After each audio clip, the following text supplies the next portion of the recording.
And we are live. What's good, Johnson? Man, DL saying welcome. I really want to know podcast. So let's sing episode, and I forgot to bring my tequila up here with me. Don't worry. I'm gonna go get it. How y'all feeling out there, man? Welcome. It's been a long day. Hope you guys are having a good weekend. I'm having a fairly good one.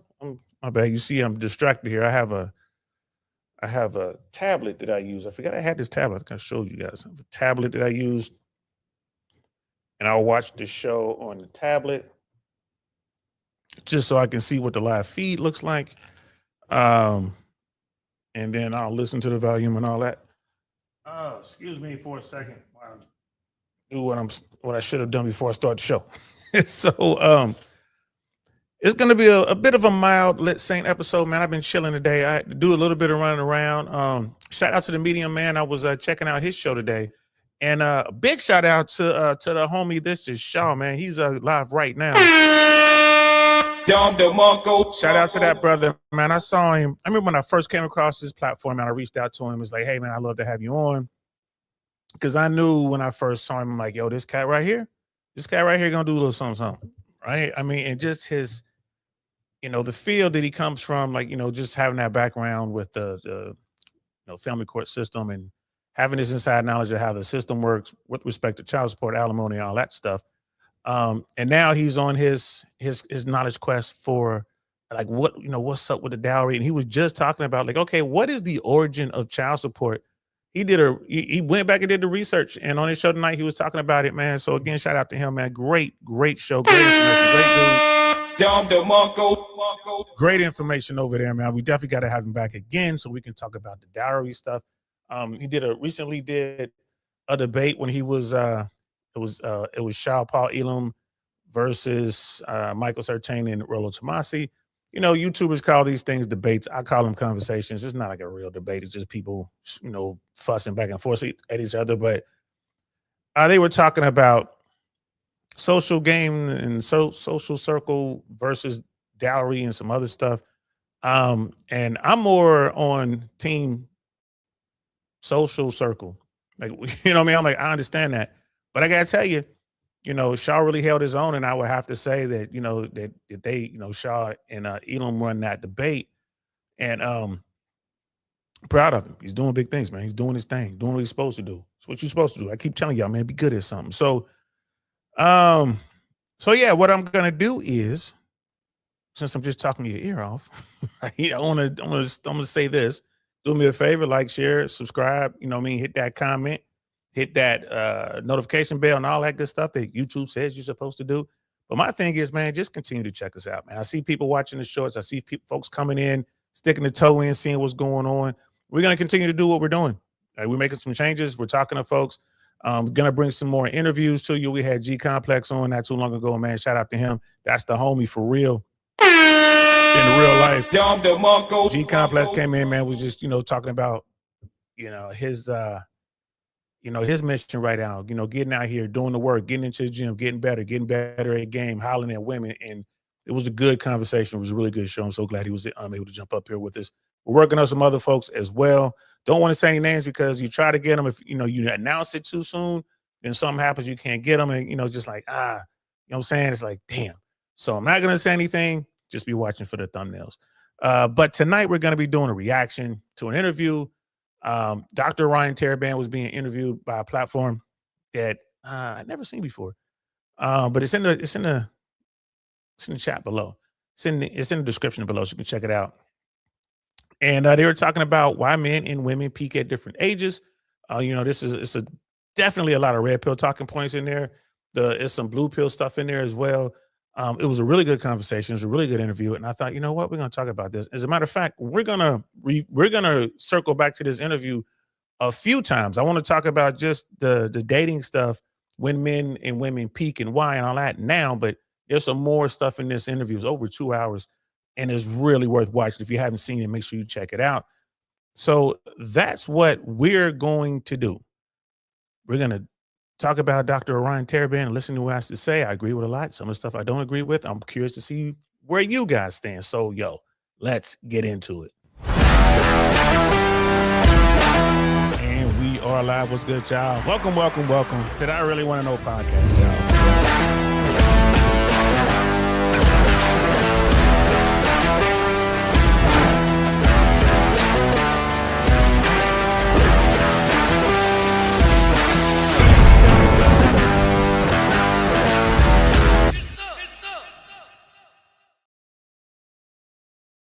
For sure, man. That's what's up, man. Yo, we got one of my newfound Marine Corps buddies, man. We got Financial Frontier in the building. What's happening, fam? Much respect to you, man. Saw you in Medium. No, I saw you in Shaw's chat, bro. Did I see you in Medium in the chat too? I might have. I see we be in the same trenches, bro. So it's good to see you, man. We definitely in the building. Can't wait to get you on the show. I was just talking about how I want to bring in a lot of people and do a lot of interviews. I want to talk to a lot of folks. Brother Financial Frontier is one of the guys I definitely want to talk to. I met him over on Ronin Travels channel. Definitely want to talk to this brother. I can tell by the brief conversations we had and been sitting on the platform. And the brother has some knowledge, former United States Marine, and just all around, you know what I'm saying, Renaissance man from what I can tell. So I look forward to having him on the platform so we can really dig into it and, find out background and ask all the questions I need to ask, man. So I will be reaching out to you, bro. Would love to have you on the show. And I know we're going to have to work out our schedules because I'm pretty sure we are in different hemispheres. I'm just going to leave it right there. But thanks for pulling up, fam. So we definitely want to talk about this, man. So with this show in particular, we're going to be talking about why men and women peak at different times. It's funny that the brother Financial Frontier is here because we had this conversation on brother Ronin's platform. It was a pop-up stream. You guys can see it. I did stream it to this platform as well, so you guys can see most of it. I didn't get all of it, but it was for the parts that I was there. Definitely worth watching, man. But a lot of people get into talking about sexual marketplace value and what that is. You start talking about your value, and a lot of people start thinking my value as a person has nothing to do with my looks or, my sexuality or, my appeal to people. And it's well, you're right. We're talking about something different though. We're just talking about the sexual marketplace. So when you got the sexual marketplace, it is what it is. Running. We got two Marines up in the building tonight. What's happening, fam? Just talking about you. Good to see you, brother. Good to see you. So, and I don't normally drop the link, but I see you guys in here, man. I might just drop the link for you two. I might just for y'all. I might do it at the end of the show just to bring y'all up and we kind of have a little bit of a conversation. But so many people, mostly women, and a bunch of guys. Let's get real. They're like, oh, we don't like this term, sexual market value, and this and that. Well, it is what it is, and all it is it talks about individuals and when they are most highly sought after, and then when that starts to wane away, like when it starts to wear off. And yes, it's tied to youth, beauty, fertility for women, and for men it's tied to provisioning, protection, access to resources and all that other kind of stuff. Right now, Dr. Orion Taraban is going to be talking about this. I like the way he talks about it. A lot of people are saying, oh, he's red pill. I don't know. I don't think it's fair to call him red pill. If anything, you can just say red pill adjacent, or just a dude who's a realist who reads the studies, and he is a trained psychologist, I believe it is. He has a practice, so he's weaving in all that experience with the information, with the data, with the research, and he's just telling us what he's seeing. So I wouldn't call him red pill. I would definitely say he's more red pill adjacent. Definitely gets owned by the red pill. They kind of accept him as one of theirs. So, it is what it is. But do men and women peak at different ages? Or is that just another red pill myth? Right. So we're going to start with that.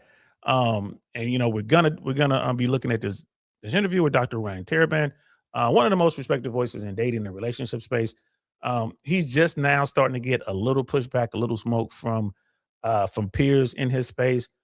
Who are, we would just say anti-red pill, call him blue pill, you can call him feminist, whatever. They just don't really like his message, but they never try to dismantle his argument, and they never question or dispute the numbers the science, the stats, the studies.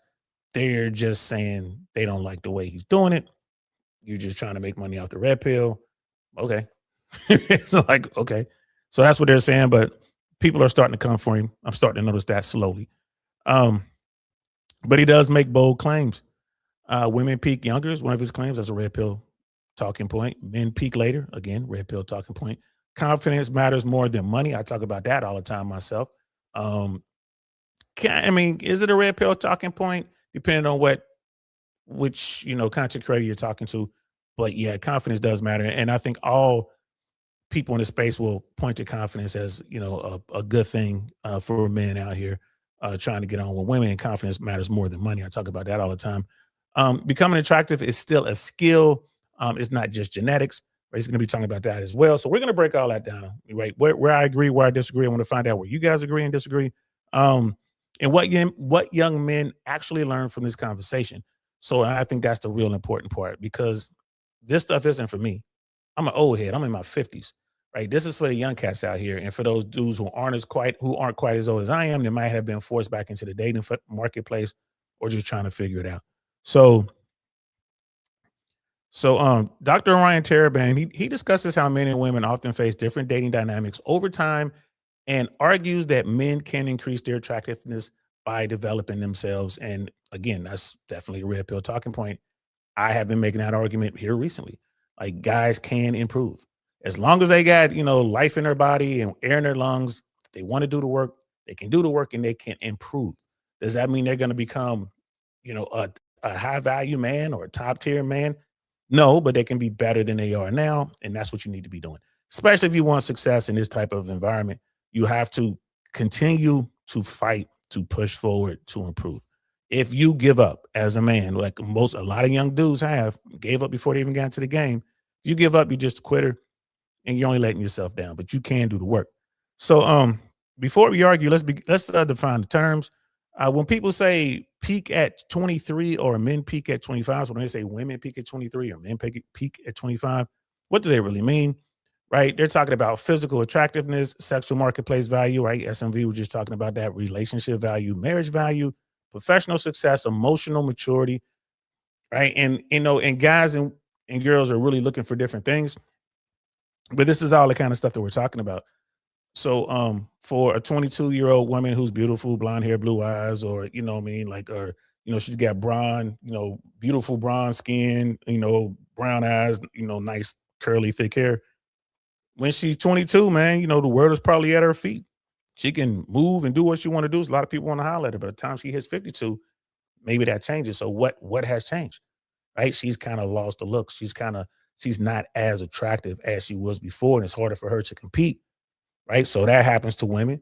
But when a man hits 55, it's the opposite. Normally, if he's done the work, say guy gets 35, 45 years old, he's been doing the work, he's been improving himself, he's starting to really make money and understand things, and he's becoming more desired by women. Whereas when he was 22, 25, 18, he was just invisible and pretty much useless because he didn't have what the women tend to want. So early on, he's invisible, and then his sexual market value increases, but women tend to be born with their value.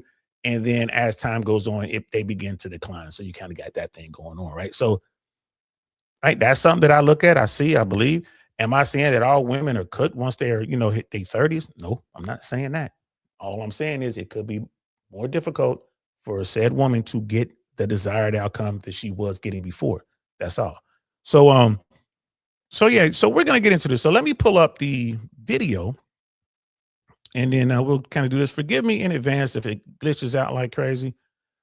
Um, Here we go. All right, we got that here. Because you guys know I'm still working on my producing skills. Working on my producing skills. So forgive me if it's glitching real bad. I got my eye on the feed. I can see a little bit of glitch in there.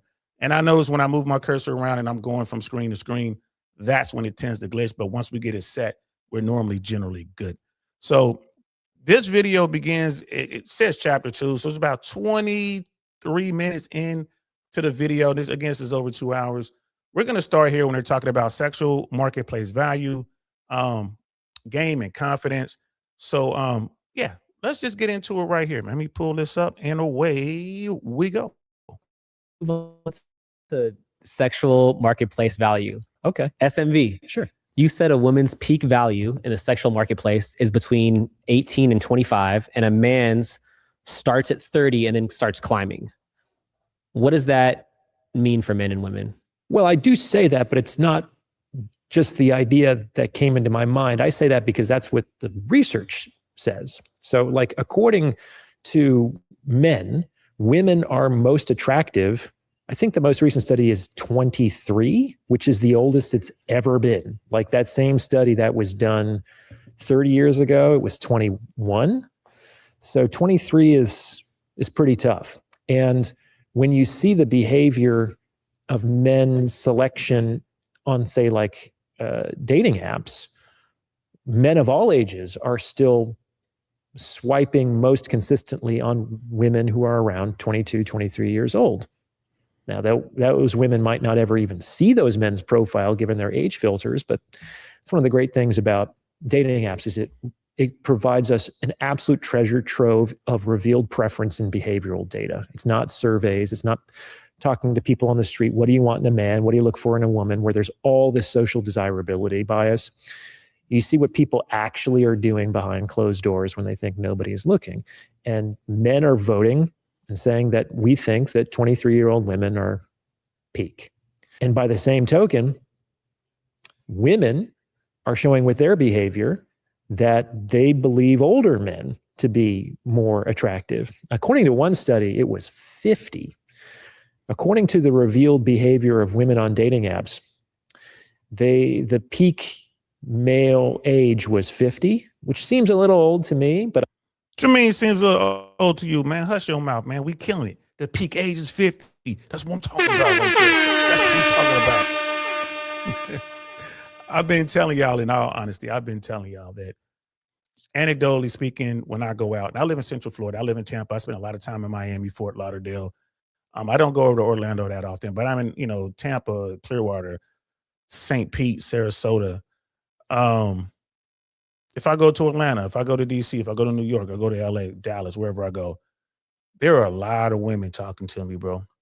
There are a lot of women talking to me. And I might not look 55, but I certainly don't look 25. I certainly don't look 35. So it's a lot of women coming up to me. And bro, when I say they coming up to me, they coming up to me like this. Holla, holla, holla, holla, holla, holla, holla, holla, holla, holla, holla, holla, holla, holla, holla, let me holler at you, let me holler at you, let me holler at you. Like they trying to holler at me in their way. You know what I mean? Shout out to Stay Slick with Kit. He's over in UK, he's over in London. And he does the same type stuff that we're trying to do here, that I'm trying to do here, only he's talking to women. Whereas I'm trying to talk to the men. And Stay Slick with Kit says that to women all the time. He's like, oh, you remember back in the day when a woman would just kind of take the lead and just make it known that she's interested. And how did she do it back in the day? She would drop her handkerchief like in the Victorian times or something like that, or during the days of chivalry, right? The days of old. So now they're not even trying to drop their handkerchiefs, bro. They walking up trying to holler at you. And I tell all the guys, if you watch this platform, you hear me use this term all the time. If a woman's interested in you, man, she will place herself in your orbit. You just have to learn to recognize it when it happens, because it is very subtle. A woman will she will give you choosing signals. She will send those choosing signals, but it's very subtle.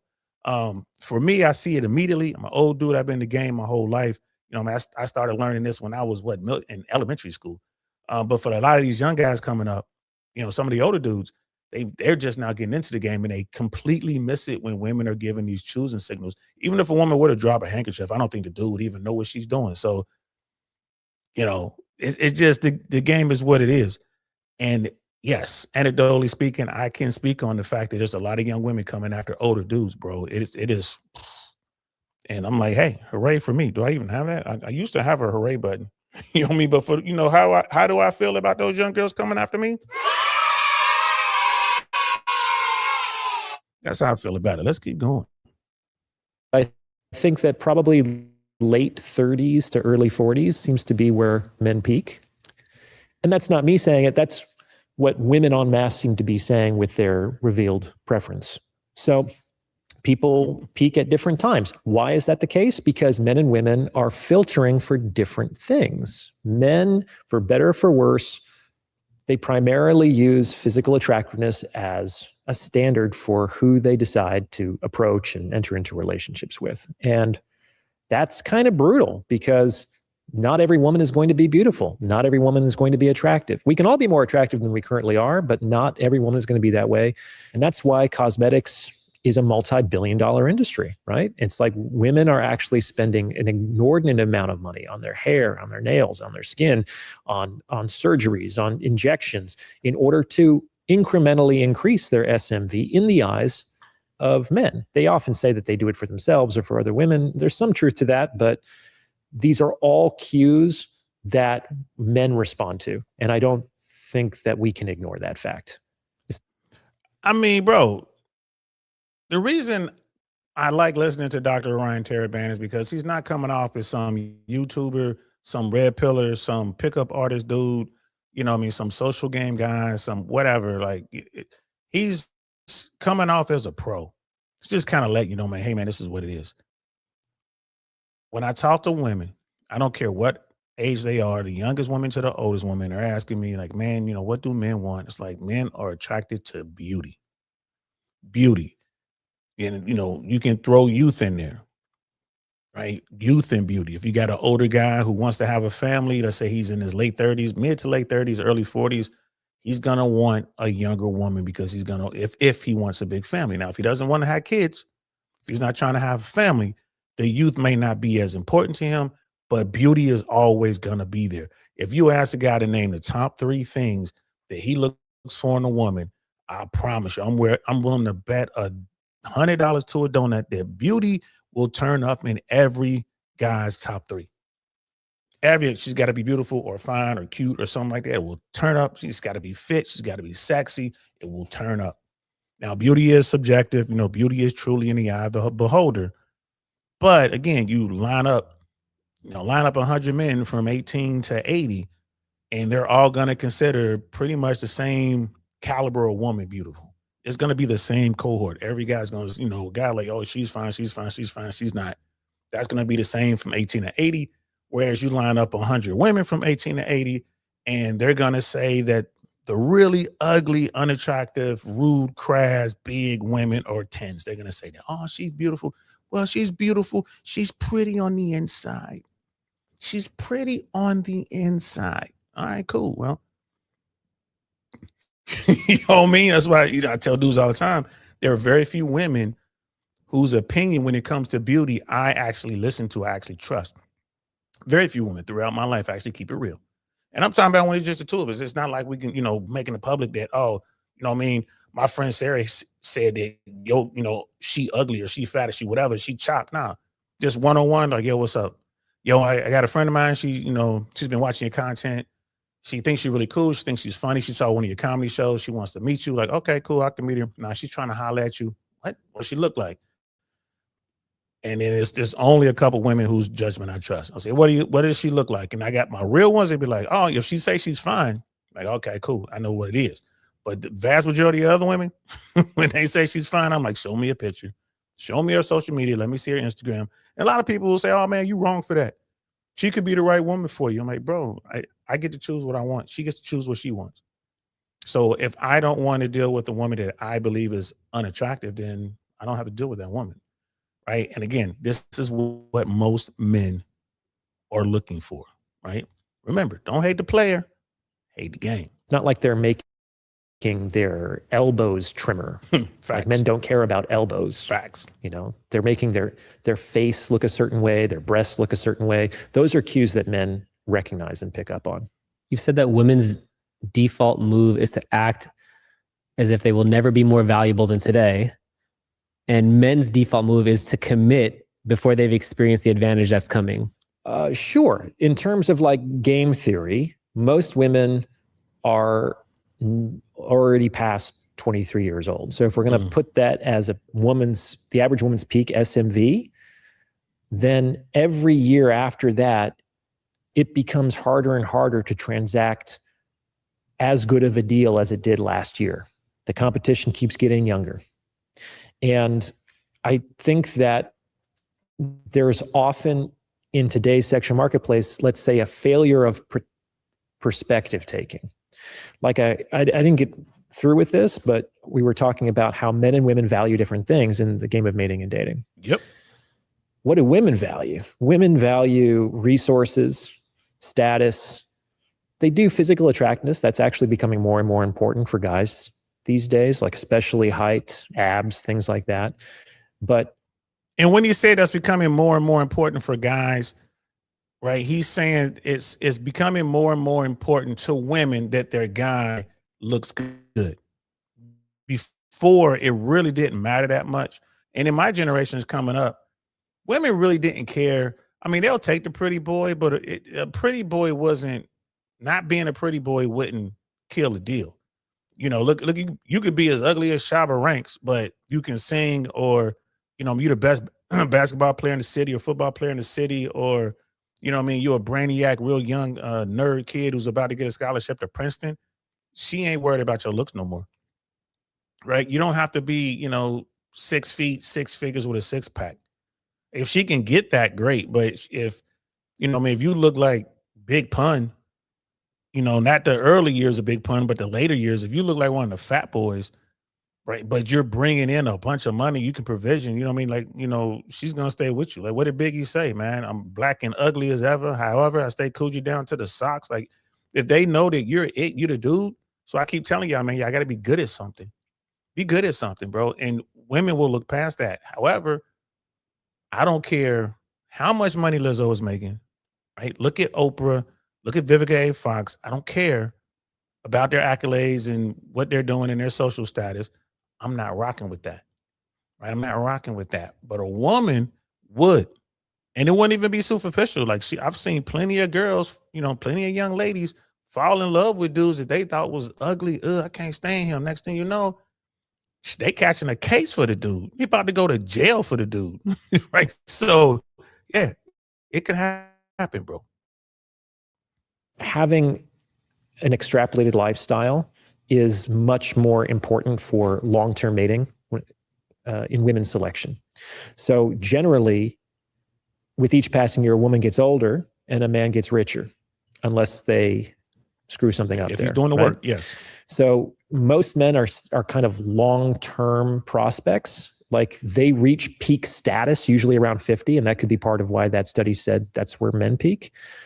If they make good money and invest it well, they typically have higher net worths. They have a more extrapolated lifestyle. They're also more mature, which means that they're probably not going to chase after everything that moves. They have emotional regulation. They have experience dealing with all kinds of different issues in life, which makes them a reliable partner.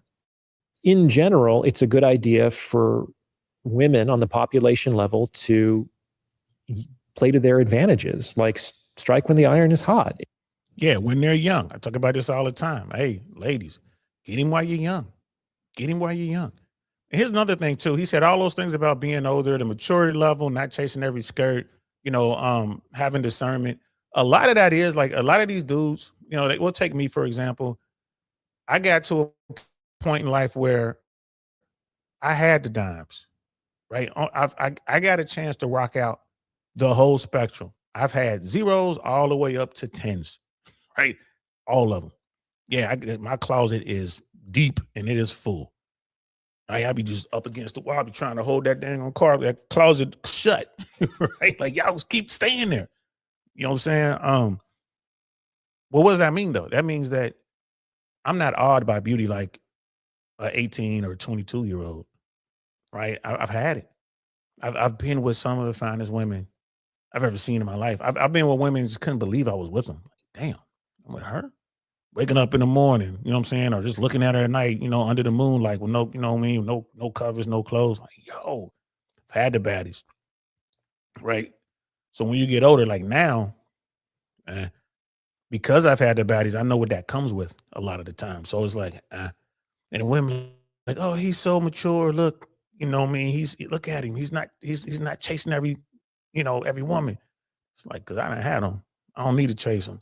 A lot of these guys, you know, they just got on. It's like, well, Myron Gaines talks about the candy store analogy. You know, if you guys haven't heard the candy store analogy, remind me by the end of this video. I'll see if I can find it and pull it up. But or I'll tell you my version of the candy store. Or just type in candy store Myron Games on YouTube. It'll come up. Someone actually made an animated version of it. But basically it says it's really hard for men to get into a position where they can go into the proverbial candy store, right? Women, when they're born, they get to go into the candy store. All women, don't matter. They all get to go into the candy store and they all know what's up with the candy. They've had their whole life to figure out and map out that candy store. But dudes can't get into that candy store until they do a whole bunch of things that are really tough. Like you got to be in shape. You got to be making a certain amount of money. You have to have a certain amount of social proof. You have to be able to defend yourself and others. You have to, it's like all these things, you got to know people. And then once you finally accomplish those goals, you're going to be older. It takes time to do all that. Then they let you into the candy shop. And from a woman's point of view, like the ladies are all standing in there and then these guys come into the candy shop and they start acting like animals. They're everywhere. You know what I mean? Just eating everything they get their hands on, man, the good candy, the bad candy, you know what I'm saying? Like everything, they're just going wild. And women like, what's wrong with y'all? Calm down. The dudes are like, what? We just got in here. Y'all been in here since y'all was 12, 13 years old. Here I am, 35 years old. I'm just getting into the candy shop. I don't know what's up with this candy, so I'm going to have as much candy as I want. I earned it. And the vast majority of dudes don't even get to get in here. They're all outside the candy shop. You know what I'm saying? Like the candy store just kind of cheering on the guys who made it in. Right? So, that's the thing. So when I get older, they're like, oh man, you seem so mature. You ain't chasing all these women.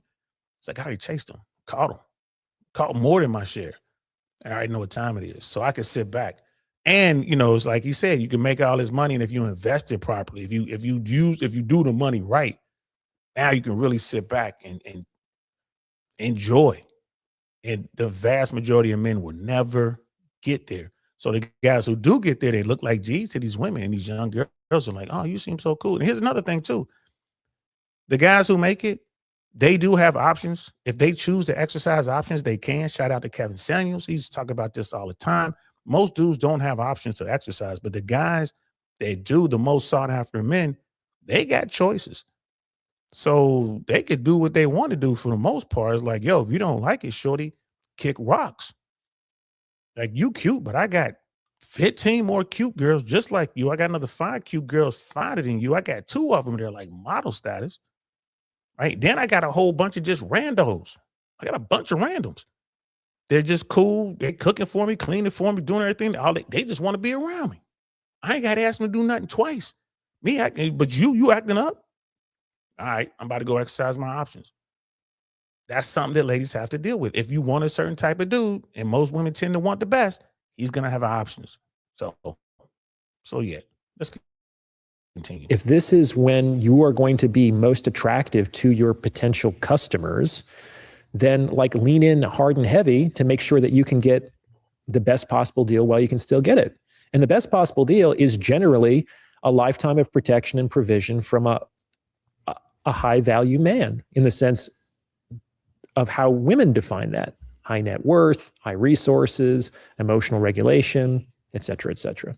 And is the man just looking for looks only? Is that, I mean, maybe that's the first thing, but is he eventually looking for other things, or mainly it's about looks and sex? And if I can get those two, and she's hot and she's young, I'm happy? Or are there other things eventually that matter? Well, I think so, but for again, most men overwhelmingly choose based on physical attractiveness, and there are some never good trust a big reason butt for and a that. It's smile. not just that men are shallower than women; it's that youth and fertility and physical attractiveness cues suggest that this woman is healthy and is more likely to produce viable, healthy offspring. But yes, I do think that for me personally, I mean, I've made that mistake. I've dated women in the past just because they were incredibly attractive. And I've learned through my experiences that that is insufficient for a long-term relationship. Absolutely. It's sufficient for the here and now. But y'all peep that? Exactly what I just said.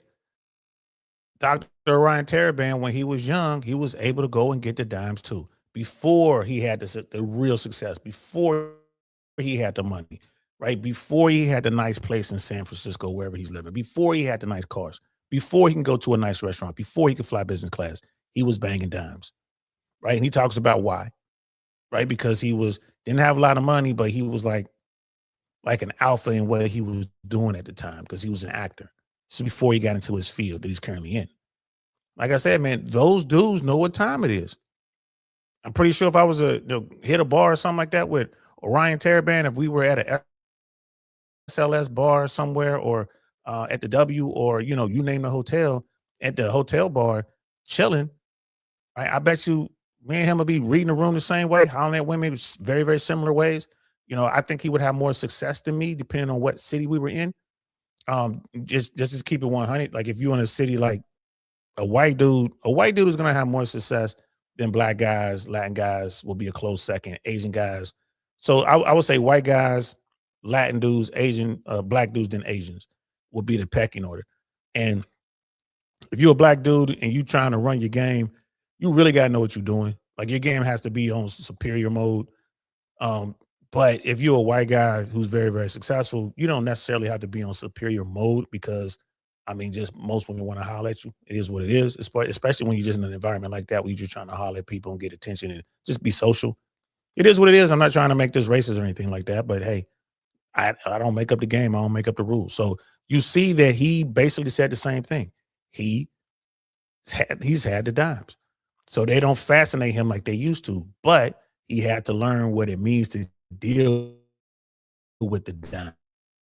But if it's long term, but I will say that, and I say that in the book, is that men will try harder longer when they're dealing with a woman that they find very attractive. Like in my own personal case, the things I put up with and the things that I tried to do to save that relationship were beyond the pale. Right. Because she was hot. Yeah. For real. Let's talk about young men, right? Because you said at 18, a young man is... In real talk, you go the extra mile for a dime, don't you? You are going to take so much more BS from a beautiful woman than you would from any other woman out there. Isn't that right? It is what it is, man. I don't care what anyone says. I'm like, bro, even to this day, I will take more shit for a dime. I will try harder and put in a little bit more work if she's fine. And I really think she's fine. As opposed to if I'm dealing with a 9 or 10, I'm gonna go a little bit harder than if I'm dealing with let's say a 6, a 5, 7. I'm not gonna go as hard. I'll go a little bit hard, but in a minute she says one too many things I don't like, moving on.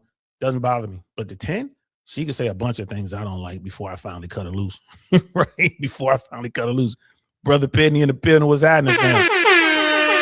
Good to see you, man. Yo, Shaw had a fire show today, man. Like the Shaw show today was fire. I can't wait to go back and watch the end of it, man. Like the book that his people put together for him, man. That book was that shit was fly.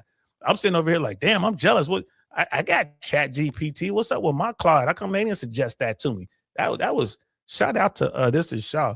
And if you guys haven't checked out This Is Shaw, y'all need to. If you're watching this now live, or you're watching this on Team Replay, go check out This Is Shaw. His content is premium, and I'm telling you, bro, especially in these spaces, that gold pill, that dowry pill, whatever he's on, is absolutely fascinating, and it is worth listening to. It's worth checking out, man. He's the guy checking out. So make sure y'all go over there and check out This Is Shaw. Brother Penny, do me a favor, man. Can you drop his link in the chat for me?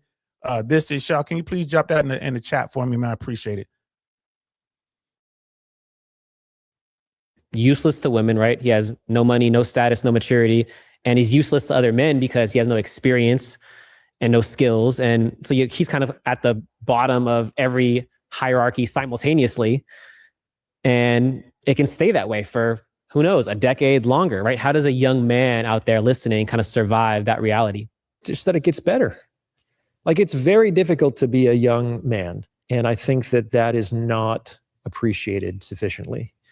And it's a big part, I think, why men in that age group have been considered kind of surplus, and they get shipped off to wars in cultures all over the world for hundreds or thousands of years. They are the disposable people.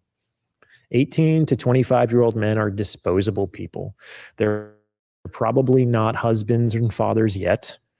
We're not sending our engineers and our inventors and financiers and our doctors to war. They don't have those skill sets yet. So if someone's got to go, and they're also the strongest and most energetic that they're likely going to be. So it's difficult to actually survive, like literally survive as a young man, especially in certain parts of the world. And that's a fact, man. And unfortunately, when I woke up this morning, the news was we lost 2 service members, KIA'd in Jordan, due to direct fire from Iran in this Iran war, and there's 1 MIA. I think there was a total of four injured. I want to say it was either 4 or 6 injured, and then we have the KIAs and we have the MIA as well. So prayers out to those families, but I wouldn't be surprised if, it's just the young men. So, it was when I was in the military, I was a young man. When I went to war, I was 19 years old. Right? I mean, bro, they were shooting at us, bro. I mean, they were throwing Scud missiles at us, man. I mean, it was a shooting war. So luckily for me, we were in a sector that we really didn't get any fire, but we had a mission to get scrubbed because the war went so fast, but we had a mission to set up a dummy airfield. We were going to set up a tactical airfield, turn on all of our equipment, all of our radios, all of our radars, everything. And the purpose of our mission was to draw fire from the real tactical airport that was just a few clicks away from us. We were to turn on all of our equipment, so all of the fire would come on us, and then it would draw fire away from the real airport that was mission critical. So yeah, man, our mission was to be dummies and draw fire. That's what we were gonna do. That's what we're gonna do. So very, very crazy mission, but hey, that was the Army. That's what I signed up for. I was a paratrooper, man. I was airborne. That is what it was. You know what I mean? It is what it is. It is what it was. And I'll never forget, we were loading up for that mission. And Sergeant Mason had me helping him load up our stuff. And it was 3 or 4 boxes, wooden crates, boxes that said bag, human remains on them. And I had to kept loading. Everyone had at least 1 bag. I'm sitting there loading up my body bag to my NC, my section chief, who was loading it up into a vehicle, and we were going to go drive off and turn on all of our equipment so we can get shot at by the enemy. Airborne. That's the good news. Like I was saying before, for better or for worse, men really, really, really care about a woman's physical attractiveness, and some women are just not going to get there, right? Women really care about a bunch of stuff. Actually, it's kind of easier to get in with women because they don't just care about one thing. So there's a few different pathways. Like you can be very, very attractive and you can get women for sure, but you could also be very, very rich. You could be very, very funny. You could be very, very famous. You could be, which is not the same thing as being rich. You could be very, very high status, which is not the same thing as being famous. There's a few different pathways. What about game? Is game on there? Meaning he's a 5 out of 10, but he just has game, right? Game is extremely important. Like women often like to think the game just doesn't work on them, but the best game is invisible. It's like they don't even think that their game is being run on them, and they believe it's their own decision to feel the way that they're feeling and to move forward with this man and not some other man. If a man didn't have any of those things, but he had game, it helps for sure. Yeah. But the less of those other things you have, the more unremitting the game has to be. So when they talk about game, right? And I just wanted to pause real quick to throw this out here, man. Plant this seed for you guys. What is game at its essence, man? Game is understanding human nature, more to the point, understanding female nature. Because here's the real deal: you want real game, right? You want Yoda level, Grandmaster level game, Mace Windu level game. There's nothing you can do or say, right? There's gonna make a woman be with you, right? So let me say that one more time. There's nothing you can do as a man. There's nothing you can say as a man that's gonna get a woman who has already decided she ain't messing with you to jump in bed with you that night, right? Because here's the thing. Moments after a woman has met you, moments. She's made up her mind if she's gonna holler at you or not. She's made up her mind. Like if she wants to rock, if she wants to bang you, if she wants to, you know what I mean, jump in bed with you. She's already made up her mind when she met you. There's nothing that you said or did that got her to do that. Right? There's nothing. She was doing that.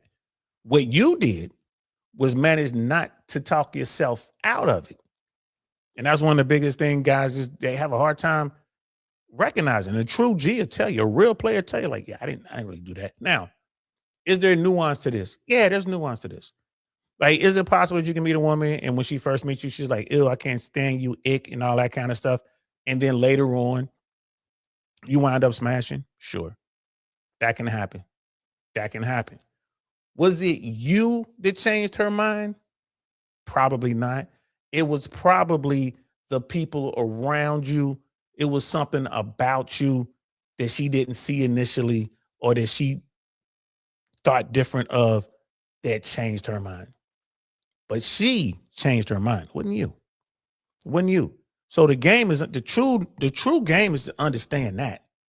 Present yourself the proper way, understand everything that Orion Taraban was just saying there. Women, man, it could, it could be about money, it could be about status, it could be about looks, it could be about physicality, right? It could be about a little bit about game. All these things kind of come into play, right? All of it comes into play. But just think about it. If I had the ability to look at a woman, look at a dude, and then tell that guy, hey man, you write it down real quick. You say this line to her in this sequence. Matter of fact, it's a grouping of lines. You say it in this sequence, she'll sleep with you tonight. How much money would I be worth today? Right? Think about that. If you had the ability to write down a sequence, right, a dialogue, a script that you could give to a man that would guarantee him sexual access to that woman that day, that night, how much is that script worth? Right. So it's nothing that the guy says. Game and the way you peacock and the way you do all that. Like if I go out and I'm wearing a bow tie and a smoking jacket and some cool jeans and some Louboutins, and I'm wearing a nice, like a Breitling or you know what I mean, like an Omega or Oars. I'm wearing some nice timepiece and I pull up in a nice whip, right? I smell good, got some Creed on, right? And people like, yeah, that's why she smashed you. That's why she did that. Like, nah, man, she was intrigued by my style. She liked the way I presented myself, right? She looked around and she can see that, oh man, a lot of people like him. So that's kind of like a soft endorsement. It's like, oh man, he knows the owner, he knows the manager, all the bartenders know him, all the beautiful women in here know him. They all greet him with a smile. They're all hugging him. Everyone comes to talk to him. She's seeing all of that, and that's processing. That ain't necessarily the game. I'd come up and say, oh, baby, you look tired. You've been running through my mind all day or something stupid like that. That means nothing. She's already made up her mind. She's already made up her mind. Right. And again, the best game is knowing basically how to keep your mouth shut, keep your foot out your mouth, and then maybe it'll go down. That's the best game, in my opinion. But like he was saying, like the game, people put a lot of pressure on game. You need understanding. And to me, that's what game is. You need to understand how this thing works. Right. The pickup artists think they're saying these, they're doing doggy game or they're doing cold approach or they're doing whatever. And that's what's getting them the woman. Not necessarily. Not necessarily. Again, it's up to her to make up her mind. And no one can give you a magic script that's going to get her to accept you and share herself with you. If that existed, right, you would truly be the first trillionaire in our species history. It wouldn't be just on paper. You would really be a trillionaire because that script, if you can walk in, you have the ability to look at a woman and then look at a dude and tell that dude exactly what to say so he can be successful with his dating, his sexual market strategy, right? His mate selecting strategy, right? Which basically means he's just trying to bang. If you can do that, pay him, give him the script that's going to help him do that. Bro, how much money is he going to give you? He'll give you all the money he got in his pocket, bro. You will be a trillionaire. So it doesn't. You have to resort to kind of just saturation campaigns. And so that it's drilled into people's minds on some level. But if the product is really good, you might not even have to advertise at all. Like, Lamborghini doesn't advertise on TV. I think you made the argument once that, and you talked about this, there's a number of different things. Men don't necessarily, because I think this is something that most men think about, is like men don't necessarily need money to attract women. Oh, no, they don't. They don't. Yeah, I think I made an episode a while back called What Works on Women, or the 3 things that work on women. Let's see if I can remember. The first, which you've already discussed, is being able to stimulate a woman's emotions, which is primarily linguistic. You have to be able to evoke an emotional response. It doesn't response. In fact, what people have learned is what can be even more stimulating is a combination of, let's say, positive and negative emotional experiences. Too many positive experiences get boring, unfortunately. And boring is the absence of emotional stimulation. It's like the one emotion that doesn't work with women. Don't bore women. The first is confidence. Like if you're a young guy and you don't have money, you don't have status, you don't have a lifestyle, you don't have fame, you don't have skills, you don't have abs.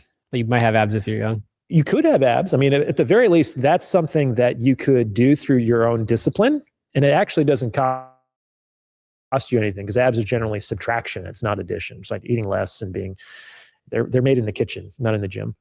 But the one thing you absolutely must have if you want a chance with women as a young man is confidence. And confidence doesn't cost anything, right? And it's something that it might take a little practice to build a kind of an emotional callus, because you're going to get shot down a lot.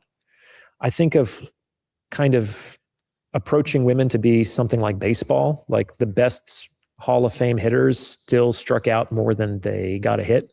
And confidence is easier to have when you have an established track record of success. And so that's generally the pushback I get from guys. But like, yeah, dude, I'd be confident if I had $1 million and I had, a beautiful wife. And, it's like, yeah, it's kind of easy to be confident then.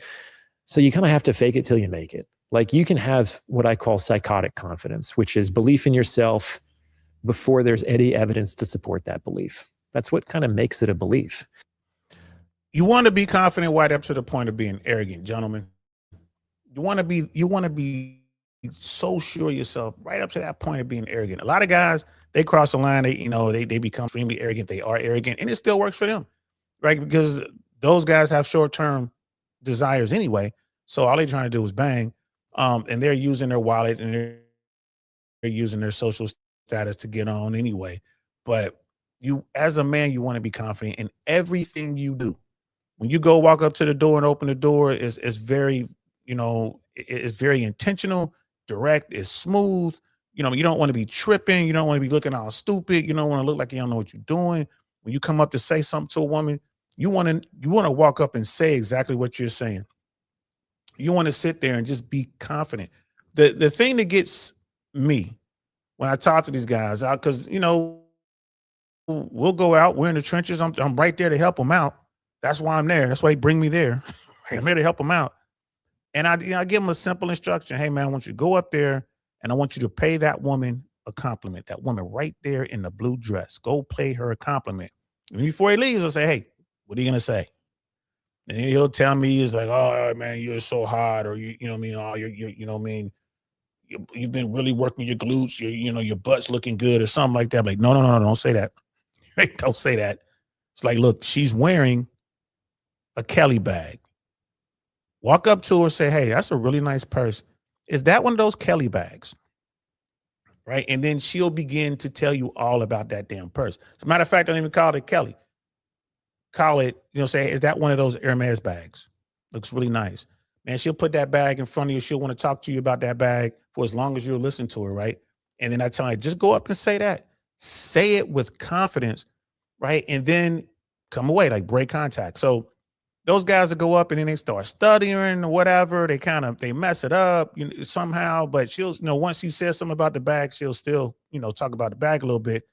But it wasn't confident enough. And he was like, oh yeah, she talked about the bag, but man, she don't want to, she won't give me her information. I'm like, I ain't tell you to get her information. Right. But anyway, that's another story for another day. But whatever it is you're doing, you want to be confident. The way you move, right? You want to be very deliberate and very confident. That takes you so far. And again, women say they want guys with money, 6 figures, but bro, if you are confident, they just believe that you're worth money, right? So and it's all part of the play. It's all part of the game. And you have to believe in yourself before anybody else does, because nobody else will for a very long time. And then suddenly everyone is going to think, oh yeah, that guy, I love that guy. Like nothing happens for a very long time until everyone kind of more or less decides that, yeah, that's cool. You've made it on some level.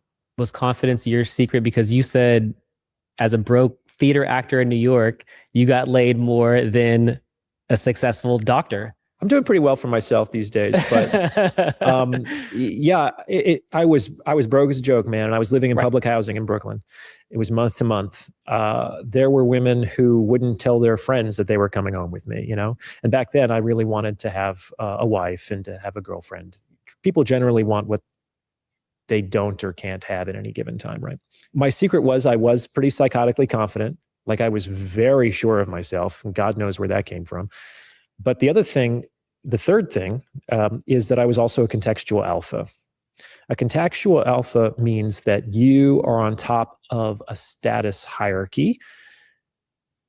And as an actor, that's what was going on. So I was often the leading man in these shows. Now, sometimes there was 10 people in the audience, but I was the lead actor for those 10 people. You know what I'm saying? You could be the lead guitarist for 2 guys at the local bar on a Tuesday. You know what I'm saying? So if you're on stage and everyone's looking at you and focusing on you and clapping for you, et cetera, like there's something of like something gets transferred onto you. It's almost like a totem. It's almost like it's like magic, right? That really does help. So the great thing about being a contextual alpha is you don't have to be like, there's so many different scenes that you can be a part of. And if you can't find a scene where you can be near the top, you can create your own. I mean, that's also hard work, but it's hard work to ascend a status hierarchy that pre-exists. So it's like, pick your heart, guy.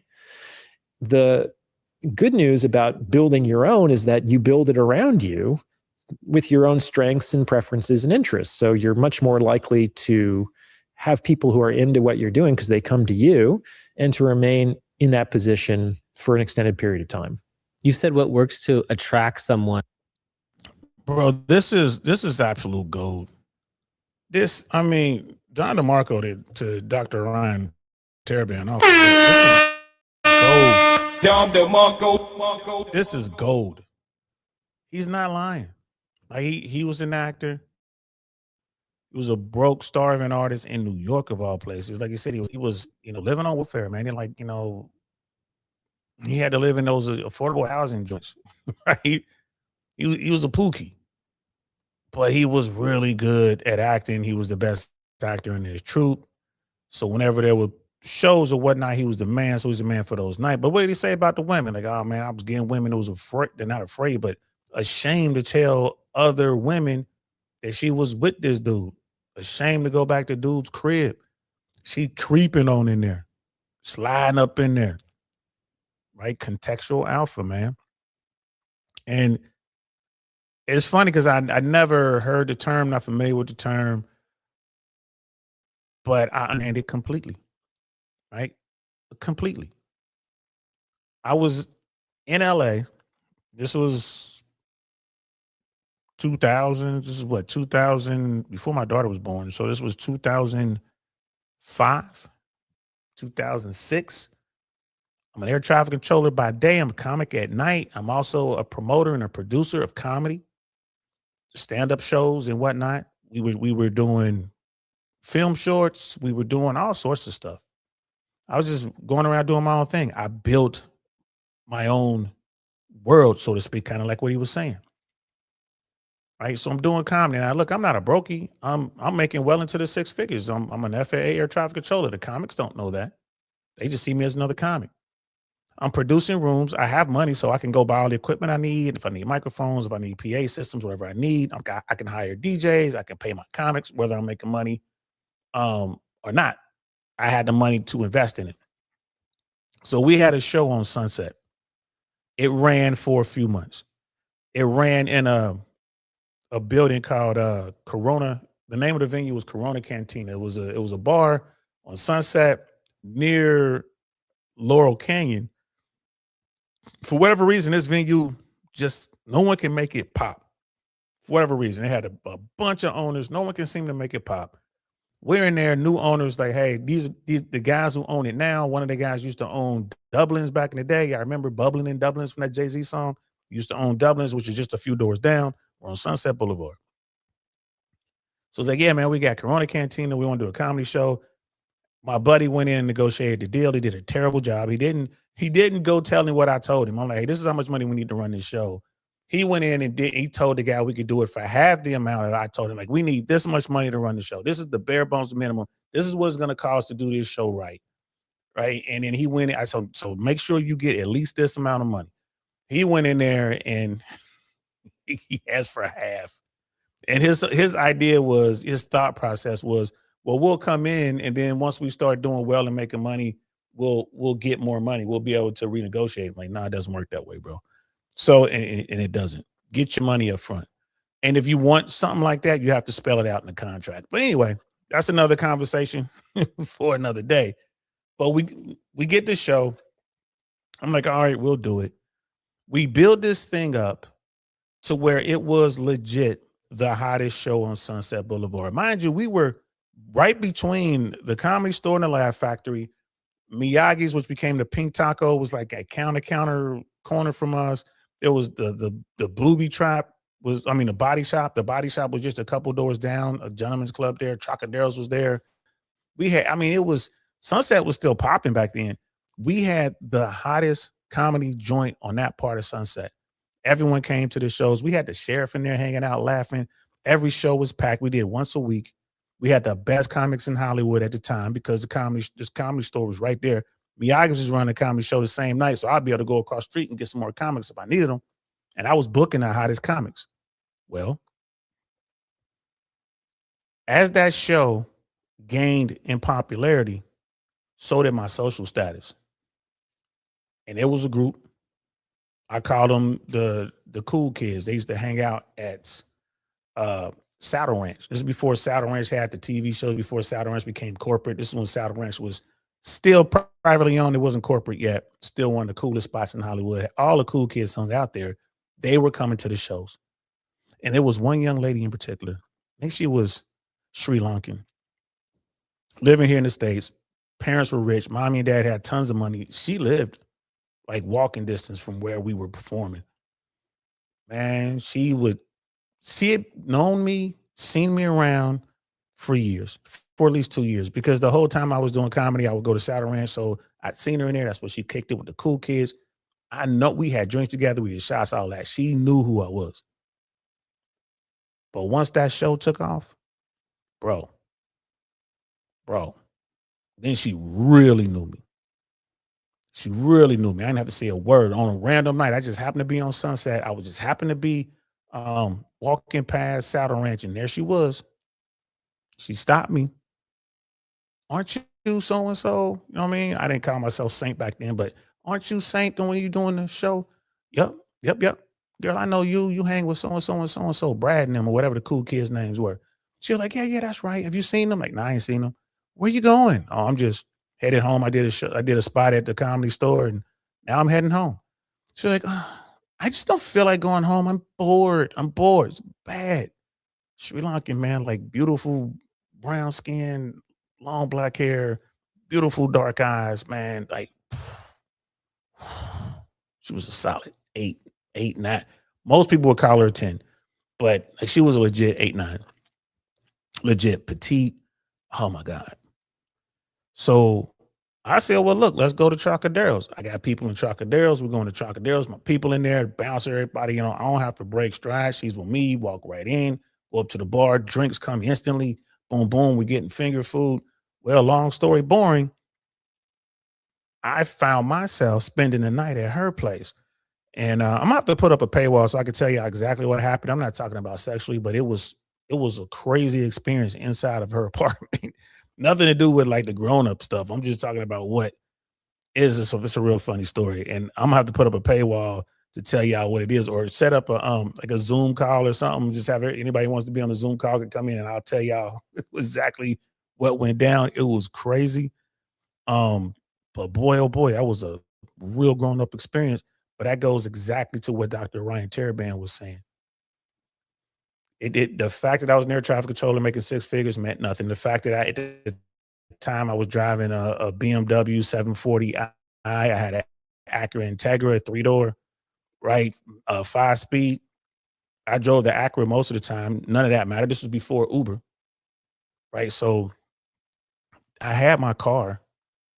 What did I do with my car that night?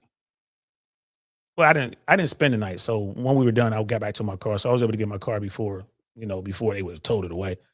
Everyone had a spot on Sunset or just off Sunset where you could park your car, where the signs will let you park overnight. So yeah, I mean, she never saw my car. She never got in my car. It's not like I was taking her out, leaving with my wallet, trying to take her to the nicest place in Beverly Hills or the nicest place in West Hollywood or Santa Monica. None of that. I was the guy who was the promoter for the hottest comedy show on Sunset. That's all it took. That's it. And she's not the only one. People knew me. I became a cool kid. And that's what Orion Taraban is talking about, bro, because at that point, it didn't matter. Money, height. Yeah, I'm 6 feet. Yeah, I was in shape. I didn't have a 6-pack. You know what I mean? But I had an outline. At least I was working out back then. Shout out to my man Rook.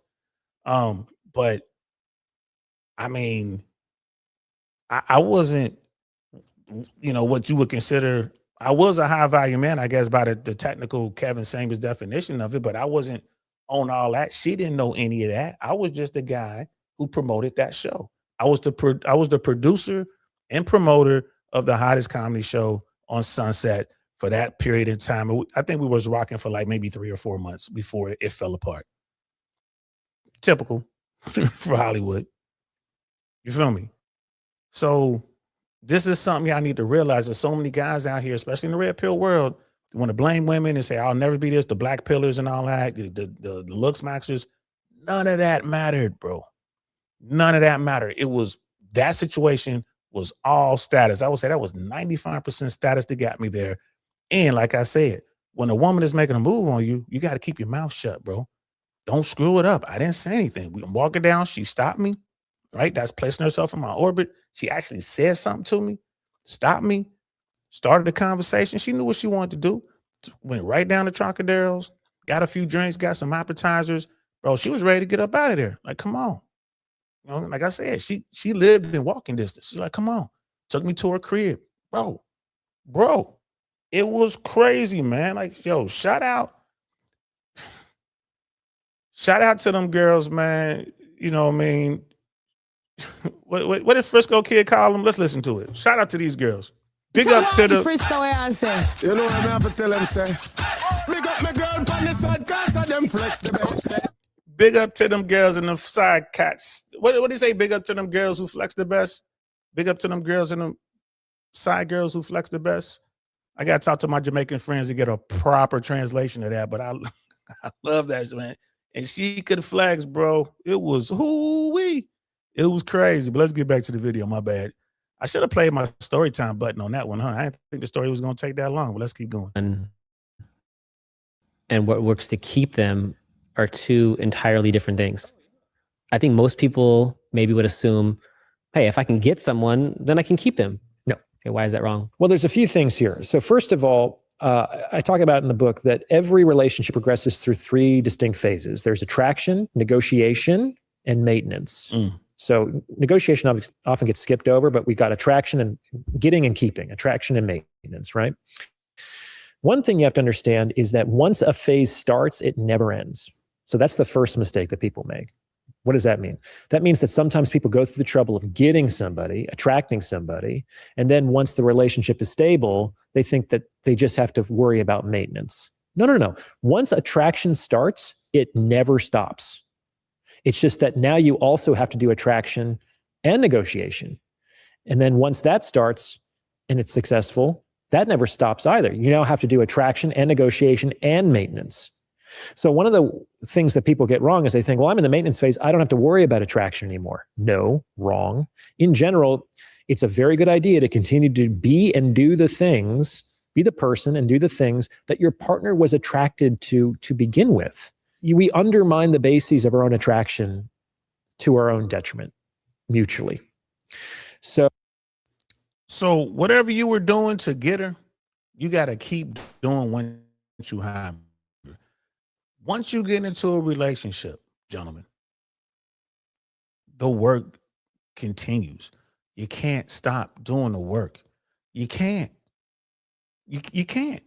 You got to be that dude. That's who she wants. You got to be that dude. If you're trying to have a long-term relationship, that's what it is, man. It's a lot of work, a lot of compromise. I'm always talking about that. If you just run a rotation, she's in your rotation, that's a whole nother kind of thing. You don't have to really worry about those issues or the criteria that he was just naming there. You ain't got to worry about doing that work. You're not in it for the long term anyway. It's a booty call, right? She's more of an accessory than she is a girlfriend or a potential wife. You just doing what you're doing, having fun. She happy to hear from you when she hears from you. You got a little rotation. It's like, hey, I'm about to go to this red carpet event. You want to go? Hey, I'm about to go to Soho in Malibu. You want to go? Yeah. I mean, she knows what time it is. Like that. She's just happy to get the call. And you might have women in your rotation that when you call them, they expect to see other women there. I used to have that whenever I went to a new club or whenever I went to a nightclub in LA back then, and, this is, late 90s, early 2000s. I came with 3 or 4, maybe 5 baddies. So when I pull up, doorman comes out, shows me love. They open up the red rope. We walk right in, never break stride. I got dimes with me, bro. They gonna let me in. That's why I relate so much with Michael Sartain and what he's talking about. Michael Sartain to show up with 25 women, 50 women.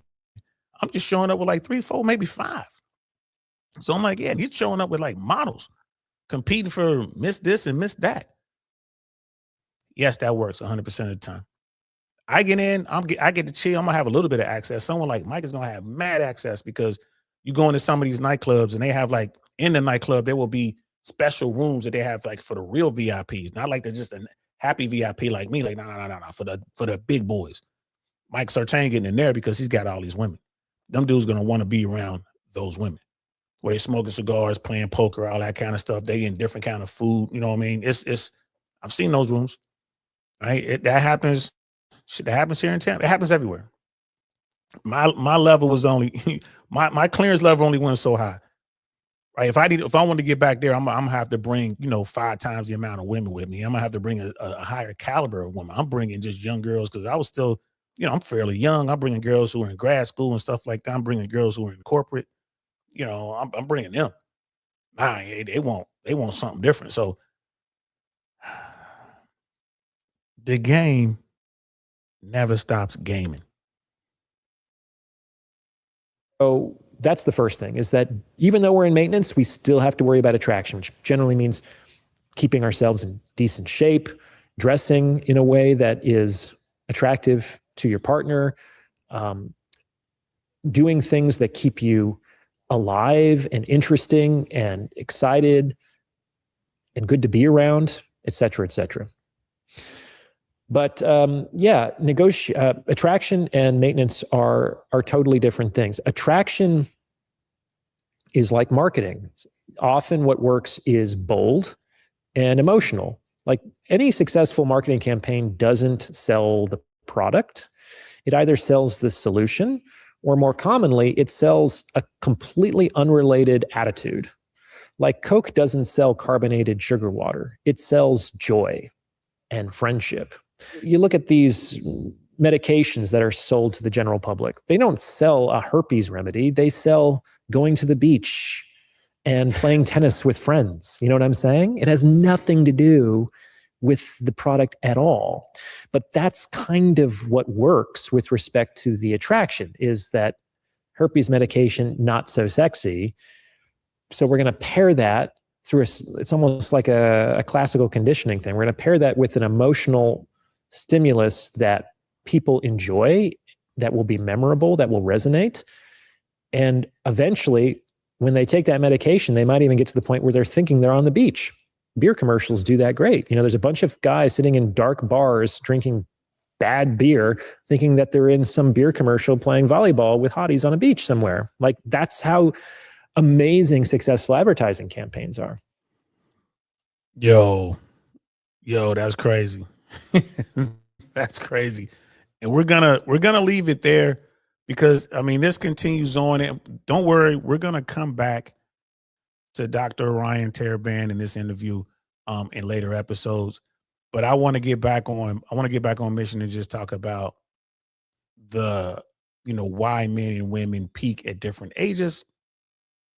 We're gonna continue to talk about that part.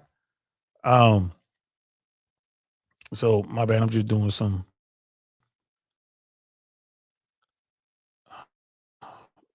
what am I doing here? I am doing some producing. I'm just doing some producing stuff right now. Drop that. Okay, here we go. All right, now you guys saw the video. You guys heard what he said. I did let it run a little longer than I was supposed to, but I just kind of got caught up with what he was saying, man. And again, shout out to him, bro. He's dropping some dimes. So let's get in here, man. So let's talk about that, man. So we were talking about physical attractiveness. Like, he was talking about how men are generally drawn to that. That's pretty much what men want, but women are looking for something different. Sexual market value, relationship value, marriage value, professional success, emotional maturity, right? People often confuse these ideas, right? Because they're not the same thing. They're not the same thing. So we heard from that conversation how he was trying to explain the differences based on, like, okay, this is what women are hoping to get, what they're looking for, versus what men are looking for, and why you have you have one climbing and one declining and one climbing at the same time. So women don't like it when we talk about this, but it's like, hey, this is just the game. I'm sorry if you don't like it, sis, but this is the game. You got to find Jeff Bezos before he gets to the trillions, before he gets to the billions. Catch him in college and place your bet and ride it out. A lot of women don't want to do that. Some do, right? Some do. They make their bet in college and they're like, we should be okay. Right? He's top of his class in Harvard Law. I should be all right. You know what I mean? Versus being the top of his class at Cincinnati State. But even there, he's top of his class at Cincinnati State. He got here on all scholarships. He's managed to get himself in an intern, program with one of the best banks in the city. Okay, you placed a good bet. But let me ask you guys this: when do you think people truly peak? And we're talking about their sexual market value, right? We're not talking about their physicality and all that kind of stuff. Just sexual market value. Do you think they peak in their 20s, their 30s, their 40s? Never. Let me know, man. Put it in the chat below. If you guys are watching this on Team Replay, put it in the comments. I'm curious. When do you think people truly peak? We're talking about men and women. We're talking about their sexual market value. Do you think they peak in their 20s, 30s, 40s? Never. And let me know why you think that. So according to Dr. Taraban, women tend to receive the greatest amount of male attention earlier in adulthood, right? I agree with that wholeheartedly. It is what it is. Selma Hayek is going to get a lot of attention from men today. What is she, in her 60s now? If she's not 60, I think she's 60, right? But did she get more or less attention when she was 20? Which Selma Hayek would you want to holler at? If you had the choice, if you can holler at either one, would it be today's Selma Hayek, or would it be Selma Hayek when she was 20? Right? Think about that. The way men's mind work. So women, I do believe, tend to get the greatest amount of male attention earlier in adulthood. Men often don't reach their dating potential until they build confidence, financial stability, social skills, leadership, and purpose. Right? Yep. Brother Penny, 100%. 100%. 100%. Brother Ronan, men are more viral when the young aren't desired at we desire for I guess that's what the permanent companionship until they're older. So men are more viral. That's what I'm saying. They're more vigorous when they're young. But I guess you're trying to say they're not desired for the permanent companionship until they're older. Why? Because it takes time to get the money and stuff like that. So correct me if I'm wrong. Just it's late and I've been drinking. So you better watch what you're typing in there. Yeah, I know I could barely read anyway. So but yeah, so confidence, financial stability, social skills, leadership, and purpose. I'm telling you, man, I would take time to acquire these things. And Dr. Taraban, he argues that many young men simply haven't had enough time to develop these qualities. I agree with him. Do you guys agree with that? Disagree with that? Right? Where does reality land? I'll tell you why I agree with it, man, because I mean, just anecdotally speaking, I've seen it. We know what dudes are looking for, bro. Like we've seen it. We know it. We know what we like. Even if you're out and about, matter of fact, like a perfect story. There's a little neighborhood bar that just opened up recently. It used to be Fridays, and now it's a different bar, like a regional chain. And they got some cute young women in there. And they got one woman in there, man. She's like 20 years old, but she is, boy, oh boy, she looks like the prototype, man. Like she doesn't look real. Like, and it's like, wow, she looks like a snow bunny, but she has the body of like one of the hottest Brazilian or Colombian women you've ever seen. So we had talked to her, like, what's going on? Like, and finally she was like, oh, not finally, right away. She was like, oh, my dad is Dominican. She was like, so I'm part white, I'm part Dominican. I'm like, oh, I was like, I definitely see the Dominican in you. She started laughing. She turned around and she showed it off. Like, yeah, I know, it's so big, but I'm like, but you're in shape. You're fit. It's not, I mean, it was, I mean, she had no fat on her body whatsoever, bro. And she enjoyed the attention. Now, at some point, that attention might dry up for her. And that's definitely going to happen when she's older. So in her 20s, right now, she's kind of like, she's peaking. If she waits until her 30s to try to get, herself a husband or whatever, she may not be able to get the guy that she's, the guys who are chasing her right now. So that is what it is. Let's talk about confidence and money, man. Like I said, the one thing I really liked about Dr. Taraban and what he was saying is money alone doesn't create attraction. We all know that. Anybody who's been in the game for a minute understand this completely. Like I said, I was at my height. I was at my peak. When I was womanizing, running rotations, it was pre-1998. Man, I was a brokey. I was broke as a joke. Right? But I had more women than I knew what to do with. And then once I got into the FAA in 1998, by 99, 2000, I'm making well into the six figures. I had less women. I mean, it's weird how that works, right? But it took me time to get there. When I was a young dude, I had plenty of chicks, but I didn't really have money. I didn't have the ability to provide these experiences and all this other kind of stuff. But when I got to the point where women really looked, when I got to the point where I had what women wanted, I was older and women came at me different because they didn't want to be just Miss Right now. They wanted to be Miss Right. They wanted me to go the distance. They were trying to get married. So they changed up their game. So money alone doesn't create attraction. Confidence does matter. Purpose matters. Competence matters, right? All those things matter. And you can work on those things. Like you have to put in the work. You have to get out here and work on that thing. Like, just like you work on your body when you go to the gym, right? Just like you work on your resume when you're trying to, move up in corporate or whatever you're trying to do. You got to work on those things. If you don't work on that, you're going to suffer. Confidence, competence, purpose, all that's important. So let me ask you guys, man, do you think women would rather date a confident plumber or an insecure millionaire? Ooh.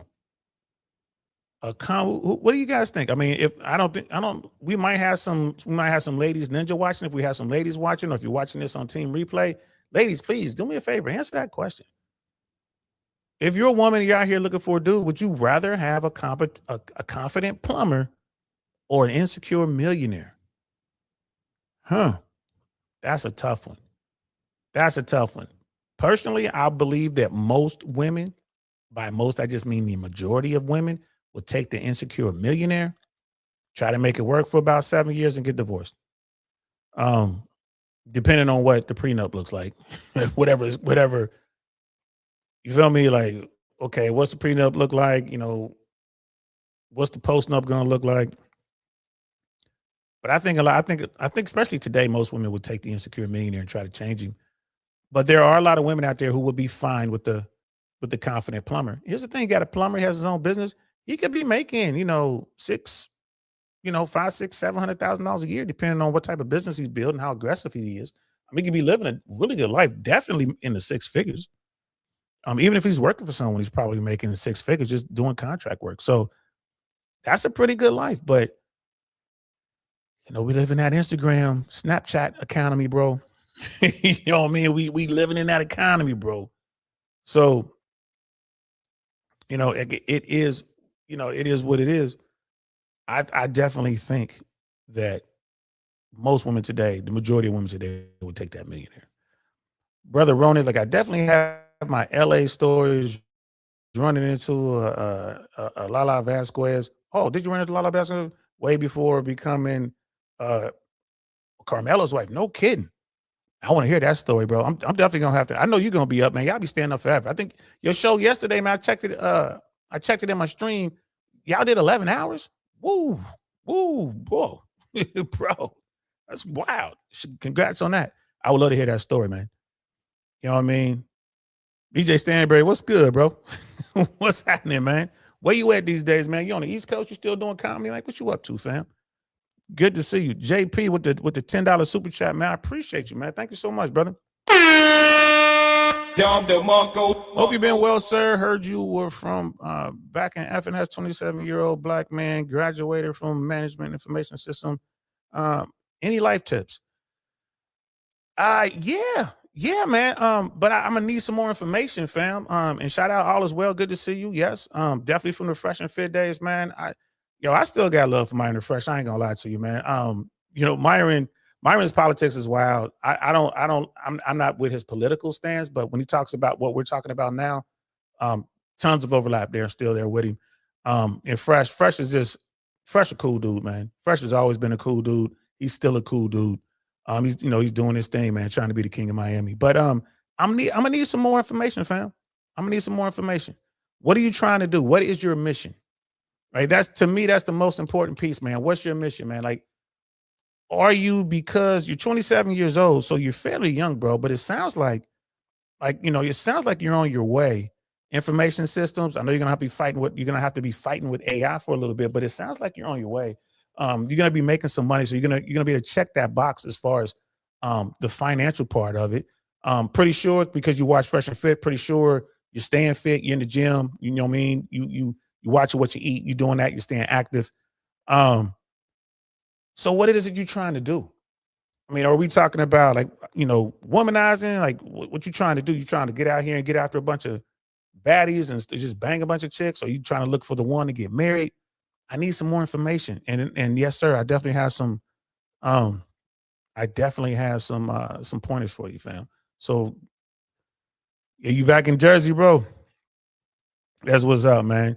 Stansbury is one of he's a comedy store warrior. He's a comedy store vet. You want to hear some wild stories? This guy can tell you some wild stories, man. And bro, PJ, or PJ Santana. My bad. I thought you were PJ Stansbury. I ain't got my glasses on. I thought you was someone else. But you in Jersey, East Coast. That's what's up, man. I'm looking like, is that PJ Stansbury? PJ was a crazy comic that I knew out in LA. And he's from upstate New York. He's from Buffalo. And I want to say he's back there, but my bad, bro. But BJ, good to see you, man. And shout out to you, man. Let me show you some love.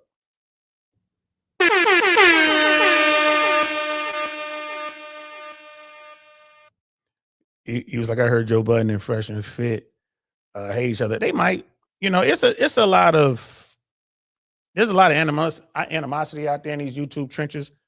And I tend to stay away from it. To be honest with you, I stay away from it. because it just doesn't do me any good. I'm here to try to help. I want to try to help folks out, man. I want to help out the young dudes and not so young dudes. I want to help out some women if I can. And just talk about what we got going on out here. So this is what I love. I love when, when someone hits us up and it's like, hey man, you got any advice? Man, I definitely have some advice. I got some tips. But just keeping it general, bro, because I don't know what you're trying to do. I don't know what your mission is. But let me say this. If you're out here, you just want to go out here, have some fun, get your rotation going, bang some chicks. Okay, cool. I ain't gonna lie to you. I would suggest getting fixed. I would suggest going, talk to your doctor. Go talk to your doctor and say, hey, how about getting a vasectomy? How does that work? Can I change it later if I want to have kids later? One of the things that I meant to do early on was, get a vasectomy. I was like, oh man, let me go ahead and get that done. And I didn't do it. And I'm here to tell you, had I done it, when I thought about it, the first time I got serious about doing the vasectomy, if had I followed through with it, it would have saved me over $600,000 over 18 years. Right? So just think about that. You know what I mean? I'm always, when I talk about numbers, I always refer to, shout out to Aaron Clary, the Book of Numbers. If you guys don't have it, make sure you get it. Read the Book of Numbers. Aaron Clary's book, you can get it on Amazon. Read the Book of Numbers. I got it right here behind me. It's behind Sextinction. Read the Book of Numbers. Right? I always ask dude, like, man, what's your number? People who read the book, and I'll say, hey man, what's your number? And it's hilarious when you start talking, because you got guys who've been divorced a couple times, man. Some of these guys are like, yeah, and the Book of Numbers talks about how much money men invest in the pursuit of women over their lifetime. Right? So it's amazing. Like he's done the numbers and he shows you what the average guy is spending. And it's like crazy, bro. So yeah, I would JP 209. I would consider that. I would, because condoms and all that's great, but bro, there's gonna be slip ups. It is what it is. Once your sperm leaves the base, you have no control over what's gonna happen next. Depending on what state you in, it could really jack you up financially and emotionally, because it might put you in a situation where, you don't really get to be in your child's life the way you want to be in your child's life. So it's crazy. So I would consider that if you out here slaying 304s, doing the wild shit that I did, think about that. If you're out here looking for a good woman, you don't necessarily, in my opinion, need to get a vasectomy, but you still need to be very, very, very careful. Even the good girls today, like you think you got a good one, you're vetting them for 2 years. You get into the last couple months of that vetting process, and then all of a sudden, bam, the truth comes out, and it turns out that, oh my gosh, she's a wild one. So if you're in it for the long term, you're looking for a good girl, you find a good girl, man, you're gonna have to be really careful. Make sure you guys are practicing safe sex. You don't have to sit her down and talk to her and say, hey, I need you to take this birth control. And you're going to also have to, really consider what Coach Greg Adams talks about. You could be in a relationship with a woman and you guys can draw out your own contract, right? It's like some sort of, I wouldn't call it cohabitation agreement, because I don't think you should cohabitate, but along those lines, it could be like a dating agreement that just spells out what happens if you guys get pregnant. So you already got that spelled out, just like you have prenups, right? And then if you want to live with someone, they'll have like a cohabitation agreement, right? If you're going to be dealing with someone, you guys are going to be, exclusive to each other. You're trying to do that whole thing, like just as someone you're thinking about marrying and whatnot, get some sort of agreement in place that covers what you guys are going to do and how you guys are going to handle an unplanned pregnancy, right? So you got that two ways. We're talking about dealing with women, you know what I mean? Because you sound like you're doing really good financially, bro. You're making the right moves. Protect yourself, right? Protect yourself. I would also say, as far as tips, I don't know if you listen to Coach Greg Adams. I don't know if you kind of considered his free agent lifestyle. I would definitely think about that. That's definitely something to kind of brief yourself on, just kind of, look at free agent lifestyle, right? And see if that works for you. Financially, make sure you're putting your money away right now, man. Make sure your 401 is ironclad. Your 401k is ironclad, man. Make sure your investments are solid. Definitely do what Myron and Fresh are talking about, man. I'm telling you right off rip, man, and no BS on this, man. Make sure that you are investing in real estate, even though right now real estate is kind of crazy right now, but you're doing it for the long term. Make sure you invest in real estate. I would say multi-properties for real. Myron was spot on with the multi-property. So make sure you diversify your investments. Make sure your portfolio is well-rounded. Yes, you're gonna want some crypto on there. I'm not a huge crypto guy, but you're gonna want some crypto. You're gonna want some Bitcoin. You're gonna want some Ethereum. Beyond that, you got to go talk to the crypto bros. I don't know what else is popping.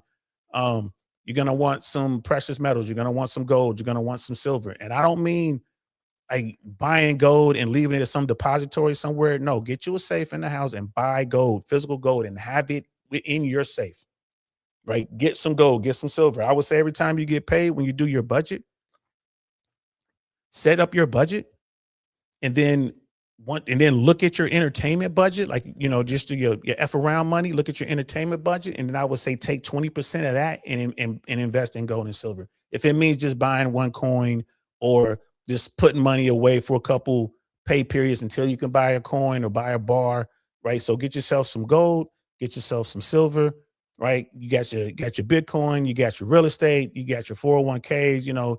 I hope you didn't invest in SpaceX, but if you did, SpaceX is probably a safe play for 30 years, but I'm just looking at where it's falling now. If you didn't get into SpaceX, right, I wouldn't go there right now. And this is not financial advice, by the way, guys. This is just me talking. We just shooting the shit here. We just shooting the shit. I'm just talking to brother JB. I would put on my to-do list, because you're young.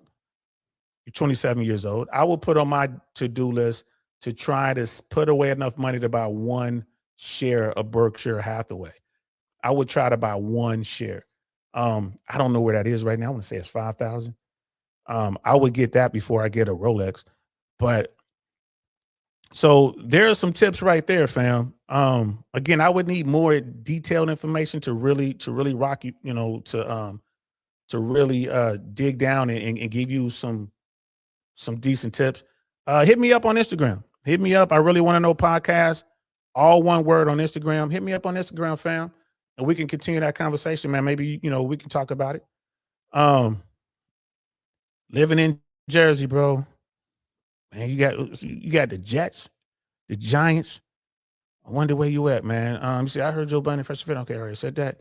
Here we go. My bad. You did hit me back. Brother JB2 on. He was like, my bad. Should have been more specific, more of a transition of getting into your career.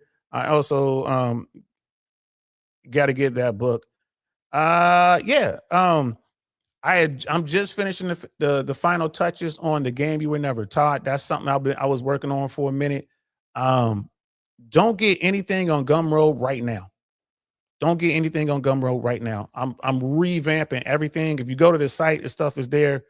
Don't get anything right now. Give me some time to revamp it. I'm working on it. But I do have a bunch of stuff on there. As far as air traffic control, I'm a retired air traffic controller. So as far as air traffic control, I have a video on air traffic control. Just type in DL Saint air traffic controller. It'll come up, and that video will walk you through everything you need to do to apply to be an air traffic controller. And brother, you'll probably get picked up. Not probably, you have, a very, very good chance of getting picked up. You just got to take a couple tests or whatnot. It's paid training. For anyone who doesn't know, if you want to be an air traffic controller, FAA air traffic controller, you don't need any experience. It's paid training. And if you make it through the Air Traffic Control Academy, which is in Oklahoma City, you're going to, wherever you land as an air traffic controller, whatever facility you land, you're going to be making six figures. Or damn it. It's only I can only think of a handful of facilities where you wouldn't be making six figures day one, but even those facilities, you'll be making six figures within 3 years. So it's a great career, but it's very, very taxing. It's a very tough career. I ain't gonna lie to you, man. You're dealing with some shit, right? It's tough. But if you got what it takes, man, go ahead and do it. So that's in there, bro. So just put DL Saint air traffic controller. It'll come up. Watch the video. If you have any, he said definitely Jimmy had game, bro. Bro, never wear magnums, first of all. Right? Wear Trojans. And man, on the package, it tell you them Jimmy hats, bro. It tells you they're not 100%. They're not 100% effective. So be careful with that, bro. But like I say, yeah, if you want to be an air traffic controller, the video shows you how to do it step by step. There are plenty of people that I don't even know, I've never heard of, that watched the video. They just saw the video on YouTube, did everything we talked about in the video, and then hit me up and say, yeah, man, I did everything. I got accepted. I passed the test. I'm on my way to Oklahoma City. I know folks have made it through Oklahoma City here recently, got assigned to their facilities, and we're doing their thing. So it's definitely worthwhile. BJ, for me, I'm not chasing women those days or these days. I'm focusing on myself. But hey, I'm going to the Dominican Republic for vacation soon. And you know what I'm saying? The Foxy Brown in the DR. Yeah, bro. It's great over there. Yeah, bro. Hey, man, look. The DR, Brazil, Colombia, before you guys were, you know, everybody's doing all that. But when I first started back in the late 90s, it was Aruba, Curacao. Like we were, bro, you know, Panama is real good too. I don't know if a lot of people know about that, but Panama is a spot that people be sleeping on. And then, of course, there's Thailand, there's Vietnam, there's the Philippines, there's Cambodia, there's Laos. Like the world is at your fingertips, gentlemen. Get your passport to start traveling. You can, I mean, bro, you can go to, man. I'm not gonna tell y'all this story on this episode, but the next lit saint episode we have, remind me to tell you the story about how I almost banged 2 Australian swimsuit models. Real talk, bro. Real talk. Almost, man.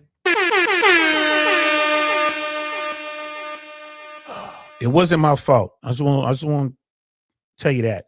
It wasn't my fault. I was well on my way, bro, but it just wasn't in the cards for me that night. My God. Yeah, so definitely, fellas. And again, like, look, I'm your Uncle Saint, bro. I'm old. I done ran down this road. I've been down that road. I've been up them roads, been around the world a few times. I've made a whole lot of mistakes, man. So please ask me anything. Hopefully I can help you and to prevent you from making the same mistakes that I made. But even still, even with all the stuff that I did and all the problems that I had, man, look what I ended up. I'm retired. I'm still young. I get paid to wake up, guys. I get paid to wake up. Pensions are amazing, right? You know, I banged my body up. I did a lot of stuff. I made a lot of sacrifices for the United States Army, and I get paid by the government because they got to take care of us vets. Right now, my back is hurting. My knees hurt. My shoulder's bad. My arms are like atrophying. I gotta go get my shoulder fixed so I can get back to working out. But they will take care of you. They've taken care of me. I had a great time in the United States military. Yeah, I went to war. Yeah, I jumped out of airplanes. It was very dangerous, but I'm glad I did it. And they're taking care of me now. So I get paid to just wake up. And I'm not telling you how much I make, guys, but just between my pension and the VA before taxes, I'm making right around what the average household income, well, median household income. I'm right around there. I'm right around there. It's just me, just to wake up. And then I have all the other stuff I'm doing. Like, that's why I'm working so hard with this. And you know, we're developing the books, and we're developing. I have some comedy courses. I got a lot of comics asking me questions about being a comedian. I'm developing a course for that, like, so they can just grab the books, read the books, and then if they want to pursue it further, they can holler at me. So we got a lot of stuff going on. Oh, we got brother Michael in the building. What's happening, fam? I'm glad you made it too. Appreciate you pulling up. And there you go, the Philippines. Yeah, talk to brother Ronan, former Marine. You know, he's one of the brothers who are over there living in the Philippines. Y'all hang around. I'm definitely gonna drop the link. Maybe I can get him to come up and just talk about it. We'll wrap up what we're talking about. This thing with men and women peaking when they peak, and then we'll just kind of slide into that if y'all want to. I just drop the link and see if Brother Ronan comes up. Matter of fact, that's what we're gonna do. So let me. I'm gonna get back to the show. And Brother Mike, man, I appreciate you, bro. One of the day ones. He's been around forever, man. So appreciate you guys. Any questions you got, just let me know. Like I said, this is a lit saint episode. I'm not normally sipping on nothing. You know what I mean? But hell, I earned it. It's been about a month. I haven't had a drink in a while, so I figured I just had the one. So if you got any questions, let me know. Appreciate all the newcomers, man. Thank y'all so much for rocking with me. Hey, y'all, don't forget to hit that like button, share, and all that good stuff. So let's finish this up real quick, and then I'm gonna drop the link to see if I can get Brother Ronan to come up, and maybe Brother Financial come up as well. So we had that question about, do you, ladies, if you're watching, would you rather have a confident plumber or an insecure millionaire? Fellas, I pretty much know what y'all gonna say. Especially most of the red pill dudes that are old here, they rock with me. We already know the answer to that. It is what it is, and I ain't mad. If a woman could get married to an insecure millionaire, especially if he's not going to sign a prenup, right? I'm talking about somebody like Andrew Schultz or Akash Singh. Everybody's saying what they got to say about Akash Singh's wife, but bro, she's set up to win right now. Like you can marry an insecure millionaire for 3 to 7 years, depending on what state you're in, divorce him, and you're gonna get a bag. You're gonna get a bag. So anyway, statistically speaking, man, research has consistently found that confidence, warmth, emotional stability, and kindness rank highly in long-term relationships, right? So while financial stability is often one factor among many, not the only one. And it's funny, when I do my notes, I'll use ChatGPT to help me with my notes. And have y'all noticed how they're not saying significant other, they're not saying husband, they're not saying wife, they're saying partner. Man, partner just makes me mad, bro. Every time, if I'm talking to a woman, if I'm trying to be with a woman and I'm looking at her as a long-term, and then she introduces me to someone as her partner, Houston, we have a problem. we got a real problem, bro. We got a real problem. She got one time to call me partner, I'm out. But that's just me. I ain't saying that y'all should do that, but that's just me. Words have meaning. So,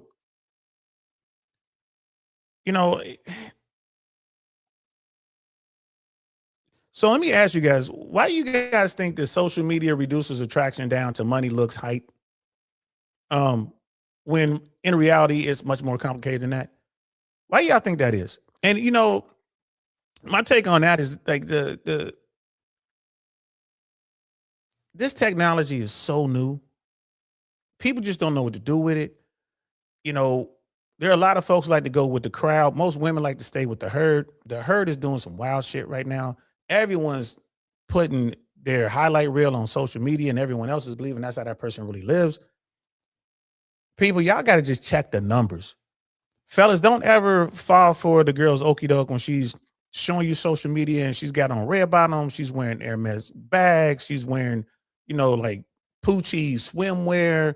And for you guys that don't know what Poochie is, it's really high end, like swimwear and dresses. Really high end. It's like the new joints. I think you need $1,000 just about like half of an outfit. Like for one top or one bottom, it's like $1,000 each. Right? Crazy work, man. But they're getting the money, so I ain't hating them. But women will get this. They don't have any money. They don't have any wealth. They got all this. It's like, okay, it's on their highlight reel, their Instagram or whatever platform they're on, but they're broke as a joke, man. Right? Think about that. Like if the median household income in America is under $90,000, depending on where you get your numbers, is anywhere between $86,000 and like $92,000 household. That means half of America makes more, half of America makes less. Right? So if that's what we're doing, if the average, if like the vast majority of American households, like half of American households are making less than 100,000, that's two people, man. That's crazy. People ain't got no money. People ain't got no money. I was talking about that today. I was talking about, like, if you guys look it up, you will find out that the top 20% of earners in America account for 60% of all of the the money that's moving around, all of the spending, the top 20% of earners in America right now account for 60% of spending in America. I mean, think about that. The rest of America, 80% of America is responsible for 40% of the spending. What does that tell you? That tells you that the average American is broke. So don't fall for the okie doke, bro. Don't think you're gonna lose her because you can't afford to take it to some real expensive restaurant, or you can't afford to take on a helicopter date, or you can't afford to rent a boat. Don't do any of that, fam. Don't do that, guys. Right? Don't do that. You know what I mean? It is what it is. Don't do it. And you're right, brother Pitt. Yep. You're right. So it is much more complicated, but just keep that stuff in mind, man. Like, when you're out here, young guys, especially, man, you young fellas, this right here, this is and that's my daughter right there, by the way. This is it is like the knowledge of our species. All of the knowledge of our species is right here. You can find out anything with that phone, bro, with your computer. You can find out anything. Start asking questions, right? Start asking questions. What's this? What's that? Start asking questions. Start figuring it out, right? I've been talking about a recession that's coming for America for the past 4 years. We're getting real close to it now. Other talking heads, real talking heads, like experts, are saying the same thing. They're not saying recession. What are they saying? Correction. But first is correction, then it's recession, then it's depression. Prepare yourselves, fellas. Prepare yourselves, because it's coming. Right? It's coming. We're watching it. Right? You get this book over my shoulder right here, Too Big to Fail. That's Andrew Ross Sorkin. Great book. You can watch the movie based on this book on HBO called by the same name, Too Big to Fail. Great movie. I recommend it to everyone. I highly recommend that movie. But Andrew Ross Sorkin has another book out there. It's called 1929. It's basically the sequel to this. He went in and researched the Great Depression. What led to it in 1929? What happened? What was the things leading up to it? What did people see? What did people know? What were people saying? Bro, I'm reading that book right now. 1929 is a pretty good read. It's it's not an easy read. It's not a quick read, but it's a good read. And you're going through this book and it's like, damn, is he talking about 1929? Or is he talking about today? The only thing that changed is the names of the people, the names of the corporations, the names of the folks who are running the central banks. That's the only thing that changed, or the people who were running government. I'm not quite sure if the central bank was there in 1929. I think it was. But y'all got to know that's not my lane. I'm learning and I love to learn. So, I hate every time I misspeak, somebody in the chat is like, you misspoke about this and you don't know what you're talking about. I'm not watching your content. I'm like, oh, okay. We're just having a conversation, bro. I misspoke. My bad. So correct me. send me the work so I can learn. But yeah, 1929, great read. Andrew Ross Sorkin, get the book. I think it's only out in hardcover. You can get it on Amazon. Man, it is fascinating because I'm reading this book and I'm like, damn, bro, this reads like the headlines today. I believe we are headed for 100% recession. This recession is going to be worse than the Great Recession. I personally think this is going to be a small D depression. So, like Warren Buffett says, when there's blood in the streets, that's when people make their money. That's when you can increase your net worth by adding a zero to your net worth. But you got to be ready for it. Fresh and Fit, another good thing that Myron and Fresh are really keen on, credit. Make sure y'all credit is on point. Make sure your credit is on point. Brother JP 209, make sure your credit is on point. All y'all, make sure your credit is on point. Because on the other side of this recession, maybe depression, the banks are going to be throwing money around like it's nothing. They're going to be looking to give money to everyone, but they're only going to be able to give these loans to well-qualified people, and there's going to be so many opportunities out there. I'm currently working with folks who have a lot of capital. I'm working with people who do a lot of good things big things. And the 1%ers, the people with the bread, bro, they don't start companies, they buy them. So I got people now, we're out hunting for businesses. and I'm sitting back and I'm watching. I'm getting myself very familiar with what's going on up here, and I'm watching a business go under. I'm watching another business go under. I'm looking at strip malls. I'm kind of waiting to see, if there's an opportunity maybe to buy a strip mall. Maybe it's an opportunity to buy some sort of business, maybe a trucking business, maybe a laundry business, like a coin-operated laundry business. Maybe buy a restaurant or a bar.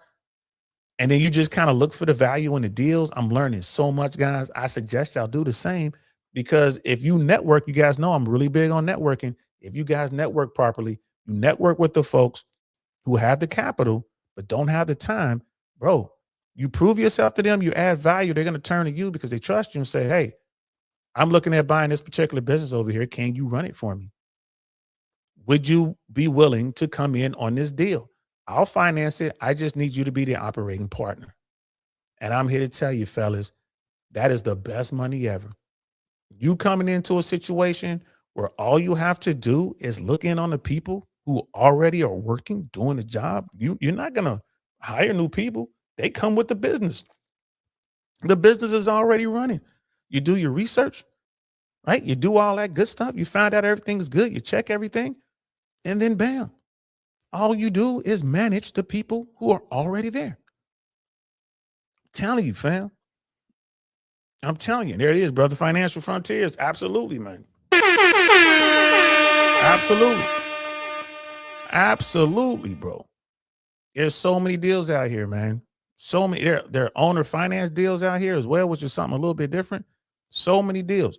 So what I would say and what I would suggest, especially to you young guys, man, really work on your network. This is why you got to be on the way you dress. This is why you got to be on being able to see what's going on, learn how to add value, learn how to be around, to be invisible, but still be visible enough. You want to be the silent.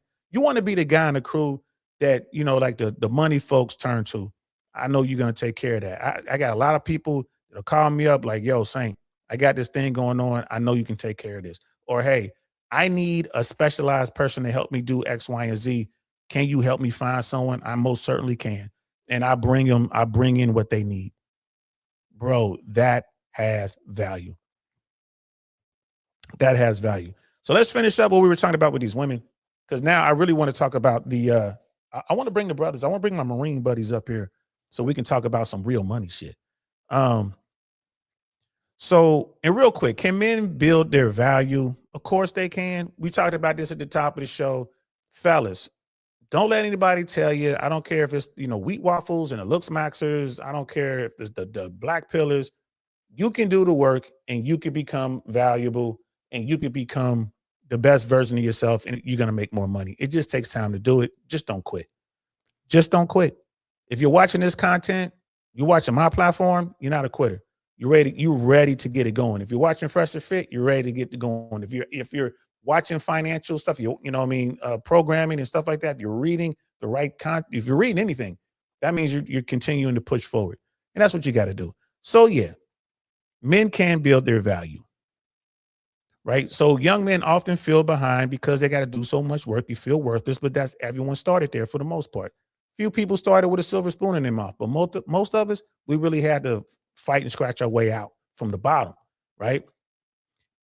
But when you feel that way, it doesn't mean you're going to stay there, right? Your education, your fitness, your career choices, networking. You guys know I'm huge on networking, communication, confidence, social skills, leadership ability, purpose. These skill sets are extremely important when you're trying to become the best version of yourself, when you're trying to build your own personal brand. Education doesn't have to just be formal education, man. It could be trade school. It should be learning shit in the hood. Education is just knowledge, man. You want to stay fit. You just got to stay fit, man. You can't work if you ain't fit, right? As far as your career, be able to move in as many fields as possible. Get as much experience as you can. Right? Sometimes it might mean like you work in some unpaid intern joint just so you can learn some stuff while you work in a real job. I did that.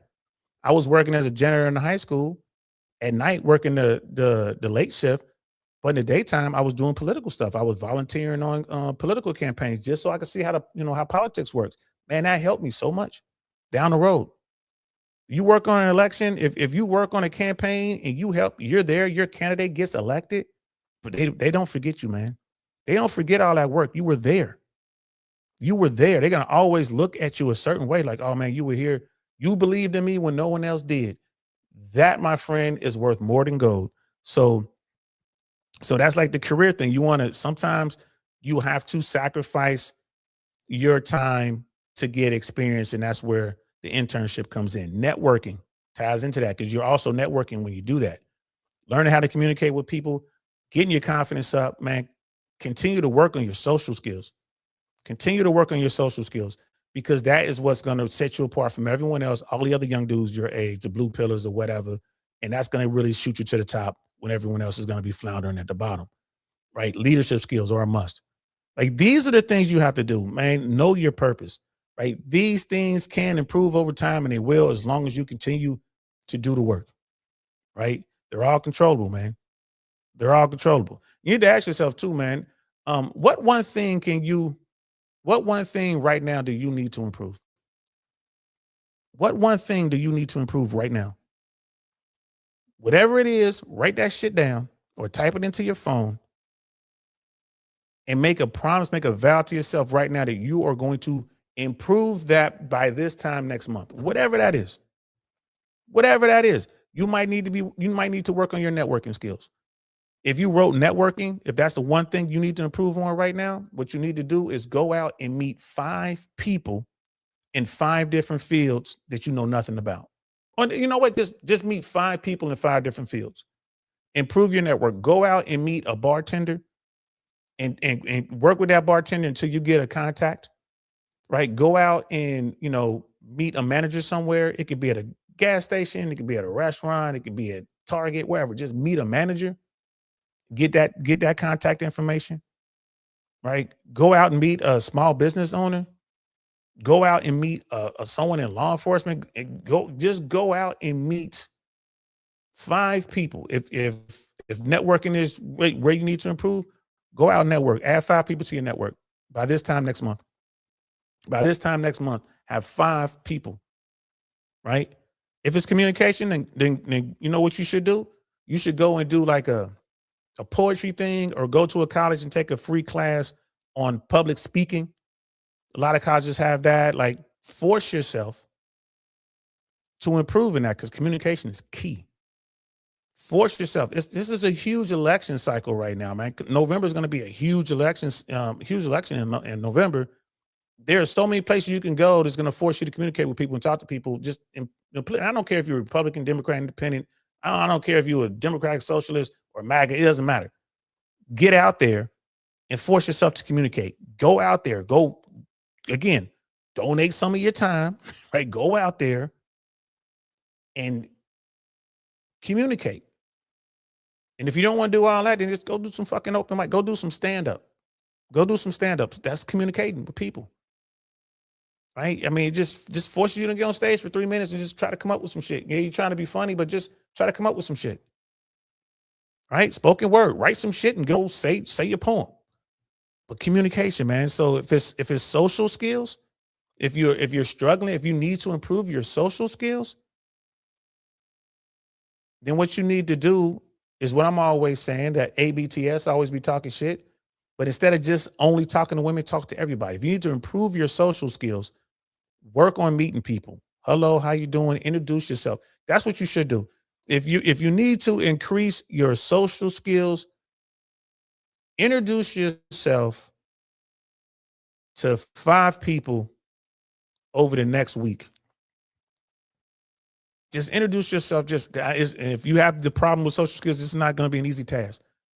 But, go to your favorite restaurant and introduce yourself, not just to your server, but introduce yourself to like the manager. Hey man, I see the manager.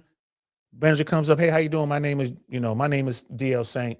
I just wanted to tell you I had a really good time. I like your restaurant, or whatever the case may be. I just want to tell you that. Oh, okay, thank you. My name is Joe Blow, and here's my card. Please come back. It's his job to talk to you, but use that as an opportunity to improve your social skills. and introduce yourself to 5 people by this time next week. Right. So whatever it is, and if you have something, if you have something in the chat, like if you have something that you want to ask me about personally, go ahead and hit me up, man. Hit me up on Instagram, or you can put it in the chat right here, but hit me up on Instagram if you got a question. So men, we can work on this stuff. Just don't give up. These are the things you must do. And a golden opportunity is coming up. We are headed for financial hard times. This is where, you know what I'm saying, the best of the best begin to separate from the rest. This is it right here. So, and we've already done that. Like, if you can improve one thing, what would it be? Would it be confidence? Would it be income? Would it be fitness? Would it be style? Would it be communication? Right. And I didn't go through all this, but if it's style, just wear clothes that fit you better. Go out, get clothes that fit. If you got clothes that you like that are just too big, get them tapered in. I would say go out and buy some more clothes that are smaller that fit you or whatever, but do what you got to do. If it's style, I always tell people, watch some movies, watch some James Bond movies, watch Boardwalk Empire. So that's like a period piece from like the Roaring 20s. Watch a movie from like the 1940s. Look how people are dressed. Watch a movie from the 70s. Like, watch these movies, go back and, just put in fashion from, and then type in the era and just kind of look at the fashion. Do that on a Google search and just hit images, and it'll show you all the different ways people used to dress, and just figure out what you like, man. If you the type of dude that want to wear a pea coat and a hat and those gloves with the fingers cut off because you from the Northeast, like brother BJ, that's a style. Pea coat with a nice pair of jeans and a pea coat, that's a style, right? If you want to be the guy who's wearing, like a Andy cap, a paperboy hat, with slacks and a nice button up, that's a style. Pick your style, right? Pick your style. So whatever it is you need to work on it. Give yourself a mission, and then give yourself a sufficient amount of time to get it done. Might be a week, 2 weeks, a month, whatever. But do it. Put it in your phone. Make sure you do it. Right? Let's talk about online dating real quick, man. Like the biggest problem with online dating advice, because they got into online dating and stuff like that. As a matter of fact, since we didn't watch that, I'm going to skip over this and we'll go to the online dating with the next show. But you guys can tell, like, I believe self-improvement always win. Right? Even if dating isn't perfect, you learn. Even when it goes bad, it goes sideways, you learn. You should always be learning something. Every day you should learn something mind-blowing. Like, oh shit, I didn't know that. That's what you should be doing. Be it with dating, be it with finance, be it with social skills, whatever. Right? Learn something, right? Because improving yourself is never a bad thing. It's never a bad thing. Always be pushing forward. Always be working on your things. Right? So as a young guy, like as far as practical advice, here's what actually works, right? What to stop worrying about. First and foremost, women. Don't worry about women. Don't worry about the trolls. Don't worry about the losers. Don't worry about people who ain't trying to do nothing, man. It doesn't matter what they think. Don't let them hold you back, man. It's the crabs in the barrel situation there. That's the crabs in the barrel mentality. Don't let that other crab pull you down, man. Don't worry about them. Right? You need to take care of you. If you're dealing with people that aren't being positive and telling you need to take care of you, then they need to be away from you. You should only surround yourself with people who are trying to encourage your mission and those people who are trying to support you. Right? That's what you need to be doing. That's what you need to be doing, man. Don't worry about all the bullshit. Don't worry about all the noise. You think Myron Fresh gives a shit about all the noise? You think Joe Budden gives a shit about all the noise, right? Do you think Rollo Tomasi, Michael Certain, This Is Shaw, DL Saint, do you think any of us gives a shit about all the noise out there? Well, I'm here to tell you we don't. We don't. We're going to do what we're doing. We're going to keep pushing forward. Are we always successful? No. Do we make mistakes? Yes. We absolutely do. Do we keep pushing forward? 100%. 100%. And that's what you need to be doing. So don't worry about women, bro. Don't worry about the losers. Don't worry about the haters. Don't worry about the trolls. Right? What do you need to worry about? You need to worry about your health. You need to worry about your finances. You need to worry about your communication skills, your wardrobe, your social life, right? With respect to networking. We're not talking about hollering at chicks and being cool. Nah. your social life with respect to networking, right? Your network equals your net worth. If you are the smartest person in the room, you're in the wrong room. Go into that room where everyone is smarter than you so you can learn. That's what we're talking about. That's the social life. Focus on that, right?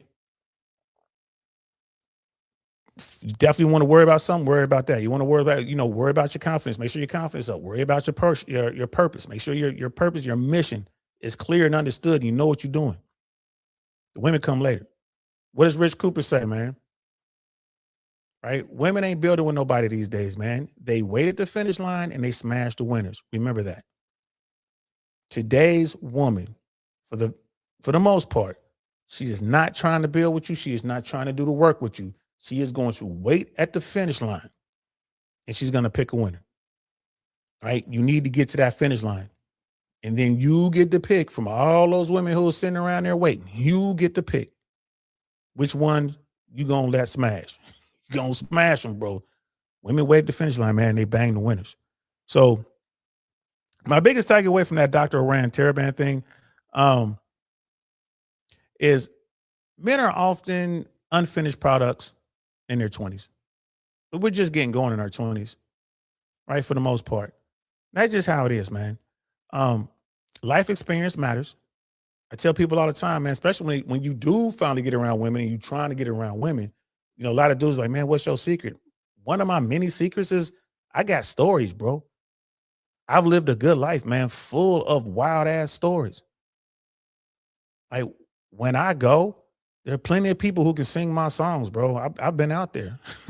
I've been out there. I got stories. You want stories. Life experience matters, man. Growth matters. Failure matters.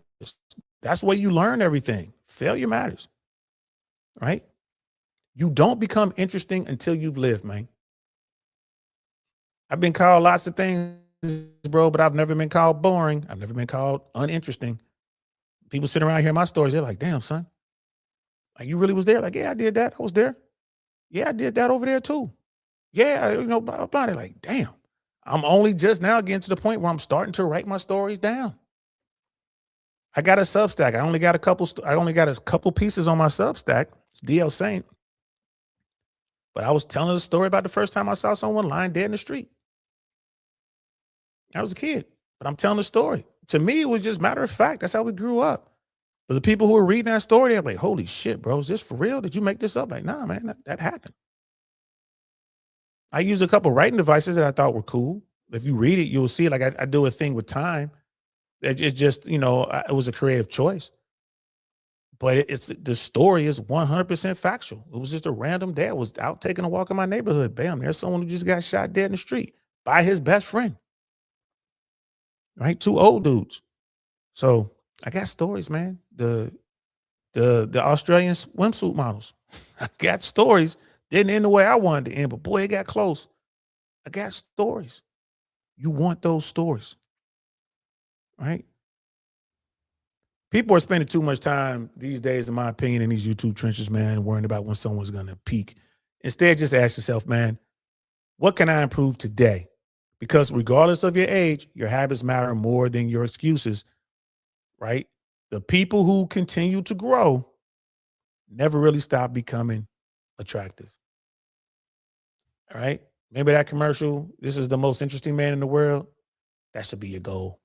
You want to be the most interesting man in the world. You want to have those stories.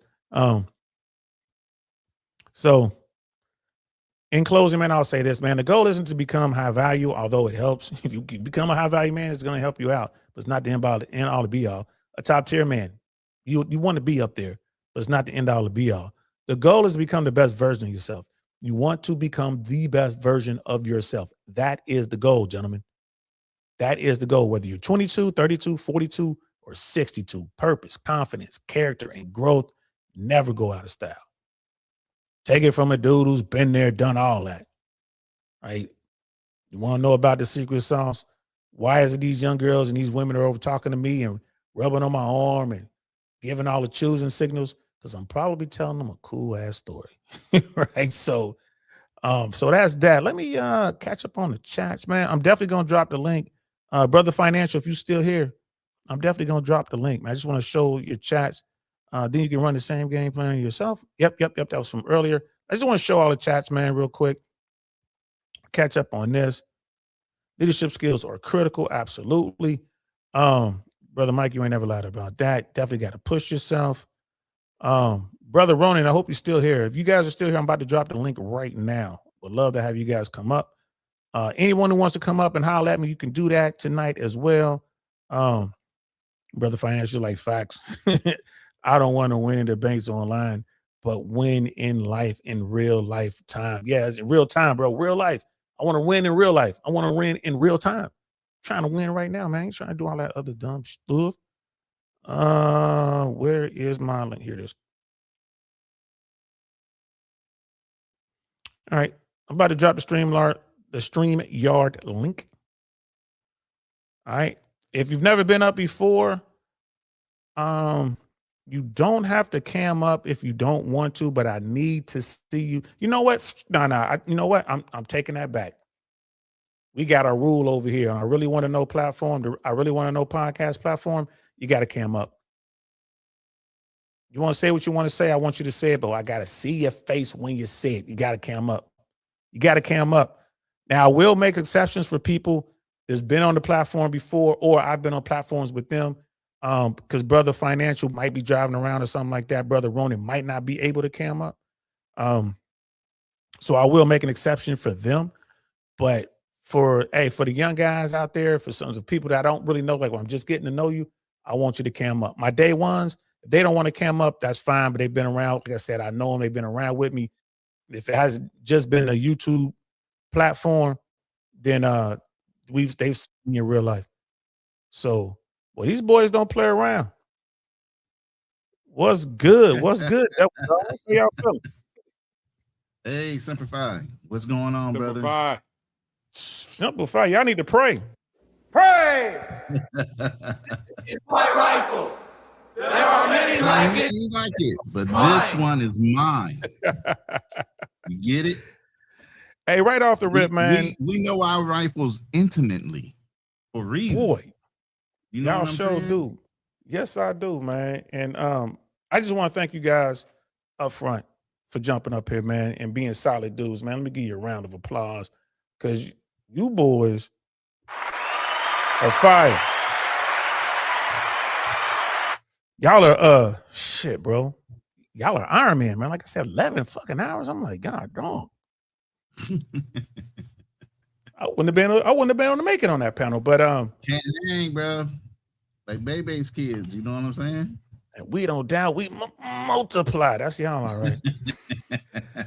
So listen, this is what I want to do. Like, I will give you the opportunity. I guess we should start there. If there's anything you want to say about the main topic tonight, we could definitely talk about that. But the three of us beat that up a couple nights ago. That's why I'm like, I don't know if we need to talk about that again. I do like the candy shop analogy, though. I like that. First time I ever heard that was Myron Gaines. If you look at if you go on YouTube and just type in Myron Gaines candy shop, someone made a animated version. It's his voice and it's animated. Mm-hmm. It's funny as hell, but he talks about the candy shop, and I like that analogy as well. I mean, it does work, and it's hard for guys to get into it takes time for us to get into the candy shop. But I want to start with Brother Financial, and then we'll just open it up to the three of us. But Brother Financial, you got anything you want to say about what we talking about before, or can we gonna just swing right into the real shit? Yeah, all right, let's go to the real stuff. I'll defer. Yeah. Both of us the same thing. We like the real shit. You know, that's what's up then. Yeah. Well, brother Ronnie, do me a favor. We'll start with you, man. Let my folks know who you are. You know what I'm saying? We definitely know you were in the Marine Corps. Yes, sir. And where you are now. Yeah. So and why you're there, all that good stuff. All right, I'm semi-retired. I'm a prior Marine. Actually, once you're a Marine, you're always a Marine. I served 8 years active duty during the Gulf War era. We were first in. for Gulf War. Matter of fact, we did pre-missions way before the Gulf War even started. Pretty sure the 82nd was there before y'all, but I'm just saying. Nah, y'all flew in. We were already on water, brother. We were doing the ship interdictions, beating up little Iranians trying to get in and out of the Gulf way before you guys even touched down. Facts. But anyway, yeah, y'all 82 did fly in though, and y'all were on some of the same bases we were on when we actually hit sand. You know what I mean? But ultimately, I got out and I went into sales. I already had a wife and kids, so I got into sales. I've been in sales almost 35, 40 years, and before I got out of that type of deal, I got into insurance. So I became a fiduciary. Okay, so I was doing life insurance, health insurance, I was doing supplemental. Then I got off into retirement and annuities and different things like that. All right, so then short of getting my Series 6, Series 7, where I was going to trade stock, because I have a conscience, you know, and I like to sleep at night. And sometimes when you make recommendations on the stock market, you as a broker, you're always going to get paid commission, whether it's a win or a loss. You know, and I was more wanting to recommend people on winning than losing and not taking a commission if I lost. So, you know, same thing. I tried to sell cars for a while and I couldn't sell cars. You know, I always had a confidence. Yeah, I couldn't do it because I knew the finance department was running them up in the finance department with all the extras. So I couldn't do that either. But ultimately, like I said, I ran my own agency for almost 5 years in California. I had almost about 300 agents working for me, and I had a book of business of 5,000 individuals, which I got to keep, you know, and actually I keep rolling them over every year. And then, you know, I've sold them retirement plans. I also do trust, counseling with trust and everything else. But now with where I'm at today, because I am semi-retired, I don't keep my licenses active. So now I can talk to you without you feeling like, oh, you're only telling me this because you want to sell me something. No, I can recommend everything you need, but I'm going to point you to somebody who's actively working in the business. Well, that's at what's least up, bro, you know how to structure. At least you know how to structure the products. You know exactly what you need, and you can verify whoever's talking to you is actually telling you the real what you should be expecting to do and how you actually protect yourself financially. I want to bring you back for just a solo show so we can really dig down on that, because I think a lot of these cats need to hear that. So I appreciate that. So you live in the Philippines, and Yes, why sir. did you move there? Why did you move there? What's it like? And then we're going to bring up Brother Financial. Well, I came here for two reasons. One was my peace. I am a PTSD sufferer. And one of the places I felt really at home, even in my travels, was the Philippines. So people were super nice. It didn't hurt that the peso was really economical against the dollar. You know, you talking 61, 62 pesos per dollar right now. At the time when I got here, it was only 57. So we're only benefiting right now at this time. You know, so the peso, like my overhead right now is $1,200 a month. My initial overhead in America was 16 just for the overhead on the mortgage. I mean, yeah. Damn, the electric bill and everything else and the food and all that. I'm talking 1,200 clear, right? And I'm working on AI automation right now. I'm doing AI music or AI videos. I'm also working on AI automation for platforms as far as it doing the work for me while I sleep. You know, so that's what I'm learning, and I'm able to do that without any pressure because I don't have any monkeys on my back in this situation. But also, I was talking to a young Filipino way before I left the United States. You know, we're going on about 2.5, 3 years, and I've been here now as of May 2025. I've been here a year in a couple months in the Philippines. Okay. Shit, that's what's up. I know it's just the elevator pitch version of your story, but I definitely want to bring you back for a full episode, man, because I know, man, we could talk because shit, we were chewing on the same damn dirt, bro. I was over there. I was on Top Line Road. You guys were on the Kuwaiti side. Yeah, we were definitely on the water side. We had done Falaka Island and some water missions way before, and then we actually hit the beach. Yeah, we were inland. And then so ran on the inward. other side. Yeah, we had to run inland because you guys are already ahead of us. Yeah, that went quick once the balloon went up. So I want to bring Brother Financial up, man. Same thing, bro. Can you give us a quick elevator pitch of the who, what, when, where's, and why's, and then we'll open it up to to the real talk, because I definitely want to pick y'all brains about some stuff. Yeah, what's going on? Shout out to everybody on the DL Saint channel. Much respects to the two, brother. And also, Ronan, I wanted to say you a PTSD survivor. That's right. So I kind of like to rephrase and change the perspective. But all right, so I was born in 19. No, I'm just kidding. So so basically, man, I don't know. I was born, single mom. My dad passed away when I was like 1. And so I was bad at school. I didn't do what I was supposed to do. So I had to go somewhere. I went to the military. I made up a story later saying I always knew I was going to go, but that's cap. I just went because I knew I wasn't disciplined. I knew that I couldn't look men into their eyes. I knew I had problems inside that I needed to fix, and I thought the military was a good solution for it. Signed up, went to Iraq, did some tours in Iraq, went down range to Iraq. Then after that, I did top secret security work with the Department of State / in the military. So I did that for about 3 years, served all over the world at embassies, and it was fun. Showed me a lot. I learned a lot, had a massive amounts of experiences. I actually had good relationships with women while I went, so you could chew and walk gum at the same time. But I was always focused on one thing, which was my mission. So when I got out, I did contracting for a bit for the military, still top secret work. Then after I did that, I guess you could say over the years, I invested in real estate, kind of did residential, did some house hacks. Then I moved into industrial real estate with some partners that I actually built with relationships when I was working out in Israel. I still continue to focus on my stock portfolio, invest. And then, when I looked up, I was a millionaire and then a multi-millionaire. And then at one point I just said, why not I retire? Life is short. After everything I've seen and I've been through, I realized man, you one step to the left, one step to the right, and you're out of here. And so I think the world is divided by two people, those that don't know how to start making money and those that don't know when to stop. And so once I decided I needed to stop at 32, I decided to retire.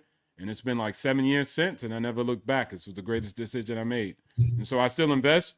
It's called a family office. I run my portfolio remotely. I call it remote wealth.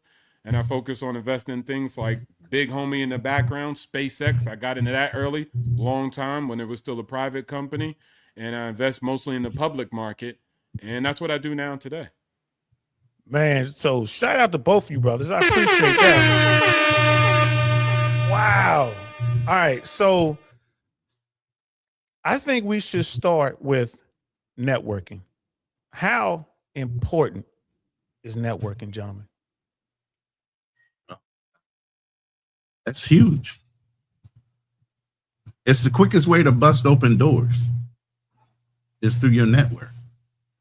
Back in the day, you used to say the good old boy network. That's networking. That's reputation. That's family. That's obligation. Through whatever connections they had, they're kind of obligated to push that person ahead of maybe somebody that's qualified. Networking is the closest thing to that without maybe, the racism aspect of it.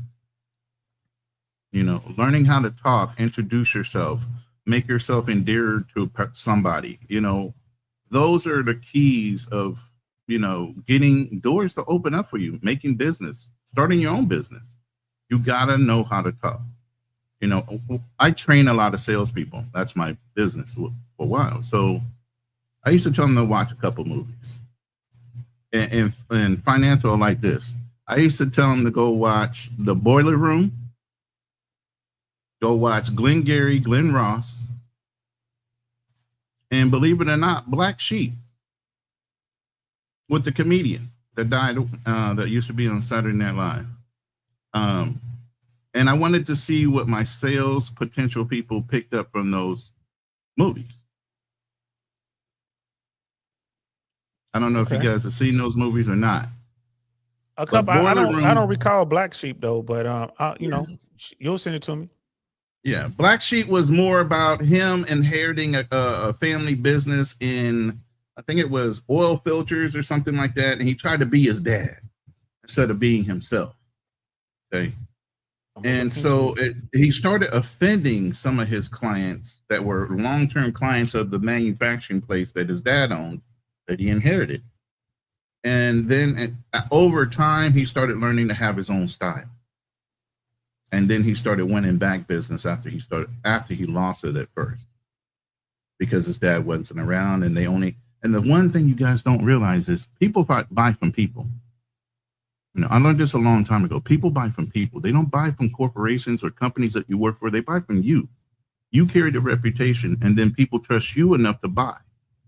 I've gone from business to business, and let me tell you, I used to sell, before I sold medical supplies for county agencies, won some huge deals there, went over to network infrastructure. So huge amounts of business to the same county agencies in networking. Switch from that to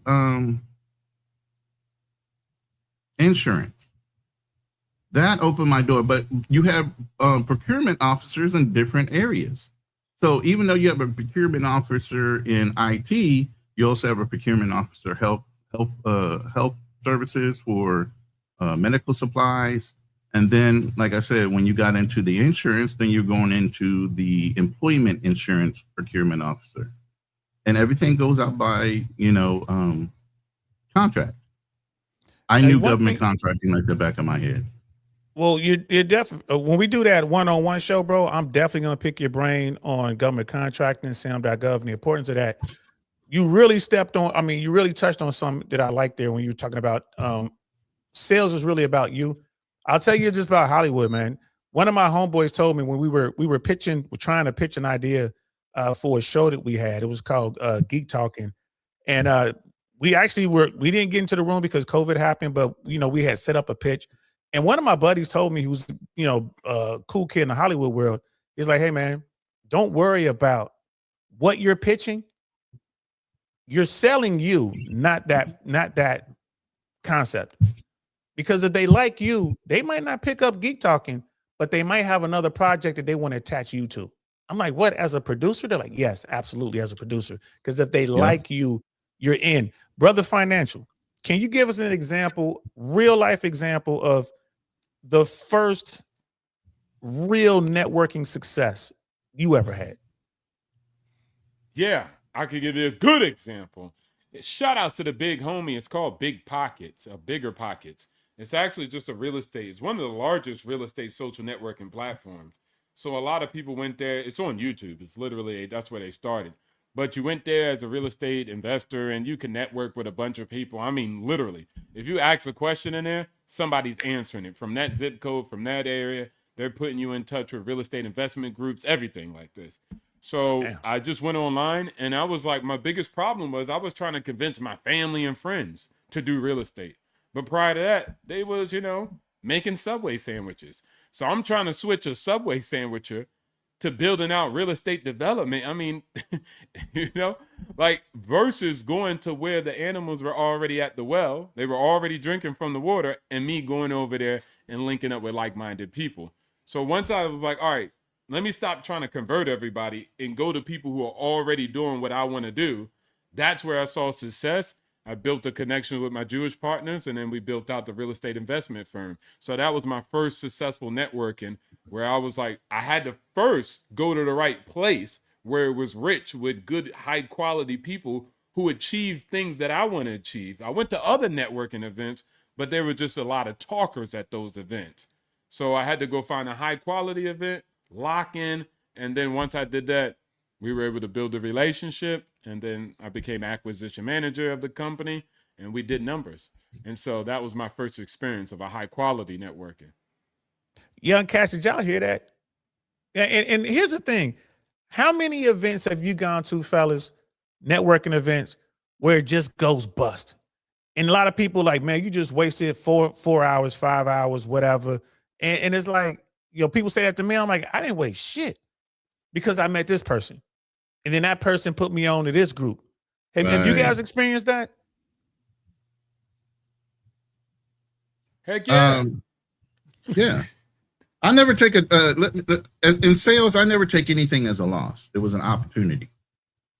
Okay. And I either passed or made an opportunity and I turned it into something, or I didn't. But it was a learning experience. If I didn't, I analyzed what I didn't say right. and improved on it for the next time I had an opportunity. But I never took it as a loss, like, oh my God, I just effed up. No, it's a learning experience. Everything in life is a learning experience. Stop making it so sensitive that, damn, I didn't get it. You're not going to get them all. That's the whole thing about people not being able to accept the word no. Yes. And that goes to dating too, guys. We was out here talking about getting on these shorties. I'm like, look, man, sometimes you got a machine gun with that shit. I'm older now. When it comes to women, I can sit back and just snipe. You know what I'm saying? One shot, one kill. I get what I want. But when I was younger, bro, I was behind the 60, baby. I was letting it go. Like, I'm gunning at everybody. And I'm like, I'll get somebody. Brother Mandrell, this is my favorite Green Beret on the planet. What's happening, fam? We got Brother Mandrell in the building. Like I told you to invest in SpaceX. I did. Yeah, bro. I'm looking at SpaceX now, man. It's falling off a cliff. I think it's good. I think SpaceX is a good investment for the next 30 years, possibly. I am worried because it's really an AI business, and I think the AI bubble is gonna pop. Since I know Brother Financial is a big fan of Elon, I'm gonna let Brother Financial go ahead and say his piece first, and then we'll jump over to Brother Ronan. You said I'm a big fan. That's facts. Because you know what? The big homie's been giving me 44% for the last 25 years in all his ventures. And so I had opportunities to invest in that. But I invested in SpaceX when it was like 200 billion market cap. So obviously right now it's surpassed that, right? So that would be like me making almost 2,300%. And you're like, it's down 40%. Like, yeah, I mean, it ain't nothing to me. Because when I entered, you know what I'm saying? Yeah, but for that's just a entered, swing. That's not a big deal. It's just a swing. Exactly. That's not bad at all. But as far as the AI goes, I don't want to go ham on that. I believe that at the end of the day, as much as somebody might say it's a bubble, I would say that I'll compromise and say that a correction could be due. But as far as the upside and the massive amounts of money that we see coming and inflowing, there's nothing like the .com bubble. So people who do that, they're just storytelling instead of business telling. Let's talk about the business modules more so than the story. And so when you really look at that, revenue is crazy. These companies, just even the Mag 7, right, is at 2 trillion revenue. That's wild. And they're clearing 500 billion net income on an annual basis. Just so people can understand, the 10 best companies back then in the 2000s was only making 50 billion net income amongst the 10 top companies. 7 top companies today is making 500 billion. So it's a very different paradigm. And I could justify AI and AI computing required with the current business models, without robo-taxis, without humanoid robots and all that other nonsense. But people get OpenAI and Anthropic twisted for companies like Google, Microsoft, and Meta, which currently they can actually use that AI computing power in their current business models with system recommenders. That's the thing that recommends you to watch YouTube videos like this, to get good content creators like DL Saint. If it wasn't for those good recommender systems, you'd be looking at nonsense. And so it wouldn't be relevant. So that's where the computing power is already justified and the AI spend is already justified just based off of that. Anything else like robots and humans, that's a potential upside, but you don't need it to justify the spend right now, right here. But OpenAI, that's a mess. That's a hot mess. It's just called a bad investment. Man, next time I talk to you brothers, I'm not gonna be tipsy because this is one of my lit saint episodes when I sip on a little something and I just act a fool and I'm sitting here like, damn, we about to get smart. I'm already tipsy. Brother Ronan, what's your take on it, man? Because I'm kind of listening to the people who are like the AI thing is a bubble, but I like what Brother Financial said. It's not like the .com crash, but it's due for correction. And I'm like, damn, okay. So what's your take? When I first got in the Marine Corps, I was in technology. I was in technology sales. I did network infrastructure. Okay, because when I came out of the Marine Corps, I was trained in technology like that. So, I watched the network grow from the original story for iPhone. The iPhone was owned by Cisco Systems, and it was meant for IP phone, meaning voice over IP, which is normal now. But back then it was a big deal. But Apple wanted the phone because they had everything iMac, all this stuff. So they wanted iPhone, and they had to buy that name from Cisco Systems through network infrastructure. But I've watched the technology grow, and all I've seen is just increase. Now, when you talked about these .coms were trying to get in just on the internet with a business idea. Like network infrastructure, computers are here. They're never going to go away. They make people's lives easier. They do a lot of computations. They keep memories for us. They do a lot of things for us now. That's not going to go away. We've seen everything from cartoons to different movies about, especially sci-fi movies, about the technology growing. You know, back in the day, the watch phones and all these things that are now coming to fruition. You know, I think some of these movie guys had the idea that they knew this was coming. You know, so AI is just a part of that. So at the end of the day, all AI is going to do is continue to enhance and help people. And now businessmen are behind it 100%. I mean, a lot of guys are making a shit ton of money because AI agents are doing their work while they're sleeping. That's what I'm learning right now. I'm literally got my AI doing more stuff for me while I'm asleep, so that when I get up, I can go ahead and piece together a AI clip or a movie that I'm working on or a video. You know, I can have it go out and do all the research I need for the next podcast I'm going to do. You know, I was just showing Financial Frontier. They now have AIs to go out and search the market and look for different drops and read whether it's going to be a good investment to go ahead and make that trade. He has an AI app that compiles information as well. It's only going to make your life easier. And I don't know any human being on this planet does not like convenience. So it's not a bubble. Well, it's right now the way the market is. I can see the bubble, but I agree with your point there. I mean, maybe not all of them will make it, but I know Anthropic is going to wind up close to the top. I mean, just because of their military tech alone. I know they're bumping heads with the government, but kind of like you said, when you came out of the Corps way back when, you had a head start on the technology because you was dealing with it, working with it. There's a guy, Valhalla VFT. I don't know if you guys watch him. Content creator, SF guy, former MAGA guy, but he's like anti-Trump now because he's a real American. This dude is like, what's going on? But he was talking about Anthropic because that's what he was working with in Afghanistan. And he was like, yo, I know this is fire. So he was saying that one of the first things he did when he got home was, you know, he bought a bunch of shares. He made some money, but then when Ukraine, Russia broke out, he sold his shares because, you know, he was conflicted about the war and what they were doing. And I want to say it was Anthropic Tech that might have led to the Tomahawk that hit the school on day one of the Iran thing. But what they were saying is the humans got lazy and didn't do the follow-up work. So they were trying to blame AI, but AI was like, no, we put out the packaging. Y'all didn't approve it. You're supposed to still put human eyes on it. User error every time. It's never sometimes the computer. It's a line of code that's wrong. And I started programming with COBOL. Oh, okay. So I've been around technology that long. Wow. Okay. Go ahead. No, go ahead, brother. No, I would also add that a lot of conversations talk about a bubble. When you look at the PE ratios, the Mag 7 is extremely low than it has been historically. And so the price to earnings is really low in comparison to the averages. And so a lot of people are already kind of spooked out.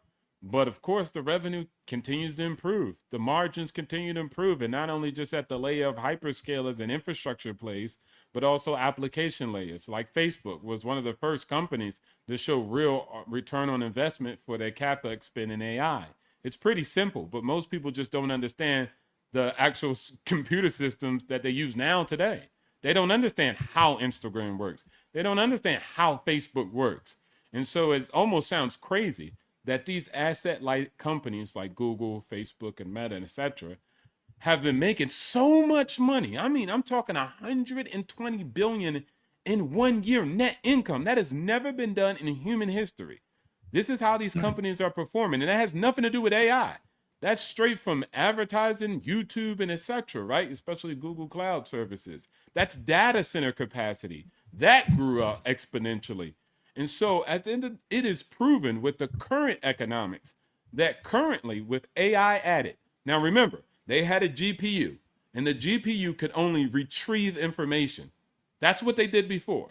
Now they have a better system where it can retrieve, it could generate information also, which was something that computer systems could not do before.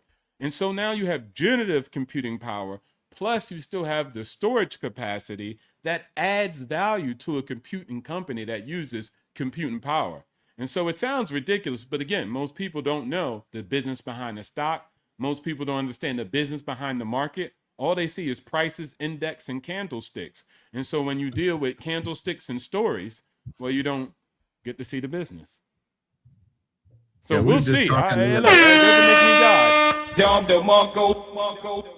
I had to drop the John DeMarco, man, because I'm just proud in this moment right now because I'm having a really good conversation with brothers that look like me, brothers my age, brothers that serve like me, and brothers who are retired like me.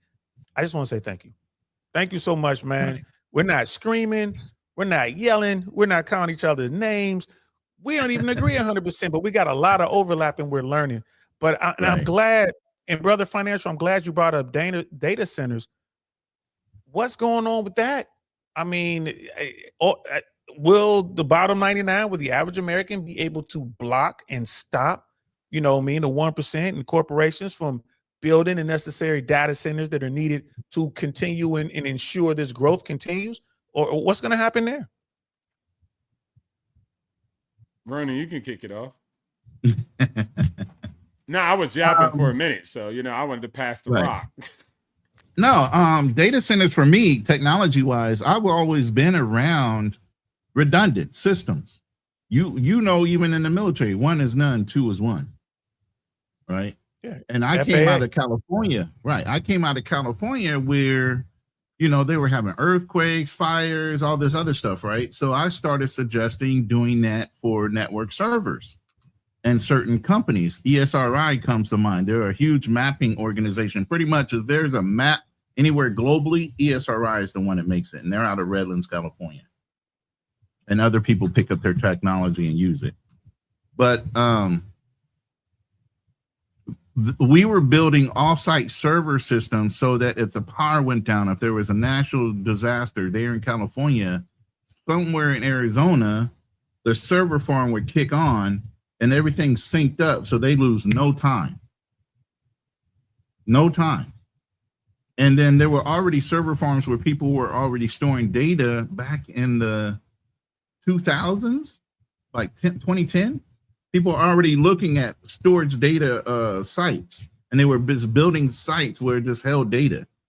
Then with the advent of what you have, your blockchain and your Bitcoin and everything else, that's when it really kicked off that they wanted to have redundant systems in order to verify transactions through the blockchain. And these servers were all over the world. And that's why transactions take so long on Bitcoin, is because it has to be verified by at least 5 to 7 different server farms. And that takes a while. So the transaction doesn't go through like that. When you do a Bitcoin sale, it takes a minute to have everything verified through all those different server farms based on your Bitcoin code or your digital ID. Okay, so having those systems in place is important. The thing is the power requirement to keep it cool. So really what you need to look at is the power requirements that take. And China right now has these submarine server farms now that they, and actually, I think it was Microsoft that started it, but China literally picked up their technology and kept it going. And now they're dropping server farms under the ocean where the cooling is provided based on it being like 40, so many feet down under the ground or in the ocean where it keeps it cool on a consistent basis. So all they're doing is running cooling off of the surface of the container that the server farm is in. And they've noticed that maintenance gone down a lot. The cost of it is, and then they have what they call solar panels up on top of the subsurface server farm, and it's solar powered from wind power and solar power. So even power is not an issue anymore. So I think they will work those things out, and China's ahead of it. Before Brother Financial goes, and I definitely want to hear his take on this, I think the problem in America is, like, especially when you look out west, we already have a drought situation. So you're going to build a data farm, a data center out there, and then you're going to have to take X amount of water, which is already in limited supply, to cool your center. Right. You know what I mean? That's a huge problem, especially for the people who don't have access to water anymore, and the Right. water that they have is getting tainted. But brother Financial, let me know what you think about that. Yeah, I mean, the normies is always going to complain and cry. Ain't nothing new. We go back to history. It was railroads. They were mad at railroads. Back then, they were mad at cars. And when actually Uber came out, taxi drivers were blowing things up and burning things in the name of keeping their job. When cotton mills came out and cotton machines. So every time technology has landed, especially in the shores of America, mostly technology is adopted in places like China and Asia because they understand the real gap and add value that it adds. But for America, we're always very skeptical. And so we always are going to have that. But I think the companies are pushing forward when we're talking about LEO or orbital compute. We're talking about data centers in space. So that's an actual way to mitigate terrestrial data centers.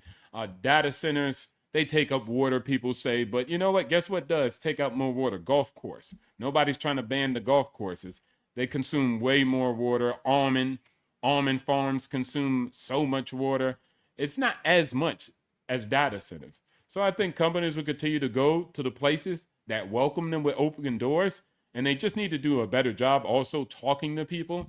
But the upside, I mean, come on, a tradesman that probably could be a welder or a civil engineer and etc. The amount of money that they make on a data center or AI factory versus construction is ridiculous. These guys are getting paid $300,000, $400,000 on an AI center. So this is the add value for you guys who are actually blue collar workers. Like you're going to be making real loot, a lot of money. So this is just basically the time to build out the new infrastructure, the new railroad infrastructure. So you have it in better terms and better conditions than you ever had it. And shout outs to the guy who was working at SpaceX. He was a welder, became a multimillionaire because not only did he get paid a good salary, but he also got equity from the company. So again, there's nothing but upside, but people are always going to sell you doom and gloom because that's their business model. And I'm not knocking it. I'm just saying I stay focused on that bottom line, not the headlines. I'm with you on that, man. And what you're saying about the trades, guys, for anyone out there who's a veteran, there's a program out there called Helmets to Hard Hats. I suggest y'all look into it. It's an outstanding program. It gets you into the trades. It gets you into the trades ASAP. You can just Google Helmets to Hard Hats. If you have any questions, hit me up on Instagram. I really want to know podcast. Yeah, it's a really good program.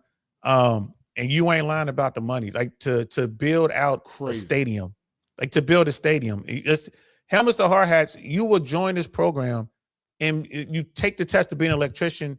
You automatically get into the electricians guild, like the union, and you're doing union work and you're going out here making, like you said, I mean, you working your ass off now. You busting your ass for that 300,000, but you're getting that 300, right? You see it. You're getting that 300,000 within 18 months or however long it takes to finish that, and it's international work as well. It's basically union work. I'm retired union. That's one I think that's a mistake that Americans have made. To just to try to do away with unions or think unions are bad. Unions really help you out. No, that's the corporations. I can go into that. That's the corporations getting rid of unions.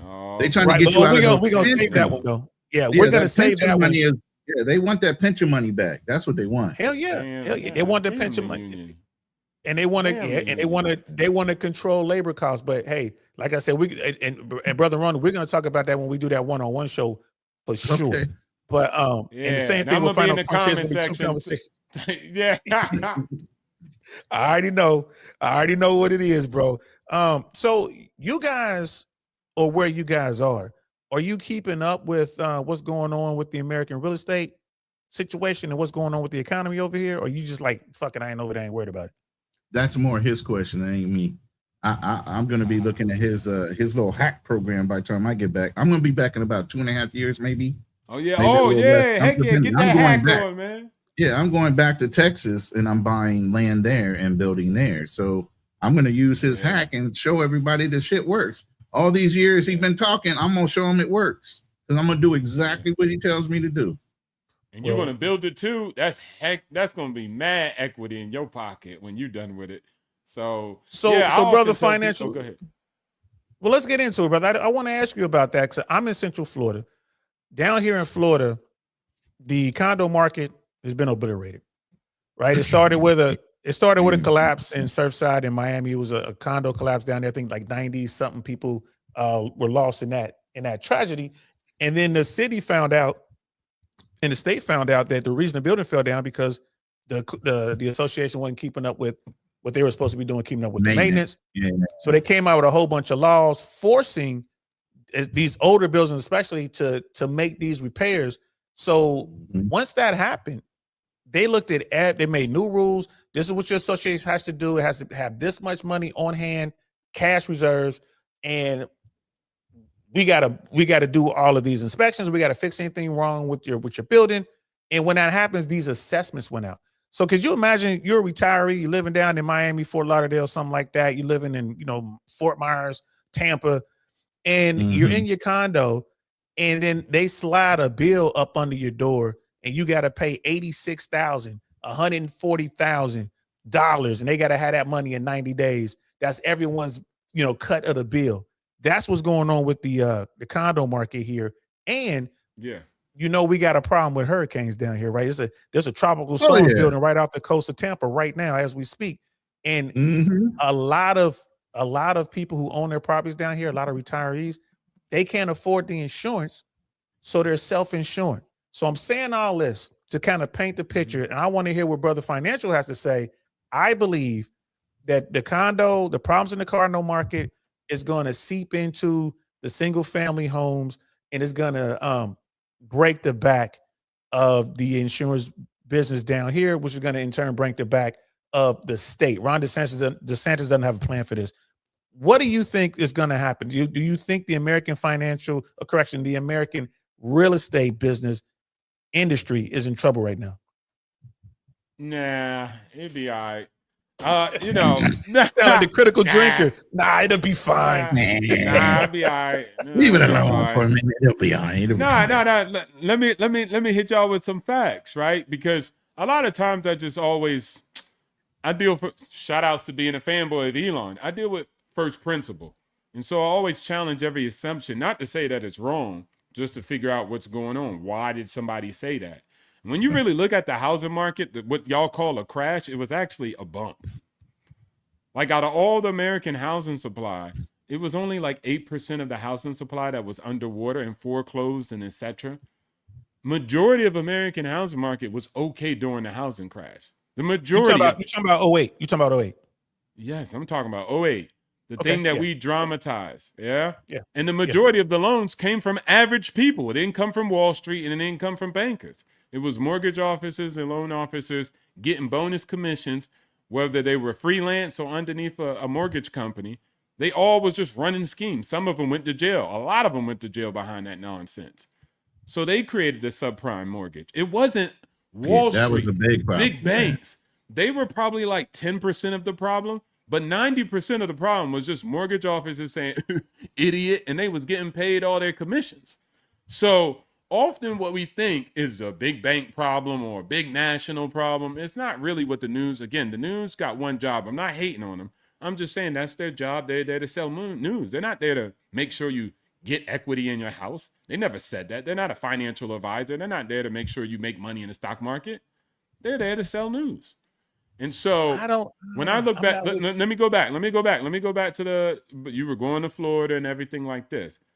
Shout outs to Florida. I'll talk about it next. I'm going to do it next. Guys in Florida, y'all got to really know. I was in Florida looking for a condo. And then I was like, okay, because I was smart, I knew I had to look inside the condominiation and association to make sure they had the appropriate reserve funds. And it was so bad that the VA had a list out. And they only approved certain condominiums to be on the list because they looked for that. So I was being rejected by people. They were like, oh, you got a VA loan? No, get a regular loan. I was like, no, I'm not, because I know the VA is trying to protect me and ensure that you have what you need in order for it to be a good, stabilized property. But most people don't know this. A lot of property in Miami, in Florida, is coming from dark money from Latin America. A lot of it's drug money. There was a lot of developments moving. Like y'all market got crashed when Brazilian president, I think his name was Lulu, he changed the rules and made all rich Brazilians announce all assets across the world. And then it was like really, like there was a condo for $1 million.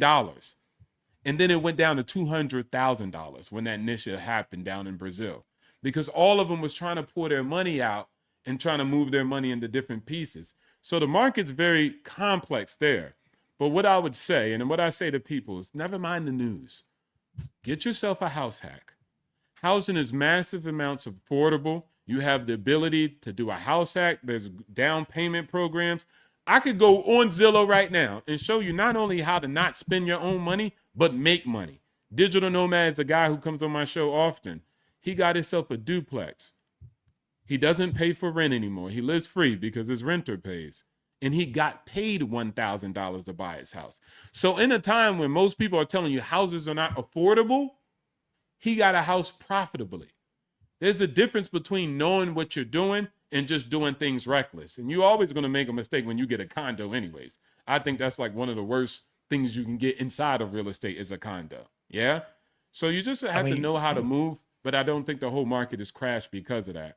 It'll be all right. The 2008 was all right.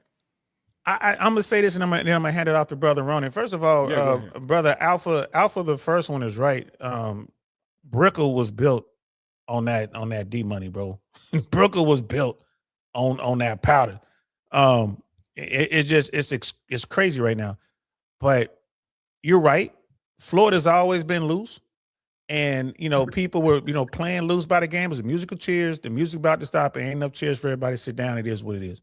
And when you buy a condo, you're really buying a box inside of a box. So if your big box falls down, right? Your big box falls down, what they gonna do? They're gonna give you a little square of dirt. Everybody they gonna cut the dirt up so everybody, because you ain't going on shit. You know what I mean? But we're definitely looking at an issue. Well, here in Florida for the longest was leading the country in foreclosures, but now I think it's Illinois is leading the country in foreclosures. Bankers are taking these houses back. It's starting to spread. The Sun Belt is starting to get hit. Anywhere where there's natural disasters, California, the Gulf Coast, like Texas. Sound like the real estate is going to be prime for me to buy in about 2 years. Shit, 100%. 100%. The blood is going to be in the streets. There are going to be some major deals, but we got to see how this is going to work. Is there going to be some sort of bailout? I don't know. But Brother Runner, what's your take on this? My take is from an architectural background. I like that was my major before I dropped out, went in the military. I look at structural situations in a building, and if I got a HOA, I got to pay like Financial was saying, where they don't have enough reserve to keep the upkeep and the maintenance but they're collecting HOA. So why are they not going back through and rechecking the structural? You got salt air running around out there. You got the high winds, you got the hurricanes, you got constant barrages going on to those buildings, especially the ones sitting right there on the beachfront, right? But you're not going back and checking those to where the sand and the cement, maybe not 100% the right admixture. When they went to harden, they rushed the job to get it built faster so they can fill to capacity because the agents wanted to fill it and get it done and move on to the next. So many moving parts. And that's why even with the VA loans, they have to verify that those things are in place. And that's a good protection. But even if you don't have that ability to get VA loans, you really have to pay attention to your real estate appraiser when they go to look at properties. People a couple years ago were paying $200,000, $300,000 over asking just to get in a house. Ain't nothing that goddamn important. And right. I'm afraid of HOAs. I'll tell you that in a heartbeat. I'm afraid of HOAs. I don't want to be in any area where there's an HOA still added. If it ain't already built, I don't need to be in there. I'll go and find a place and knock it down and rebuild it before I get into a HOA and have somebody try to control my life after I go and buy land. Brother Ronnie, go ahead. What you need to do, brother, you need to go. You can do it on YouTube if you want. Just type in Aston Martin building, and everything you said, It sounds like you watched this video on what's going on with the Aston Martin video on Aston Martin building and started talking about it because this is in Brickell. This is this is downtown Brickell, right on the river, right across the street from the Icon. Right. Right across the waterway from the Icon. Bro, one of the most expensive builds yet in Miami. One of the most expensive. Probably rush job, trying to get it done. When you watch the video, building materials, all that. I mean, China's famous for it all over the globe. That's why so many buildings fall down that you see on different international news medias. China is very famous for winning bids and then using subpar building materials. I'm a big guy when it comes to building materials and how quickly things get built. I tell this story all the time. I was going to buy a house in Rancho Cucamonga. Before it became a big deal, right? Yeah, okay. Before Day and them. Before Day and them. Yeah, but Day, that's the only reason I know that place. So when I went to go buy, they were like, yeah, this is the first phase, and it's only $185,000. That even sounds crazy to say it now, $185,000 for a house in Rancho Cucamonga. But so they were saying $185,000. I said, cool, let's get it. And then I went through and did the walkthrough, and I was having certain parts of the house modified, and they were doing it. You know, we get to the final paperwork, and the financial person was sitting there going through the paperwork and say, you're lucky. Why'd you have to say that? I put my pen down and said, explain to me, how am I lucky? She goes, well, we built in equity. Excuse me? How'd you build in equity? Well, you're paying $185,000. Your very same house, by the time we get to the sixth phase, is going to be evaluated at $310,000. I'm like, what? How's that working? Well, what we do is we raise the price every phase. I said, well, are you changing the building materials? Are you changing from wood I-beams to steel I-beams? Are you changing from wood countertops to standard ground and granite? What are you doing? Oh, we just raised the price. I said, and the appraisers are approving this shit? They said, yeah. I said, hell to the no, I don't want your house. And I didn't sign. Even though I had walked through and did all the pics of the features and all, I said, hell no, I already know. And that was way before the market took a crash. And I could tell then people were financing houses that were over-evaluated because the appraisers and the contractor or whoever was setting up the project had an agreement. We can charge whatever we want. You're not going to go back in and reevaluate for actual cost of, you know, location first and cost of materials and time and effort. You're not doing any of that no more. You're just taking whatever the person that's building the project word for it and letting them run it up. I knew it was going to crash. They was using their own. They were using their own development for comps, where they should have been using some external. But I can see how they could push that though. I could see how that kind of was allowed to slide. Though, yeah, because everybody's getting paid. Everybody's getting paid. Taxation wise, everybody, even the city. Because if you got higher valuation, guess what you get to do? You get to charge more on the taxation. And yeah, for new developments, they usually have a higher tax assessment on them. So so here's the deal. Some people used to buy the first phase house and flip it to the person by the time they got to the fifth or the seventh, because they know they had built-in equity. They would just hold the house. Which is what you should have done. Okay, here's the thing. I had a buddy of mine. Play those games. I didn't want to play those games, man. I just don't like to play those reindeer games. I don't like to play unethical games with people. And I like I said, I wouldn't sell stock because it's unethical. I'm not going to profit from doing something unethical. It just was against my morals. Here's the thing. Same thing happened in Marina Del Rey. They had this subdivision, Playa Vista. And a buddy of mine bought in Playa Vista, like the first phase. He bought like a 2-2 condo. It was like just under 1,000 square feet, I believe, like 850, 950, something like that. Then he bought a townhome. It was 2.5 townhome, maybe. God, how big was that? I want to say it was 1,700 square feet, maybe. Right, pretty nice size for a condo, a townhouse, especially. You know, we're talking LA. You know, we're talking. This is you can see the water. We weren't on the beach, but you could see the water, right? You know, right over there in Marina Del Rey. Marina Del Rey is beautiful. Right. So this was Playa Vista, the subdivision that they gave his own zip code, his own everything. So he got in there the first two phases. He got in there, bro. And it was like, so he went in and he was looking at, you talk about built-in equity. Bro, it was so many people hitting him up trying to get his to buy condo, that house. Yeah. trying to buy the townhouse. When he wound up selling, he made really good profits. And he sold after 08 on a townhouse, still did really well. So he bought in for, I don't know, 700, and he wound up selling that thing for like 1.2. Yeah. Mind you, like neighbors were like playing for the Clippers, you know what I mean? Yeah, celebrities. So and this was this was back in 2015, something like that. So what's the name of that restaurant right there in the harbor area of Marina Del Rey that everybody goes to? So you can sit outside or inside. I forget, it's a famous place that you can go to eat. I used to go there all the time with my family that's in LA. But I know it's in Marina Del Rey. Yeah. It's like a restaurant where there's like a outcrop, like a little area where it looks like there's boats in the horizon, but there's a little like a lake area in between a whole bunch of condos. And then there's an outdoor like restaurant, half outdoor, half indoor.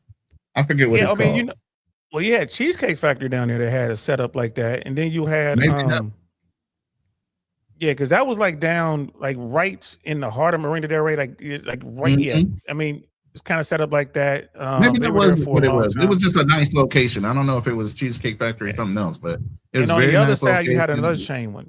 Yeah, there was a Mexican chain on the other side. They had the same thing. We can actually sit there. But they had a great location. I know they were making money hand over foot, especially there. Yeah.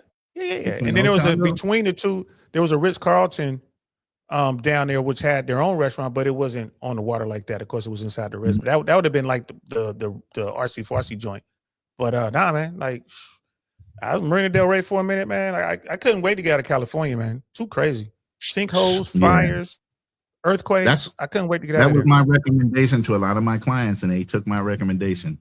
Sell your house you have here, go down south, buy the equivalent house for maybe a quarter of the price, bag the rest, do some mini investments, and travel.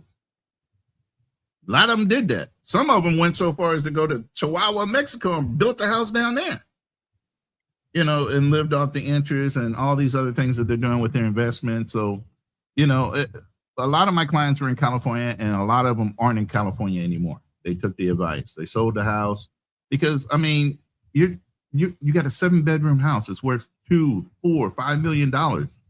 You built it as an investment, but now you're saying you're going to hold on to it because your kids ain't coming home. Let's get real. Your kids ain't never coming home. All of them ain't going to come home at the same time, at least. One might come home at one time. One might come home at a different. Why are you keeping a 5-bedroom house for you and your wife? Just to say you have it? Yeah, partly that, but that fire in Pacific Palisades really rocked that market out there. While people are forced to sell their lots because they don't have enough money to rebuild. They got to rebuild So their wealthy neighbors are buying their, the neighbor lot next door that burned down. Yeah, building out. Yeah. So Pacific Palisades is going to be like stupid money now. You know what I mean? Like it was right next to Malibu anyway. But go ahead, brother. Financial. Yeah. No, I was also saying like I love to look at both sides of the story. So if it is the case that insurance is going up, which it is in places like Florida. You also got to look, man, people are wild. Since I'm on your channel, I keep it light. People are wild. Like, I often look at deals and I'm like, oh my gosh, this is in a high flood zone. Who the heck buys this stuff? People legitimately buy homes that's in flood zones, hurricane, tornado alley. I never did it. I don't care how much I like it. Those are lazy people that aren't doing their research. No. Those are just most people. I don't even want to say it like that. Because most people are the deal don't change. Most people don't give you no discount because they in a hurricane or flood zone. They be trying to charge the same price as the next person. They think they're getting a good deal. Everybody's like, I gotta buy it. No, they don't. Nobody looks. And then wait, hold on. I'm not really saying nothing about people from long past ago because it's probably like hard to look it up. But now with the internet, that stuff is easy. It's on Zillow. You can look at elevation chart, flood zones. You can look at a whole bunch of stuff and know that you're not going to get no insurance. When you buy that house now, because of where it's located at, how much higher the premium is going to be on the home. If you do get the house, so many different things. It's on the Zillow people listing. do it. and then they mad at the insurance company. I just think that's stupid. I don't know And of about course, that's Zillow. an easy Financial lick. does. If he uses Zillow, he said, does insurance rates and stuff like that show up for the house? Yeah, but it's projected, so Per you house? really just got to call. Yeah, it's projected, but you still got to call and set up your own situation because each person is different, and their portfolio is going to give them a different rate. But yeah, like that's there, but people still do it with straight faces. They know they're in a zone. They just do what they do. And so a Right. lot of people just got it coming to them. Like, the responsibilities and the risks. And if you don't know, being ignorant is not an excuse, especially as a full functional adult. Like, I'll say this, watch this. Shout outs to the person I talked about that kind of like, did the house hack. But I know dudes who did the house hack, did all that smart stuff. And I asked them, I said, hey, did you read your actual sales contract? Your No. sales agreement? He was like, no. People will sign, and it's only like 20 pages. It's not really that deep, but they'll sign for the largest investment in their whole entire life. And I would say And don't know 90% of the people goal. don't read the whole document.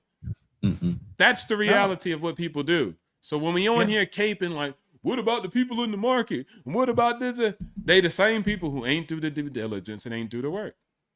And me as a black male, if I didn't do the work anything in my life, nobody's got no damn sympathy for me besides a liberal. And here's the big thing, Dio.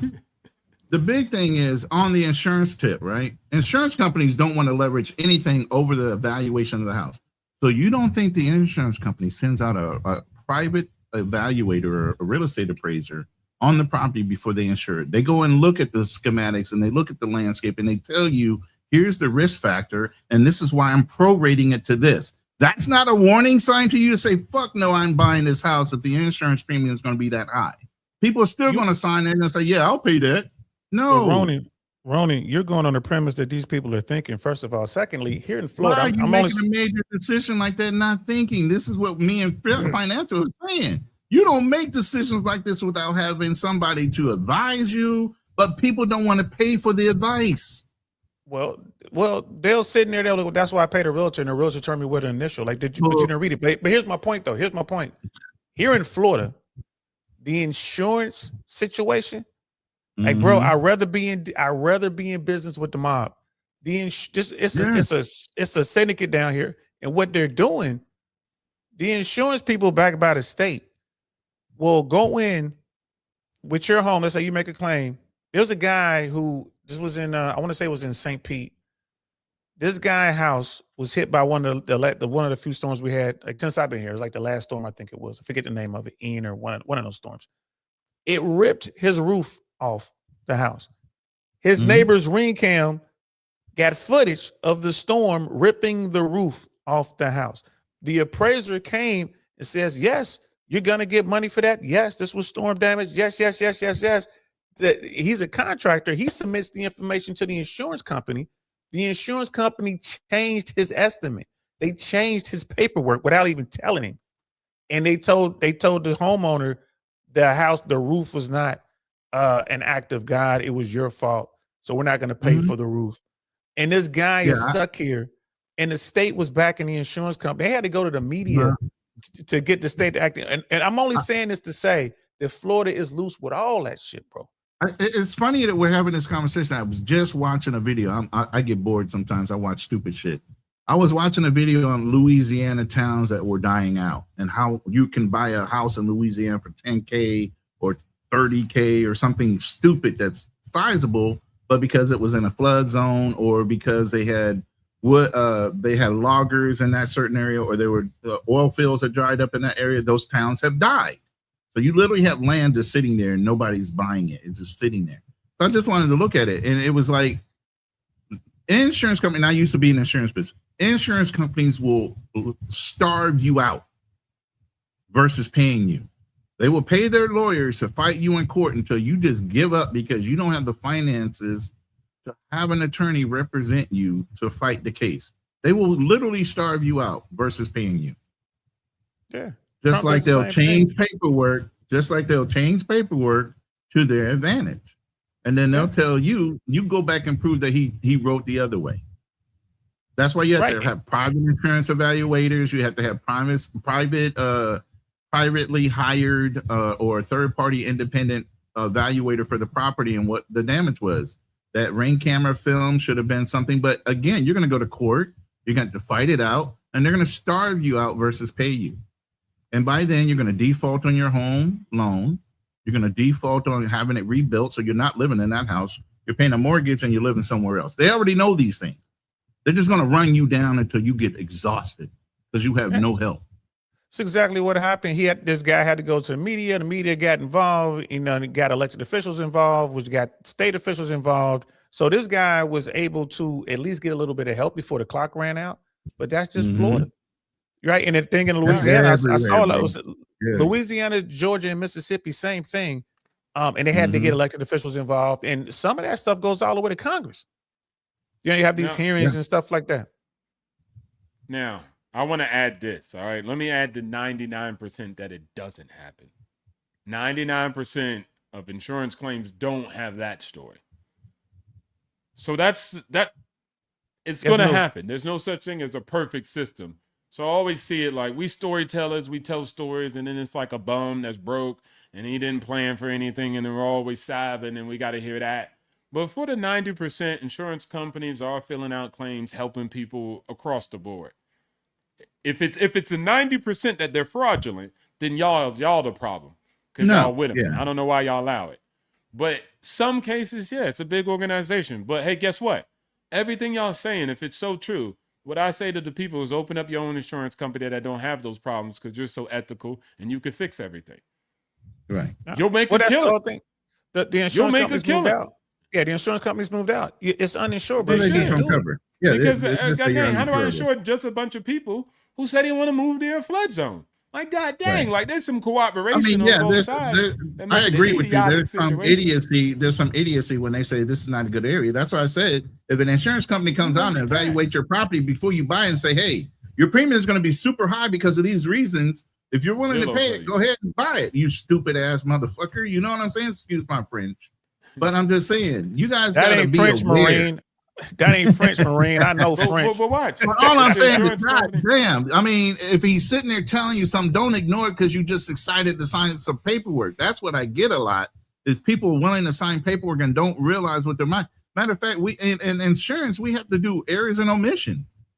Just because if we don't tell them what's actually in the contract before they sign it, not that they can't read it themselves, we have to reiterate key points in a contract now before they sign it so they understand the terms and conditions of the contract. Or we can be sued because we left something out and they think you deceived them in some way. But it's still your responsibility as a grown-ass adult to read a contract and understand it before you sign it. And I would don't say blame the insurance company. And I would say also read your realtor's contract because the realtor contracts say that they're not held liable for anything that's related to property inspection, engineering, zoning, none of that. So I don't want to hear the realtor told me. Read your paperwork. It say that anything the realtor say they cannot be held liable because they're none of that stuff that you think they are. Which it comes to he said the permits were good.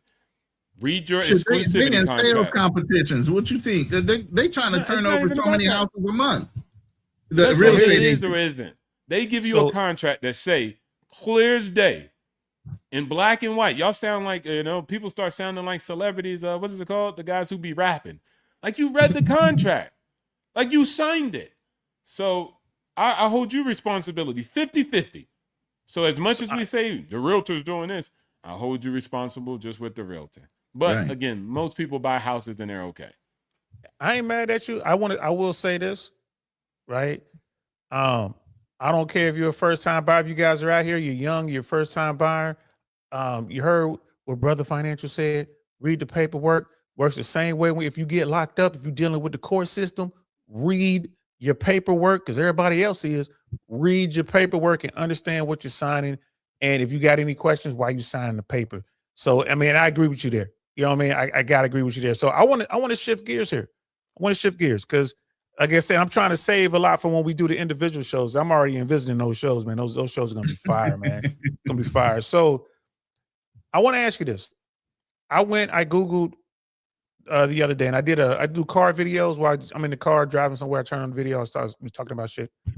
I did a car video today talking about the American economy. And I did a quick Google search or whatever. And I was kind of surprised that 20% of U.S. spending, correction, 20% of the highest earners in America, the top 20% of earners in America are responsible for 60% of spending in our economy, right? So the top 20% of earners right now in America are responsible for 60% of the spending, which shocked me because last time I looked at it, it was 50%. Right. So they're responsible for 60% of the spending. And then I asked Google, said, well, if those people were cut back on their spending by say 30%, what happens to the American economy? Brother Financial, I'll put that question to you. If the top 20% who's responsible for 60% of spending in America cuts back their spending by 30%, what happens in America? I don't know. I mean, like, it's a hypothetical. So, you know, I'm not Houdini. Ain't no damn, you know, you just don't want to say. No, some bullshit. No, I'm not. And plus, brother, running. Go ahead, Ronan. Go ahead, Ronan. No, you got it. Finish your statement real quick. I need you to finish that while I'm thinking. Because I gotta accept the statement, and then I gotta accept that it happens. So it's just like I don't want to use any tokens. Just going on a hypothetical. Meaning tokens. My brain AI. I don't want to use brain AI on that because if it happens, I'm invested in stocks, and at the end of the day, the companies are going to be okay. And they're going to shift. They're going to shift. They're going to pivot. They're going to do what's necessary. There's going to be stimulus. There's always some type of precaution so we don't make sure that the economy fails. It'll be some downside, but I just always see that as a discount. So I'm going to go buy some of the best companies during that time. That's what I'll do. All right, Brother Ronan. First of all, what's stimulating this 30% drop in purchasing? What's stimulating? I don't know. The war, the increase, oil going from $82 a barrel to over $150, maybe $200 a barrel. The war in Ukraine, America's running out of munitions. Another like a big hurricane or a nasty earthquake. It's a whole bunch of things that can hit us, right? I mean, things are happening right now, I guess, in the United States because I'm not there. So I don't feel it as much as I hear about it on the news occasionally. I can tell you both me and Financial, we don't check U.S. news. I might hear from a family member or something. Hey, did you know this was going? No, I don't look at the news like that. I don't even have that wherewithal to even want to look at the news like that. You know what I mean? At this point, it's like if it's not something major, I don't know about it. And half the time, even when we have subjects for our podcast, I literally have to look it up a week before and prep on what's been going on over a period of time because I'm not experiencing it. It's out of sight, out of mind. That's one big peaceful thing about being overseas. You're not concerned with the day-to-day bullshit that's going on in America. Ronan, let me add something. I didn't care when I was in America. Like that's like when I was working at the FBI in Washington, D.C., people were telling me, oh, it's expensive there, it's hard there. I was living in a Navy port. It was very expensive, if anybody knows. I bought me a house in LaDroit, one of the most expensive areas. I wasn't making that much money, but because I house hacked, I was able to execute on it. Like I was living completely fine. I was making deals. I always tell people, since I'm overseas, I make less money. I'd be richer if I was in America. You're forced to hustle closer to more. the opportunities. Yeah. No, You're not forced even to that. hustle more. I love hustling though. I love building on my network. I never stop. That's why I always say I don't cry about these things. Yeah. Like come over to Asia. Like you come over with wealth thinking that it's easy. You ain't never seen hustling. I see 80. I could put my camera outside right now and there'll be an 80-year-old woman walking in a 90-degree sun trying to sell dry squid. And she's been trying to sell that dry squid from 4 a.m. all the way to 10 p.m. And she's 80. Her back is like this, bro. She could barely walk. Here like that. Ain't no retirement, Social Security. And her daughter's probably got babies that she got to watch too at the same time. So the kids out here working. Y'all don't know what hustle is, bro. It's light work in the States. So when I go back, it's lights, camera, action. Like the nonsense y'all be tapped into, I'm not a part of it. I'm out here with my Jewish partners down here building up 100 million assets under management as a black man. I'm over here executing plays, going to go see Wall Street, going to see the starships over there down in Florida, like down in Texas. I'm doing something different. I'm not tapping into the news, hearing what they talking about. They taking everybody a loser. Nobody could buy a house. I'm buying house after house after house. Like, I'm not listening to them. They never like, what are you talking about?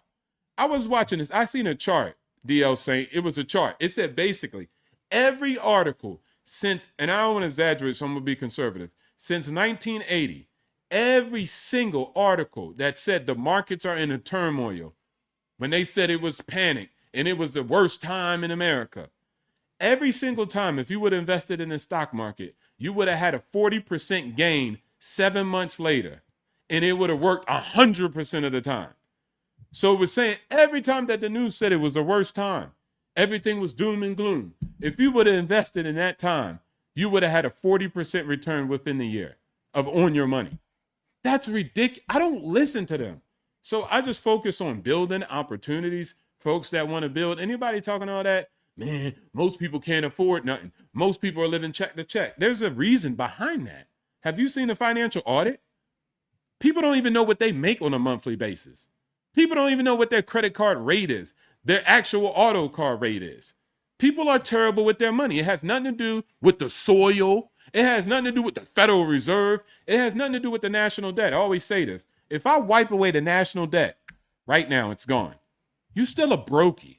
You spend more time thinking about the national debt than your debt. Because if I snap away the debt, you still got student debt. You probably still got credit card. That don't save you, though. You still in a position. So the first thing you need to worry about is fixing yourself. And if you spent some time budgeting and doing what you need to do and getting your house in order, then you'll be all right, regardless of everything that's happening. And I think that's the best solution, is to give you positivity and the reality. The reality is everything's okay. You just got to do better. And you're not doing good. So that's the problem. You're onto something there. I mean, most Americans have no idea what their individual financial situation is. I mean, you look at, the debt that America is carrying right now, record levels, and people don't really know how they're going to pay it back. You're right 100% about interest rates. People don't realize, you ask them like, well, what interest rate you carrying on that card? Oh, it's 7%. It's like, no, it's not. It's 23.5%. Like, bro, like what? Like you said, you got to read it. Like, nah, it ain't 7%. It's 7% when you don't carry a balance. Right. So it's like, you've been carrying that balance. You're paying a lot of money for that. And I'm no expert, guys. I'm bad. I'm just not as bad as most Americans. But it's not just the individual American, is also corporate America. We have the biggest debt wall that's coming mature right now. It's coming to maturity. It's the biggest debt wall they've ever seen. And I don't know if the banks are going to be able to handle this shit. We're looking at guys who were, borrowing billions and billions of dollars at 2.5%, 3.25%. Now it's time to resurface that debt, and they're not going to be able to get it for under 6.5%. Right? I mean, there's a lot of talk about the Fed lowering the rate, and the reason they want to lower the rate to 3% is so they can save these corporations, and by doing so save the banks, in my opinion. Again, I'm no expert. Do your own research, look it up yourself. But this debt wall is coming. Brother Ronnie, what do you think about the debt wall? Have you looked at it? Because I know you're not over here, so it might not even be on your radar. I mean, I keep an eye on global finance, especially. That's my area. So, I know a lot of, matter of fact, me and Financial are going to be talking about this one major British investor. He's well known, and he's talking down about not owning anything based out of America, including the dollar bill. And he's deflecting everybody to stay away from that type of investment in companies and everything. So I wanted to sit down with him, and we're going to do a reaction based on the facts that he brings to the table. You hear people talking about BRICS, which is never a happening thing, but they use it as a way of leveraging America against itself and fear-mongering other people to look into other ideas and investment.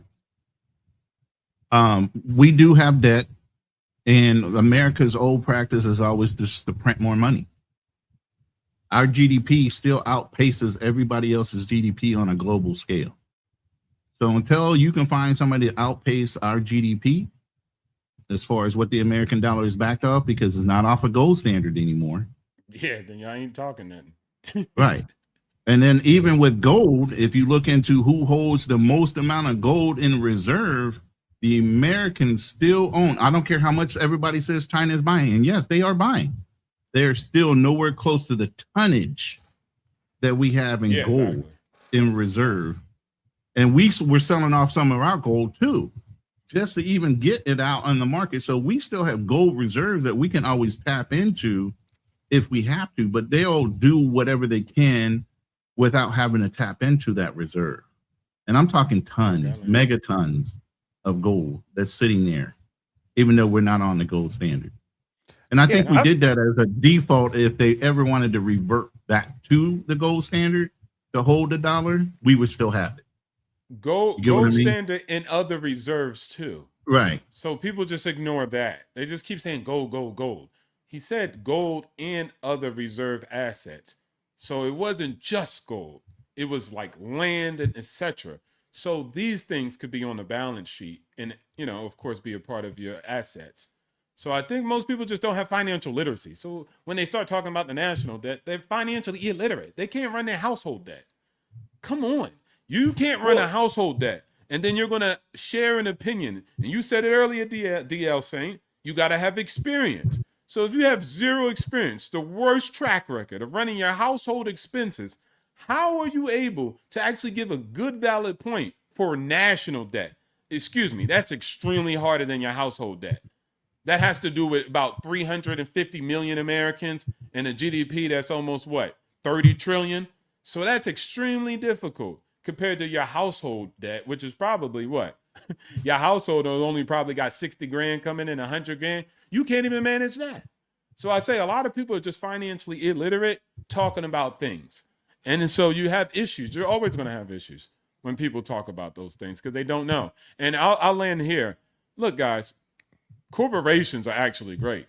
I love corporations. I don't hate corporate, and all corporations aren't created equal.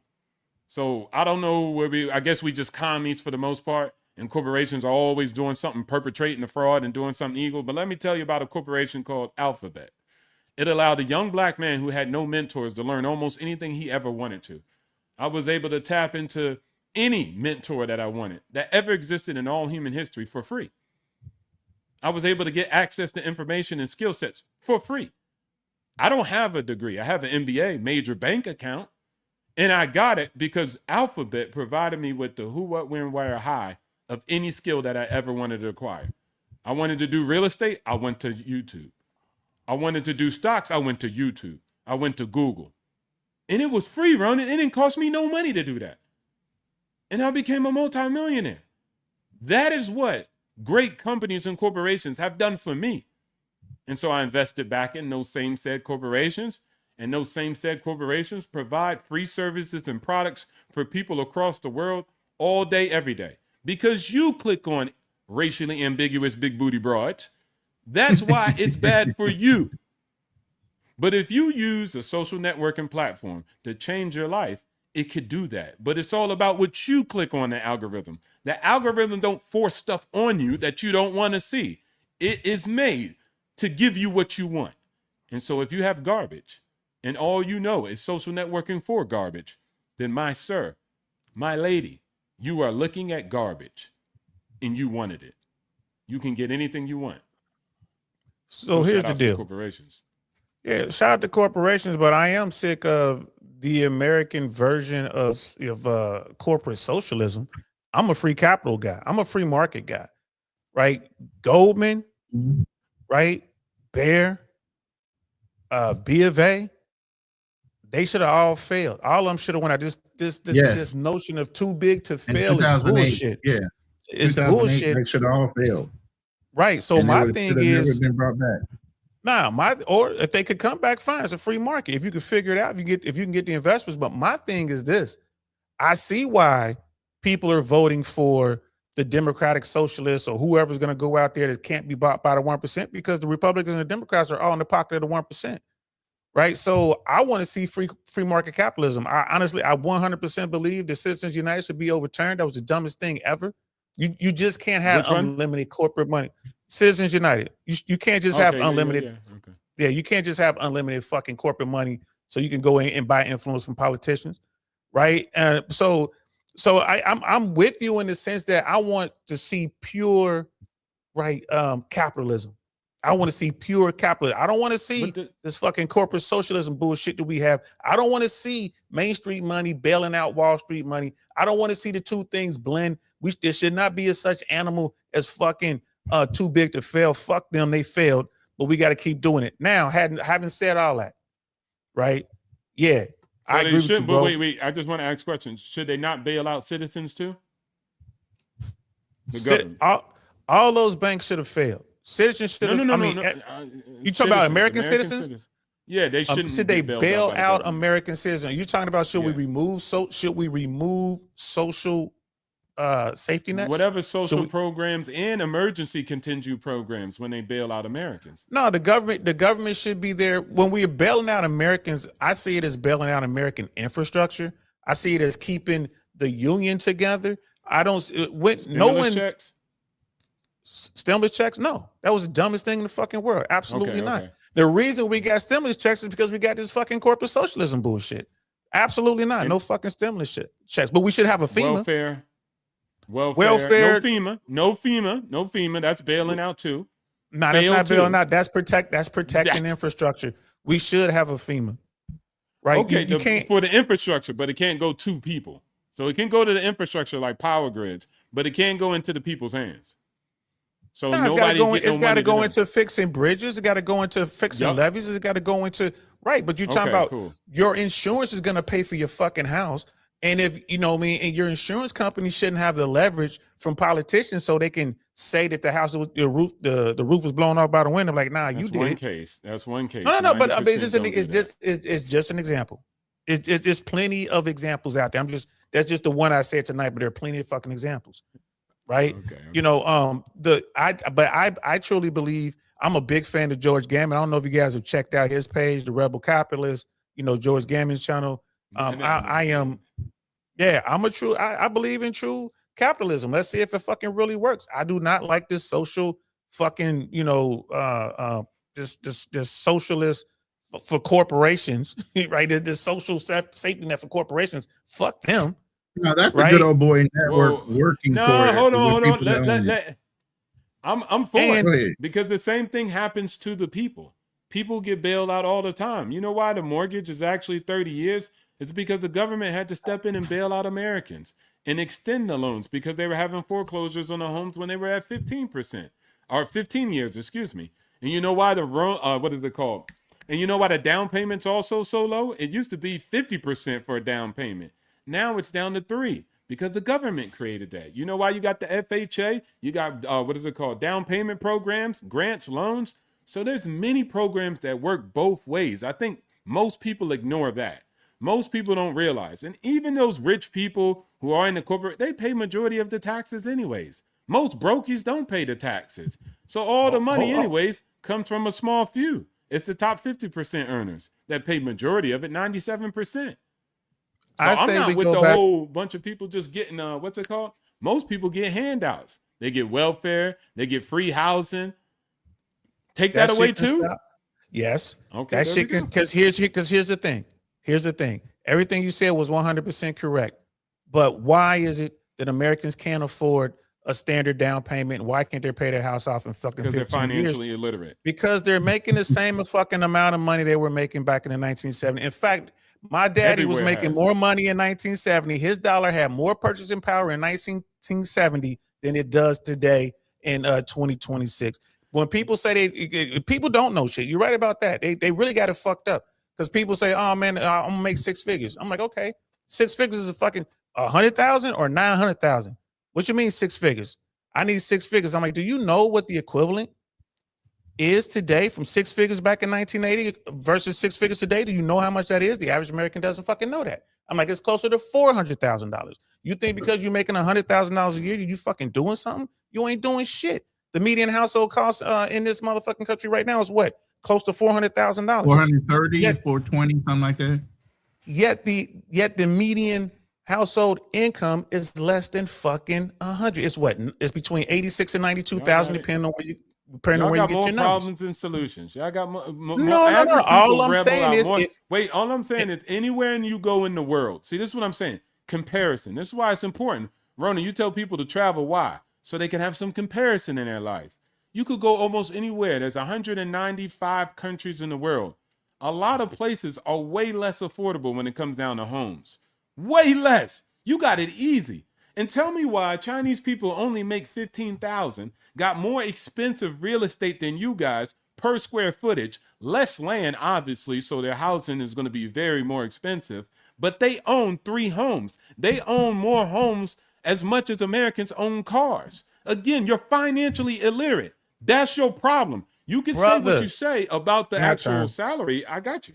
Okay, go ahead. My turn. If we had true capitalism here, right? Free capital, like true capitalists, Americans would be making enough money to buy the shit. That's all I'm saying. Corporations don't have to pay motherfuckers, right, a living wage. When you adjust for inflation, Americans are working harder and making less because the dollar has less spending power. To your point. So all I would say is, Brother Ronan is right, and you're right. I'm looking at Peru. The only reason I'm here now is because I'm waiting for my daughter to graduate high school. I want to get her set up in college, and I'm the fuck out of here. I'm gonna be in Lima, right? I'm with you. I want America to survive because I still want that chunk. I want my pension.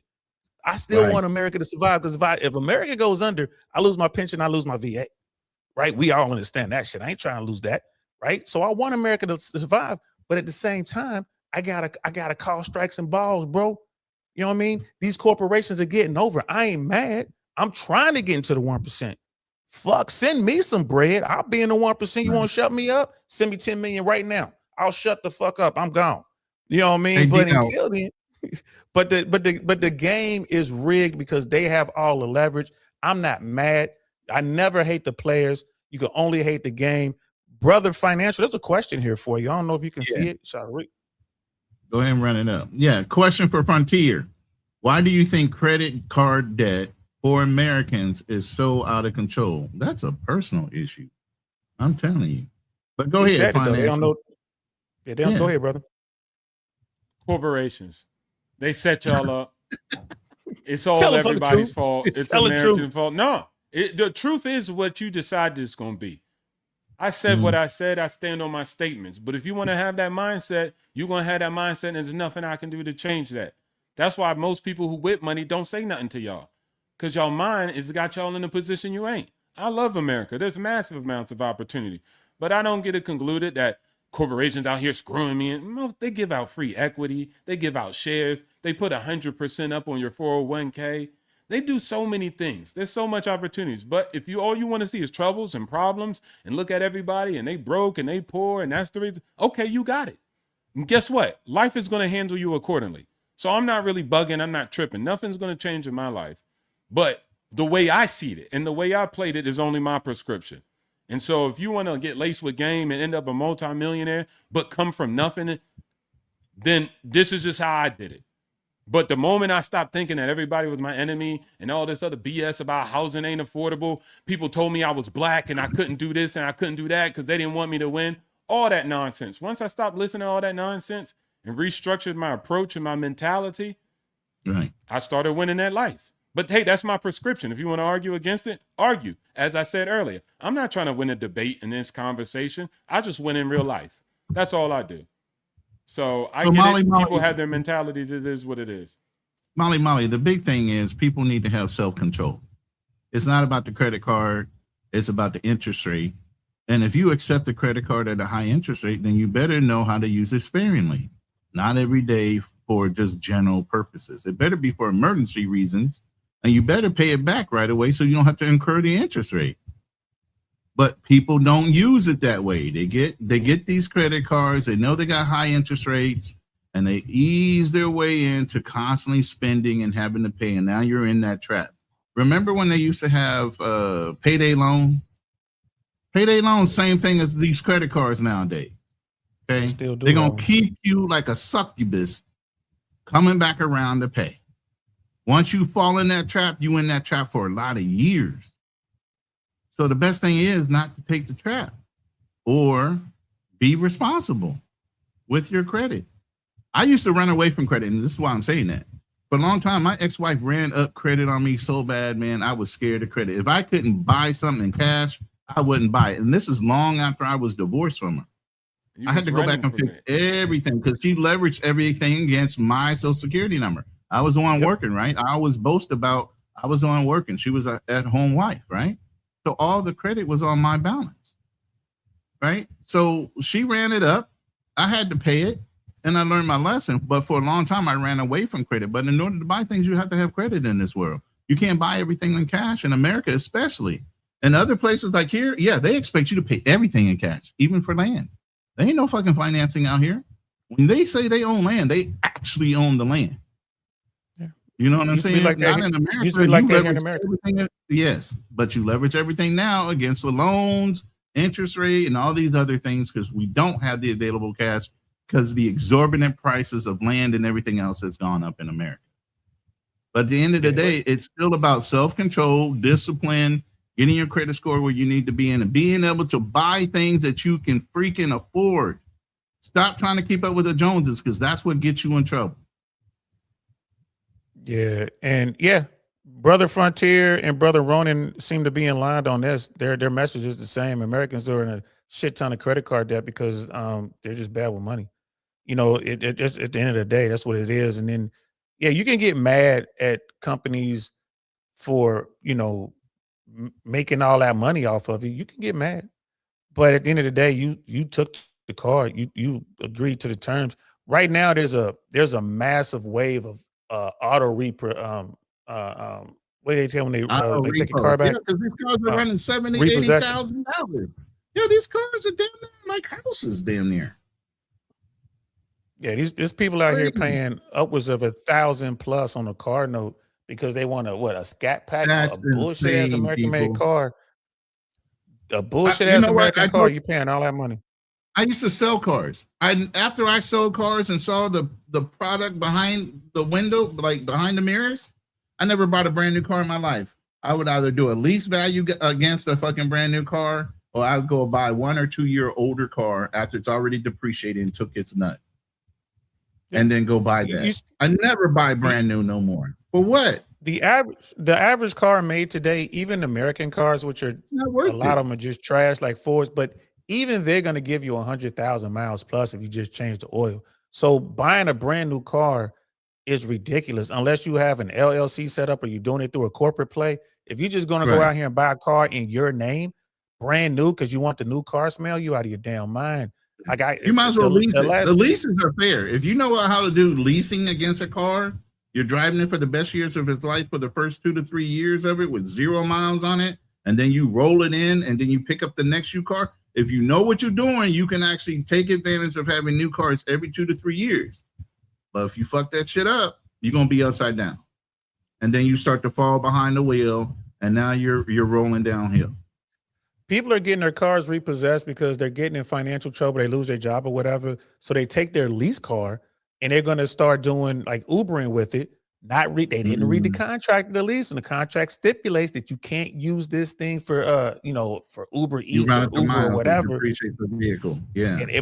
But you violated the contract and they repossessed the car. That's what they're doing. You violated because once you go, yeah, that's going on right now, bro. It is really bad. And here's the thing. This isn't going to destroy America. I think this whole process is going to make Americans smarter. It's going to do a reset. Yeah. You're going to have to reset your mind financially. It's going to be some pain. Got a super chat. Appreciate or a super sticker. Thank you very much. Was that Shinzerville? $5, man. Thank you very much. Yeah. I promise I will not give this money to the stripper. I promise that I won't do. I will invest this money into this platform. I just bought a bunch of lights, guys. So I have the big box lights now. I got a ring light, of course. I just did a whole bunch of stuff. Say again? No. I said, did you just turn on the lights this show? I just know it's my new process. I didn't have them before. So like this one, like this light right here. This light right here, I didn't have this one. I had like a little small little light, and I had this ring light over here. So I went and got this, and I have another one just like it. I got a travel kit now, so I run off of. I got a Rodecaster Pro. I got two Rode mics with the arms. ZV. I mean, I'm every dime I get. I'm just saying this, guys. I'm not trying to flex. I just want to tell you, how much I appreciate it. And look, I know how hard $5. Some people be like, man, $5 ain't shit. Yes, I've done well. Yes, I will go out and have I go to Carbone's, it's gonna be $3, $300 a head to eat. Probably if I took these dudes, gotta eat more. Ronnie don't look like he missed a meal. And you know what I'm saying? And you got Financer over there. He over there. Financial look like he top shelf. He want the most expensive whiskey. Like bring down that shit off the box. And he don't want the regular turf. He wants that damn Wagyu A grade. Hey, you know what that saying? shit's so good, bro. The best steak I ever had in my life was in Tokyo. We were we're just outside of Kobe, and we had some of that. Man, when I had that food, it made me mad. I came back to America like, well, I thought we supposed to have the best shit over here, bro. I just had the best steak ever in a little joint, bro. It was so damn good. I'm a foodie, y'all. I ain't gonna lie to you. I love a good meal. I can tell. I'll pay for a good meal, man. You only live this many times, y'all. You only live this many times. I want to experience all that shit. But now, but if you give me $5, I truly appreciate it, because I don't take that shit for granted, man. You had to earn that bread, and I truly appreciate it. Thank you very much. And for anyone out there who's gives a donation, it goes right back into the business. It really does. Man, this was, hey y'all, I really appreciate that. And I guess the $5 went to you. It didn't come to me. That's on your plate, on your platform. I just let you go, man. I just saw a little icon. Maybe I just saw the little icon. No, I want you to sell it. Sell it. That's very true. I'm on my travel kit too. It was. That's cold-blooded capitalism. Capitalism, baby. DL, he did you like a corporation. He didn't. No. I made mine though. I made mine tonight. This was one of mine. I made mine. So that was for. So we all. That was we all eating. That was mine. But I believe in capitalism, man. That's how that shit should work. and y'all know I'm like half tipsy. But the whole thing is what you were saying earlier. Capitalism. I don't believe bailouts are survival of the fittest. That's the way it's supposed to be. And these government bailouts, I believe, is a little bit of bullshit, but they leveraged, employment to get the government money, but they didn't do the right thing with the government money. So once somebody fools you once, shame on you. But don't do that shit again. Don't do that shit again. I do want to add some context. Each one of those deals where they bailed them out, those guys paid back the government times plus. Did they? So when they bailed out, yes.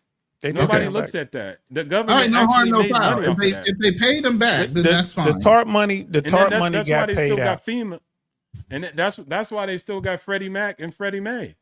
I was under the impression they didn't pay it back, but if they paid it back, I got you. Yeah, now the government's still getting paid. They still getting paid from Freddie May and Freddie Mac, because they like, it's good money. Why would we give it back? You idiots! Y'all done messed it up. We gonna keep it and keep running with the rock. So they paid it back. I mean, I ain't gonna lie to you. I was one of the guys who like let it burn. People like, oh, we just can't. We gotta bail them out. I'm like, nope. I thought we would have been fine. Let it burn. Fuck it. Let it burn. I mean, we're military though. We like that. We like, fuck it. You burned your bridge. Fuck you. You just die on the vine. Right, because they did pay that money back, but they were supposed to use that money to lend it out to Americans, and they didn't. They used that money to pay bonuses and golden parachutes and all that kind of shit, which is, again, at the end of the day, it really doesn't matter what they used it for, right? Because America did recover, and they did pay the money back. So to Brother Financial, I can't fault him on that. I'm like, fuck, he's right. Let's put it this way. The companies recovered. The people that owned the properties that they lost because of subprime loans, they didn't get bailed out. But if they held on to that property, if they held on to that property, they okay now. Think about it. If you went through that shit, you were in Cincinnati. You're on it. If you had a fourplex, right, in Cincinnati, Ohio, that I couldn't afford and I couldn't rate and I forged You should have never been Documented. financed for it in the first place. That's Well, all. here's the Yeah, thing, but I though. was, because average people was doing it to get commission. Right. So, people was doing fraud. But they check was doing this out, fraud. though. Let's say you had a fourplex, and let's say you couldn't afford it, but you got in there, right? You got 3 renters, and they're all, Section 8. That meant you were all right. You made it through the downturn, and now your property, which maybe it went negative equity, 2008, 2009, 2010, but here in 2026, shit is probably up, what, 45% or more? Winning. Damn, bro, you get money over there, man. I'm starting to get jealous, goddamn shit. How can I be down? Hey, my client, my. Hold on. Let me show him some I'm a love. little older than you. Hold on Yeah. one second. Show him some love. Don DeMarco put it up $5. Don DeMarco. Thank you for the $5 super chat, Super Snitzerville. I said Super Snitzerville. Good Lord. Well, anyway, he said, what do you do when you have a 49-year-old divorced twice mom of 2 grown males who is trying to pressure you into dating her exclusively? Well, okay. All right. Can Hold I on. answer that? First of all, Can I- Snitzerville. No, let me go first. Snitzerville. As somebody that married a single mom, but he was a lot younger, he was only 8. If you already have kids, there's nothing wrong with marrying a woman that has kids that are grown and up out of the house. You don't have that interference of the baby daddy or any of that drama going on. They're grown ass kids. They're not in your house. They don't have anything to do with your interaction with your woman. If she's cute, if she's the one for you, it shouldn't matter whether she has kids at that age, especially if you're at that age and you already had kids. I don't encourage stepfatherhood at all, especially if you don't have children. I want you to experience having your own child first before you go and inherit somebody else's kids and build their legacy off of your hard work of training their child, because I did that. There's no return on that. You get what I mean? So build your own legacy through your own children first. But if she already has kids and they're grown, depending on how old you are, go for it. Bro, 49-year-old Yeah. divorced twice mom. She 49-year-old could be fine divorced as hell. twice I've seen mom. some fine 29-year-olds, man. Come on now. Stop playing. 49-year-old divorced twice. He said toxic. Mom. All he can hear is of- toxicity. Of 2 grown males. That's it, man. Game over, man. It's game over. What the fuck are we gonna do now? What are we gonna do? Bro, you need to cut and run, my friend. Here's the thing. Here's the thing. If you're not if you guys aren't cohabitating, like if she's not living under your roof, you're not living under her roof like full time. If you guys, aren't, hopefully you ain't thinking about marriage. If you're here in the States, be careful with the common law stuff. But bottom line, bro, you're with a woman who doesn't have a lot of leverage, my friend. You can always find another woman. So just cut your losses, man. The thing that bothers me most about that is, is like you're saying she's pressuring you. You know what I mean? Don't do that, man. Fuck that, bro. Move on. You don't want to get the one-itis. If you got her, let's say she is fine. Let's say Ronan is correct, and she's looking like Selma Hayek in her prime, looking like Halle Berry in her prime. All right, cool.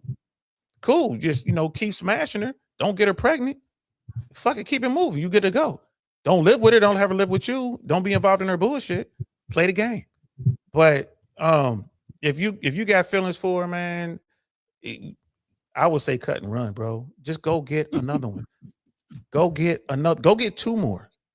Go get 2 more. 50-year-old women. There are a lot of them out there. Hey, man, shit, gotta eat, baby. Gotta eat. Shit, ain't too many days left. I would let that go. I already know what finance is going to say. Man, he playing Tetris. No. He said, I ain't got no comment. He ain't even dealing with that shit because that ain't his vocabulary. Hey, look, I say relationship advice is the same way as financial advice. I don't know what type of man you are and what you want. So it's hard. I can only tell you what I do. And 2 words that I don't like is divorce and pressure. So you mix those 2 words together and I'm out. It ain't a deal for me. I can only talk about that, but I don't know what type of dude you are, what you want, and you know what I'm saying? Like, somebody pressuring you, like that's what DL Saint said. The pressure part, like you don't pressure nothing over here. Like I say what it is, and you just flow with it. But divorce, I don't know. I don't know what's with that neither. So you know the real details of it. You're just trying to ask for permission. I know You're a it's grown it's man. a vague statement. It is, because the pressure part, yeah, that's a definite like, bro, she pressure you by cooking for you, like brothers go to the church nowadays. The sisters in the church say, "Amen." Next thing you know, they all trying to cook and invite you over for Sunday dinner. But see, this is why I said I don't know what type of man you are, because I tell all my girls I'm open, like I'm a polygamist, whatever the heck y'all call that stuff. Like I'm never exclusive, and that's just me. That's just how I want to live my life. But do they I'm have open, to be honest, exclusive? and transparent. They can Do do they whatever have they to be want. I don't exclusive care. with you? I don't care. Okay, so I don't care. it's either way. I don't Okay. care. Yeah, Now, most of them will. That's playerism right there. That's just being a player with it. And where I respect most about what Brother Financial just said, this is something I try to drive home to the young guys. Don't lie to these women. Tell these women what it is. Tell them what it is. This is what I'm doing. You're in the rotation. Good news and bad news, baby. Good news is you made the squad. You're in the rotation. Bad news, you're number 8. And can I tell you some dark psychology real quick? You're not going to get quality DLC? time, but you made the squad. And if you get Congratulations. yes, sir. Oh yeah, I broke up. Can y'all hear me again? Yeah, go ahead. Yeah, Yes, sir. let me tell you some dark psychology, because it's always a power game. This is the Game of Thrones over here. Listen, even when I say I don't want exclusivity, sometimes I don't even want to exercise it. I don't want to exercise being with another girl. Maybe I will, maybe I won't. I don't know. But the whole thing for me is, this is how I think. Most of the time when a shorty matches with me, I maybe meet like 10 of her bullet points that she wants out of a man. Maybe she might meet like 5 of mine, right? But I love to see humility in the women's eyes. Because if you really think about it, you as a man, right? Like most of you guys want to be in a relationship with a broad where you protect and provide. Some of these guys are willing to, put their life on the line for a broad, not the other way around. That's the ultimate sacrifice. I don't know what grander gesture you could do for somebody that you love and adore, right? And then step in front of her to protect her and risk your life, right? But you as a woman can't even see me with another girl. I can't do what I want to do if I don't want to date exclusively. I don't have the right to do that. But I got the right to lose my life on your behalf. So I just think the construct is wild for me. Other people do it, and I don't have nothing to say about it. But for me, it just seemed kind of wild. Like you telling the big homie, I'm the modern Genghis Khan. Now, of course, I'm not as renowned as him. You get me? But I'm like a little small micro Genghis Khan, right? So I do what I want. That's I'm a everybody micro should be. Genghis Khan. That's how Hey, everybody I should be. the DL. This is Molly. She's one of my followers. She doesn't know you that well. Give her a little background on who you are to my people. Okay. As far as hating America, because as a serviceman, I know you don't hate America. But go ahead. I don't hate America. As a serviceman, as a paratrooper, as a veteran of foreign war, I don't hate America. I'll always love America. I'm just ready to love America from afar. And I'm thinking Peru will be far enough. I'm not happy with a lot that's going on in our country, but it is what it is. It goes through the good and the bad. And if you get yourself in a situation or a position where you can choose to live somewhere else on the planet, and you want to execute on that plan, I think you should be able to do it. But I love America. I'm a patriot. I just don't like where we are right now. We are here because of people that we chose to put in power. We are here because of things. Yeah, we're here because of things. We signed on the dotted line, so to speak, and we allowed this shit to happen. It breaks my heart and it tears me apart when I see stuff that's going on like the Middle East. Think about it. We fought in that same region back in 1990. We fought in that. The three of us fought in that same theater in 1990. Here it is, 2026. We're still fighting over there. We just lost. When I woke up today, we had lost 2 service members in Jordan. It was a missile attack. Wow. There's 1 MIA, and I think there was another 4 that were injured, 4 wounded. It was either 4 or 6. I hate seeing that. I really do, but I love America. I'll never hate America. I'll never raise my hand to America, but I'm just ready to love America from afar. I do not want I can America dig to it. fail. I'm invested. I'm invested in America. This is how I get my bread, Mhm. not just the government bread, but all the other stuff I got going on. Yeah. You know, y'all gotta have. We gotta Right. have multiple forms of income, multiple streams of income, guys. We There gotta it have is. that. So, pleasure to meet you, though, sis. Thank you so much. Thank you so much. You know what I'm saying? Y'all, these 304. Hey, look, I love 304s, man. I love chicks, man. You know, big up to the Everybody girls. gotta play. I'm like Cisco Ski. I love them. Frisco, I say. You know what I have to tell them, say. Big up my girl on the side, cause of them flex the best. I love them. You know, I'm over here DJing, half sleep, half drunk. Right. Yeah, you know what I mean? So, You know how yeah, it is, man. You pull up to the table with us, you're gonna leave either crawling or carry. We don't stop. I'm glad I got my supersized beanbag up here. It doubles as a bed if you need to. You can just move it out as a bed. I got that right here. I don't have to go all the way downstairs to my room. I'll just stay up here in the loft. But yeah, man. I mean, like I said, I appreciate you guys. I did want to talk about the debt wall. We talked about that. We talked about real estate. We talked about networking. Fellas, I think overall this was an outstanding panel. I don't normally do panels. And I'm so honored that you guys have jumped over here, man, and shown us support. Shout out to all y'all people. You know what I mean? Like I we got your people over here. I guess the last thing I want to talk about, since we just kind of talked about it now with Peru and all that, travel. Let's talk about travel, man. Like because I have a lot of young guys that follow me. You know, when I started getting into these YouTube churches, I was deep in the red pill world. Just supportive of the guys over there. Big supporter of Fresh and Fit. I was always in the studio. I actually did one of their shows. Went to all the parties and all that. Got a lot of young guys ask me a lot of questions. And what would you recommend to guys? What would you tell guys who are asking you, hey, OG, should I travel? Should I consider leaving? Or should I just stay here in America? What would you guys say? I mean, personally, to me, it's not a one size fit all. It's not for everybody. You know, I would say travel, experience some places.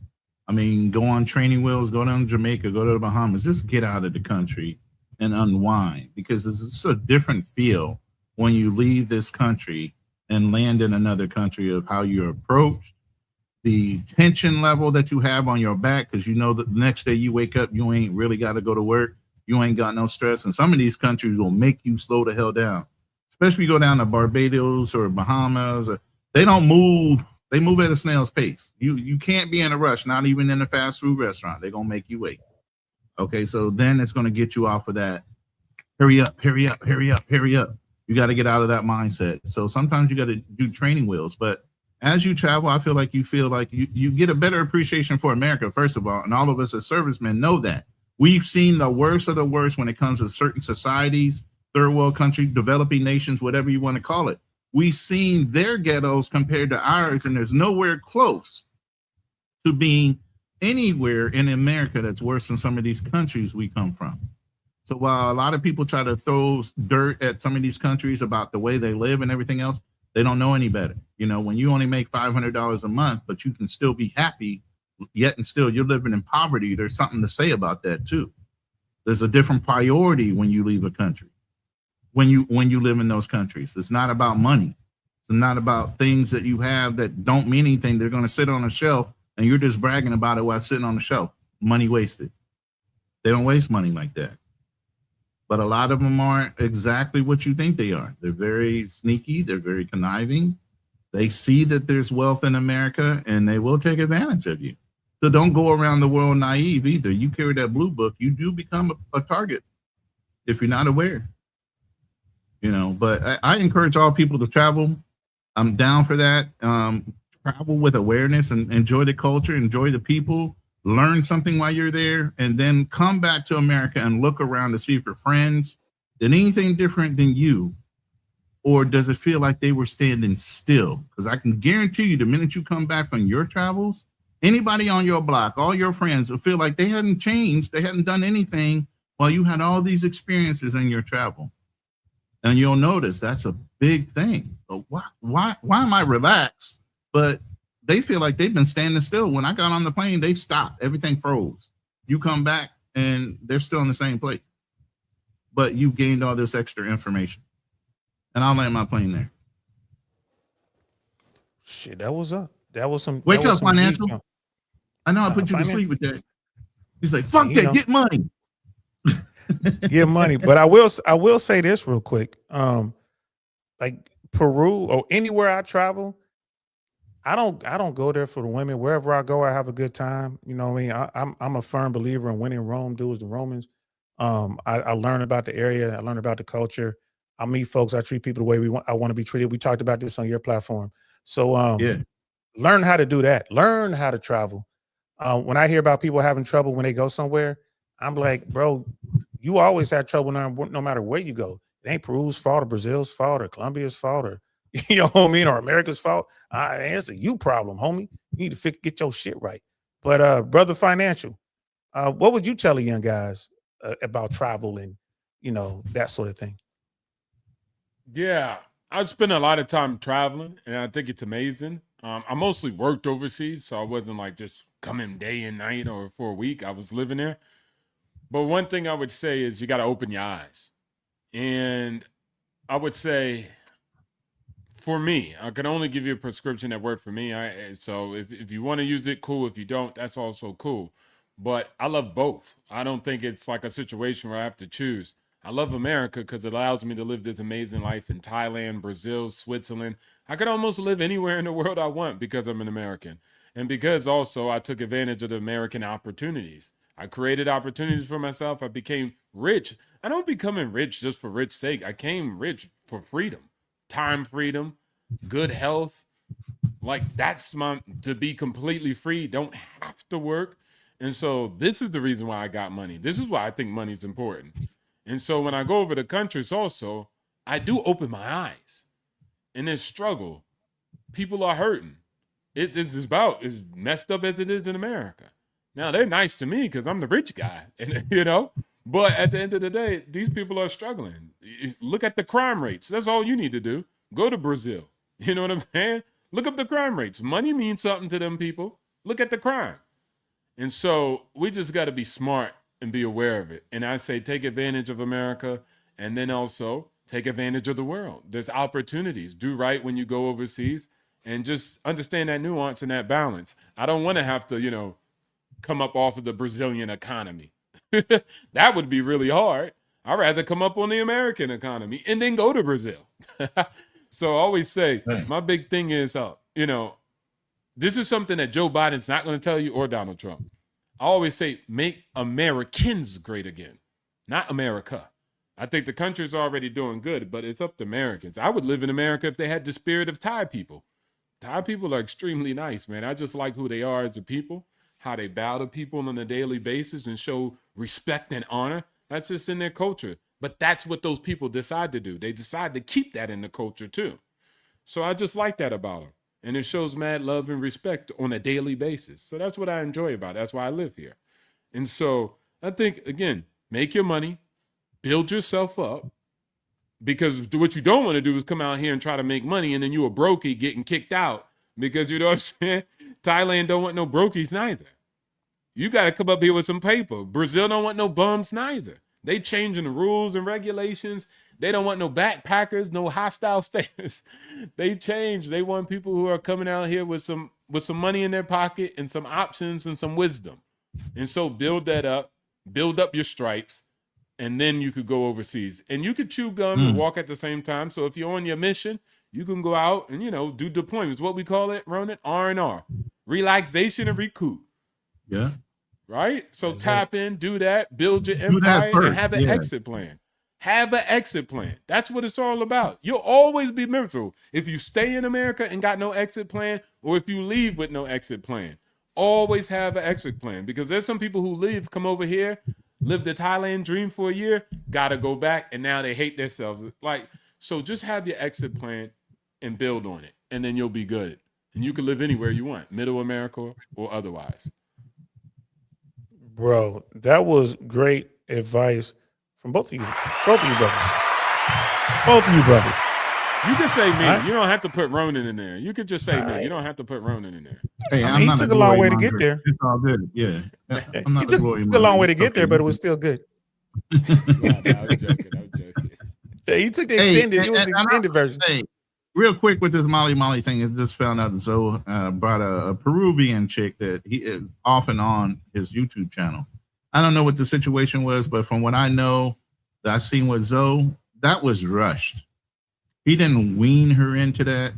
He literally just put her on a plane and brought her to New York and expected her to act a certain way, without weaning her into even in that existence. So it almost seems to me like he pedalized her to a point where she took advantage. Like, hey, you don't want to flew me up here. You need to appreciate that I even got on the plane type of thing. So she came entitled. It's part of And now he's up the there. game. Yeah. It's part of the game. I keep telling him, man, the game don't care, bro. It's cold Yeah. out here, bro. I was game telling don't people care. here, I said, my lady Yeah, is right. not used to the kind of money I make. So it would be irresponsible of me to put her in a bubble, take her out of a bubble without weaning her into that. You get what I'm saying? Exposing somebody to too much, the expectation is this high because you gave them the world already. You didn't wean them up to get used to it. How were you when you first came into money? You blew it. Then you learned after you blew it, like, God damn, I regret blowing this money on this. You started learning from your mistakes on how to hold on to it better, how to invest it better. You got to make those mistakes, but you expose somebody that had never had money before in their life, kind of like that, and give them access to 100% of it. And you don't expect them to go hog wild or do something stupid? Come on now. If you don't break them early and you don't bring them into it little by little to where they can be more responsible, you can teach them the mistakes you already made with the money so they can make better choices. Like my lady here, man, she's a hustler, man. She buys like knockoff bags and resells them. You make her own money. I am not affiliated with that activity, Your Honor. Right. Anybody who's watching. Allegedly, this is what she does, but it's legal here, but it's allegedly. But I mean, like I said, I bought a truck. She rebuilt it. She put brand new wheels on it, rims. The lift kit was redone, all that stuff. So when you have someone that builds with you or actually adds to or enhances something, what is that the definition of? But a wife. She's supposed to take something to make it better. Yeah, man. The key in all that is value add.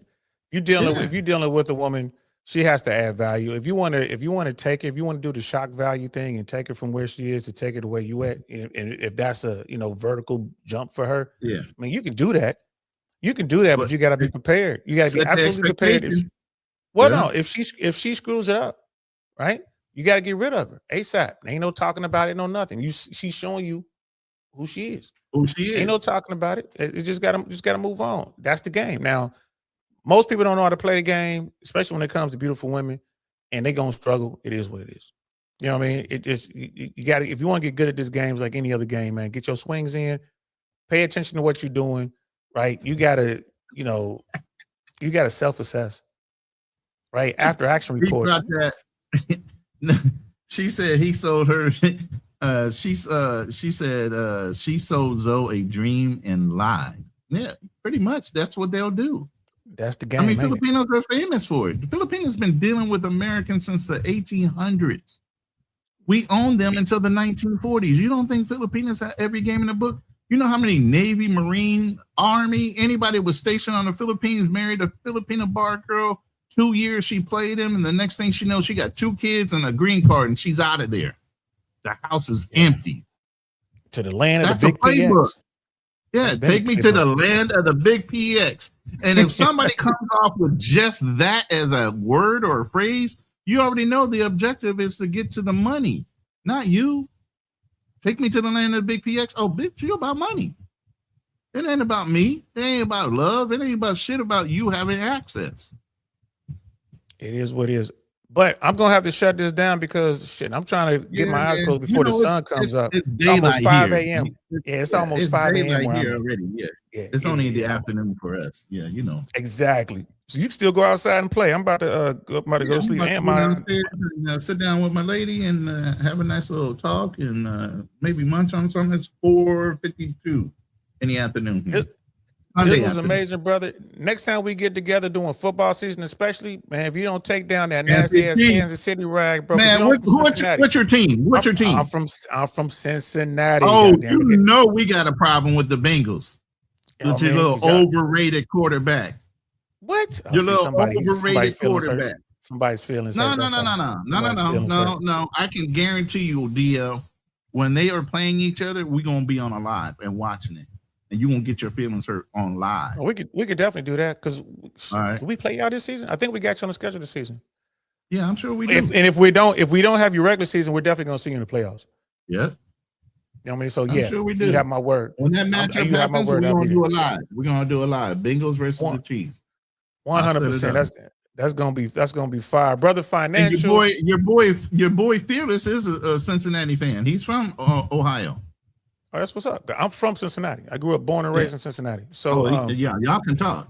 It's gonna be good times, man. I appreciate you, brother Ronan, brother Financial. I want to give you guys, before you go, I just want to give you guys your final thoughts. Remember, I gotta go to sleep. So brother Ronan, quick, first with your final thoughts, and then we'll go to brother Financial, then I'm out of here. Do men and women peak at different ages? Absolutely. It's all in what you're looking for. I don't care if they peaked or didn't peak. It's their personality. It's what they come for, their morals or ethics. It's the toxicity, the trauma. It's all those things. It's whatever you want to put up with, or whatever your deal breakers are, or your standards of the type of woman you want. I don't look at any of that. It's not a deciding factor for me, besides for the things I look for. You go for what you want to go for. If you like that hot and irritating, toxic woman because y'all get it down in the bedroom, hey, that's on you. You got to be, 100% aware of your choice. But when you make a choice, I'll tell you this. Do not hold on to it with a grip. If you see a red flag, run. Let it go. But some of y'all will hold on to that shit because you feel like you can't get another one. You can't. Believe me, brother, let it go. Feel the pain. You'll get another one. Just keep working at your craft. Keep bettering yourself, and they'll come anyway. So if you lose one, another one will be right down the road sooner or later. And that's it. That's fine. There'll be another bus along directly. Brother Financial, what's your final thoughts? If you weak and a creep, I don't know what to do. But if you put in that work, a man can reach his peak and live life on fleek. That's all I got to say. Much respects to DL the Saint. I appreciate y'all, man. Don DeMarco to you, brothers. Don DeMarco. And that's it, people. That's our show. Cool. I'll break it down. That's our show, people. Thank you so much for everything, man. That was amazing. Y'all know I don't do long shows, man. It's 4 hours and 27 minutes. I don't do that. I'm just so honored and I'm so blessed that my brother Marines stepped forward and jumped up here and helped me do a great show, man. You guys will be seeing more Brother Financial and more Brother Ronan. I really enjoyed that conversation. I hope y'all enjoyed that conversation too. Big up to everyone on Brother Ronan's platform who was over here this evening, and I really appreciate y'all. Thank you so much for checking it out. Please, please, please, if you guys like what you saw, like, share, subscribe, all that good stuff. Comment. If you're watching this on Team Replay, comment. If you're watching this on a short, come on over here and show us some love. We're small, but we're growing. I really, really appreciate it. I'm DL Saint, and it's time for me to sign off. This is the I Really Want to Know podcast. I'm tired, y'all. Good night. Nothing like I've ever seen. It's just a thing of beauty.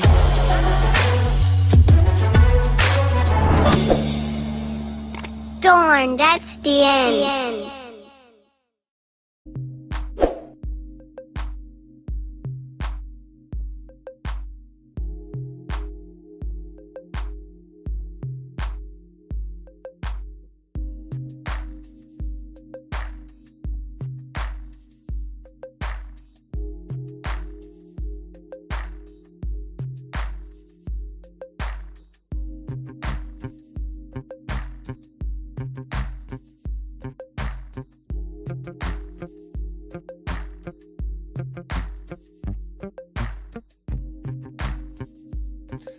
Thanks for watching. We really appreciate your support. And if you like that video, check out this one or maybe that one. We'll see you around. Peace.